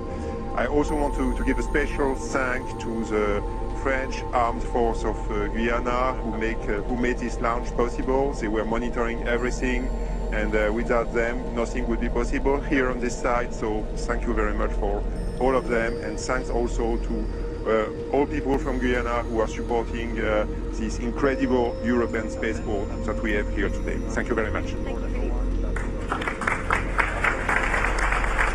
So we now have a pre-recorded message from Lisa Campbell, who is the president of the Canadian Space Agency. I am so proud to witness the highly anticipated launch of this extraordinary mission. Je suis très heureuse et fière de m'adresser à vous aujourd'hui. It's a remarkable feat of international collaboration to think of all the scientific and engineering coordination that made today's events possible. In fact, Webb is the result of close to 25 years of planning and development with our international partners. Notre participation au télescope Webb est l'aboutissement de plus de 25 ans de planification et développement avec nos partenaires internationaux. We're playing a big role on the world stage. Canadian excellence has helped make this flagship telescope a reality. Our participation in Webb is extremely significant. It's the largest space science project in the 60-year history of our space program. Webb est effectivement le plus grand projet de sciences spatiales dans lequel nous avons été impliqués depuis le début de notre programme spatial. The successful launch of this groundbreaking telescope bolsters humanity's quest for knowledge of the cosmos and ignites interest in astronomy for a new generation. The Canadian Space Agency is proud to have contributed critical instruments to this large-scale partnership as part of a global effort to spur the next great scientific leap. We're thrilled to take part in a mission of such enormous scientific promise. Nous sommes ravis de faire partie de cette mission extraordinaire. Canadian astronomers are excited to use Webb's data and benefit from the tremendous science opportunities offered by this one-of-a-kind observatory. We congratulate the fantastic team of over 10,000 people who put all their skills, ingenuity, and effort into developing the telescope for more than 2 decades. Bon voyage, Webb! Canadians will follow your journey with great interest. And now I'd like to hand you over to Thomas de Brucken, who is the head of science at NASA. Thomas. Well, Katie, what an emotional day, what an emotional time. We're here, all of us who have been working together for so many weeks, months, and years, and more importantly, our teams are taking team images behind us who have put in front of their lives as the highest priority for so many of them to actually get this done and get it done here, working even during the holiday times.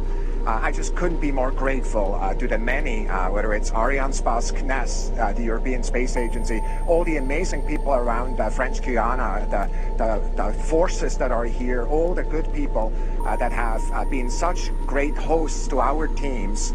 All of them I want to thank. You know, whenever we look at launches, they're both an ending and a beginning. They're an ending of an engineering project on the ground.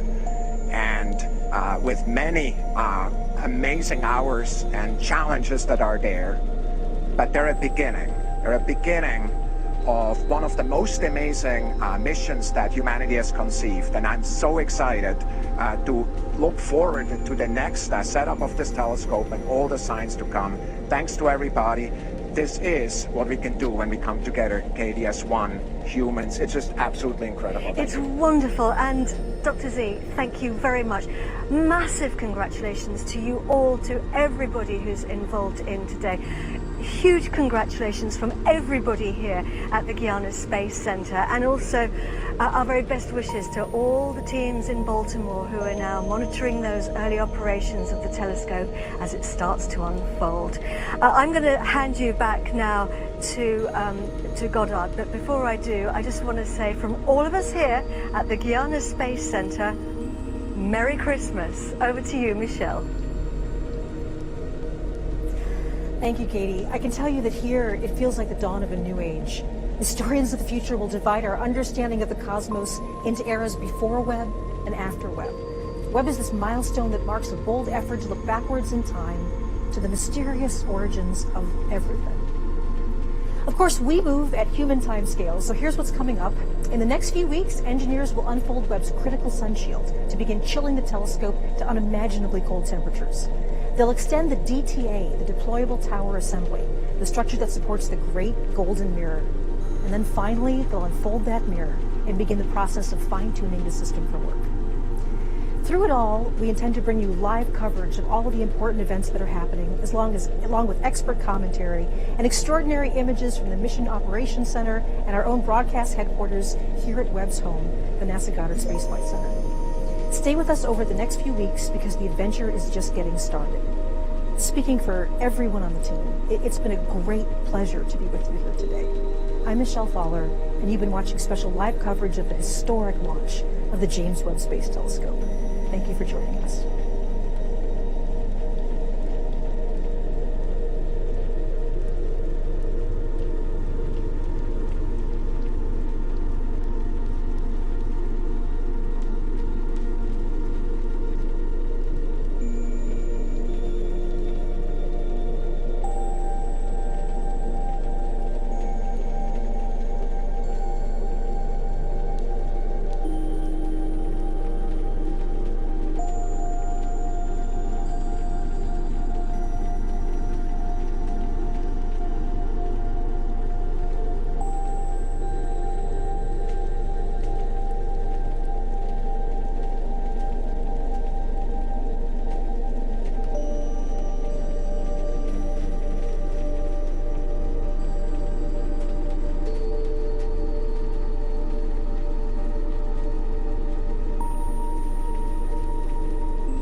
T-minus 30 seconds and counting.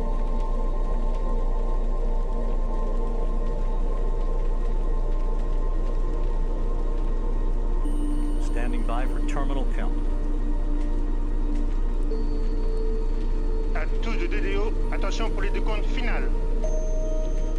10, 9, 8, 7, 6, 5, 4, 3, 2, unité.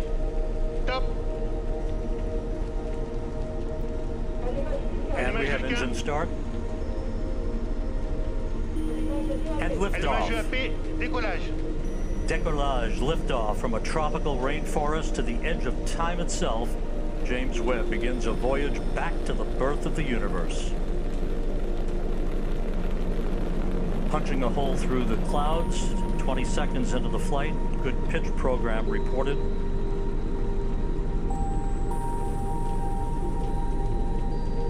Trajectoire est nominale. Vehicle performance is nominal.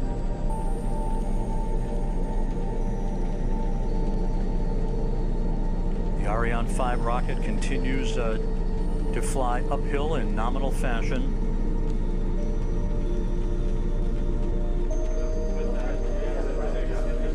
Well, first of all, the first evaluation images came in the middle of the night, but the team all came in and we gathered and we evaluated whether the camera was working well enough for us to proceed on with the alignment.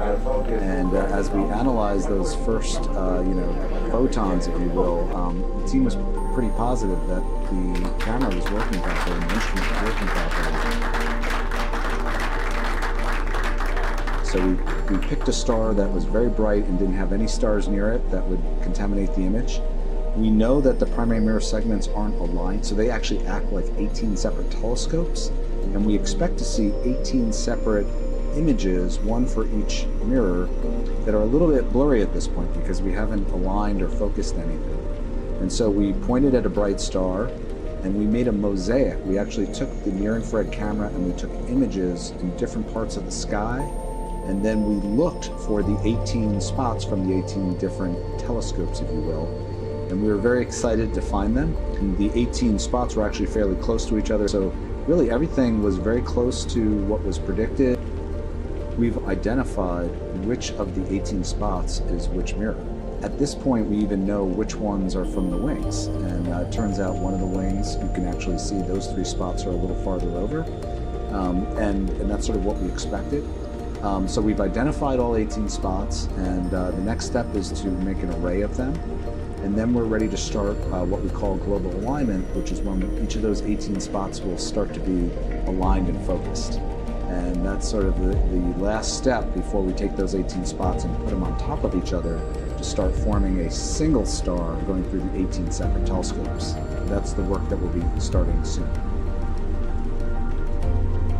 We also took a selfie of the primary mirror. We took an image of the primary mirror, and that helps us understand the alignment of the telescope, especially the primary mirror, to the camera itself and the instruments. There's actually a special lens in the near-infrared camera that you can put in, and it allows you to take a picture of the primary mirror itself.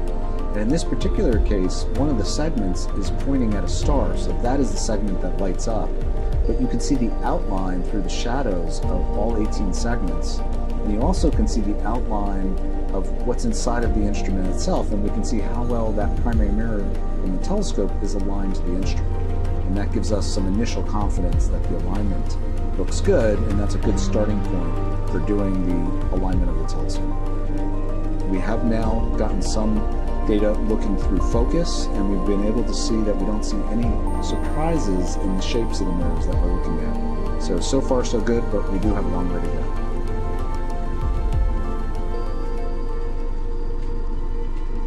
Hi, I'm Peter Cullen, the voice of Transformers Optimus Prime. During the last 24 years, NASA's Hubble Space Telescope has brought the wonders of the universe to us here on Earth. But as powerful as Hubble is, there are secrets about the cosmos that even it cannot reveal. To unlock those secrets, NASA is building Hubble's scientific successor, the James Webb Space Telescope.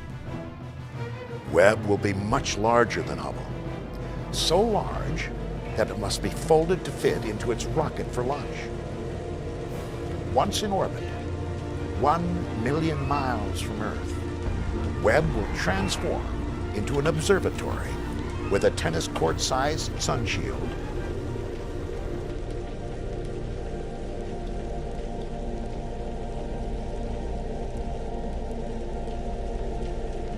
a 21-foot wide primary mirror.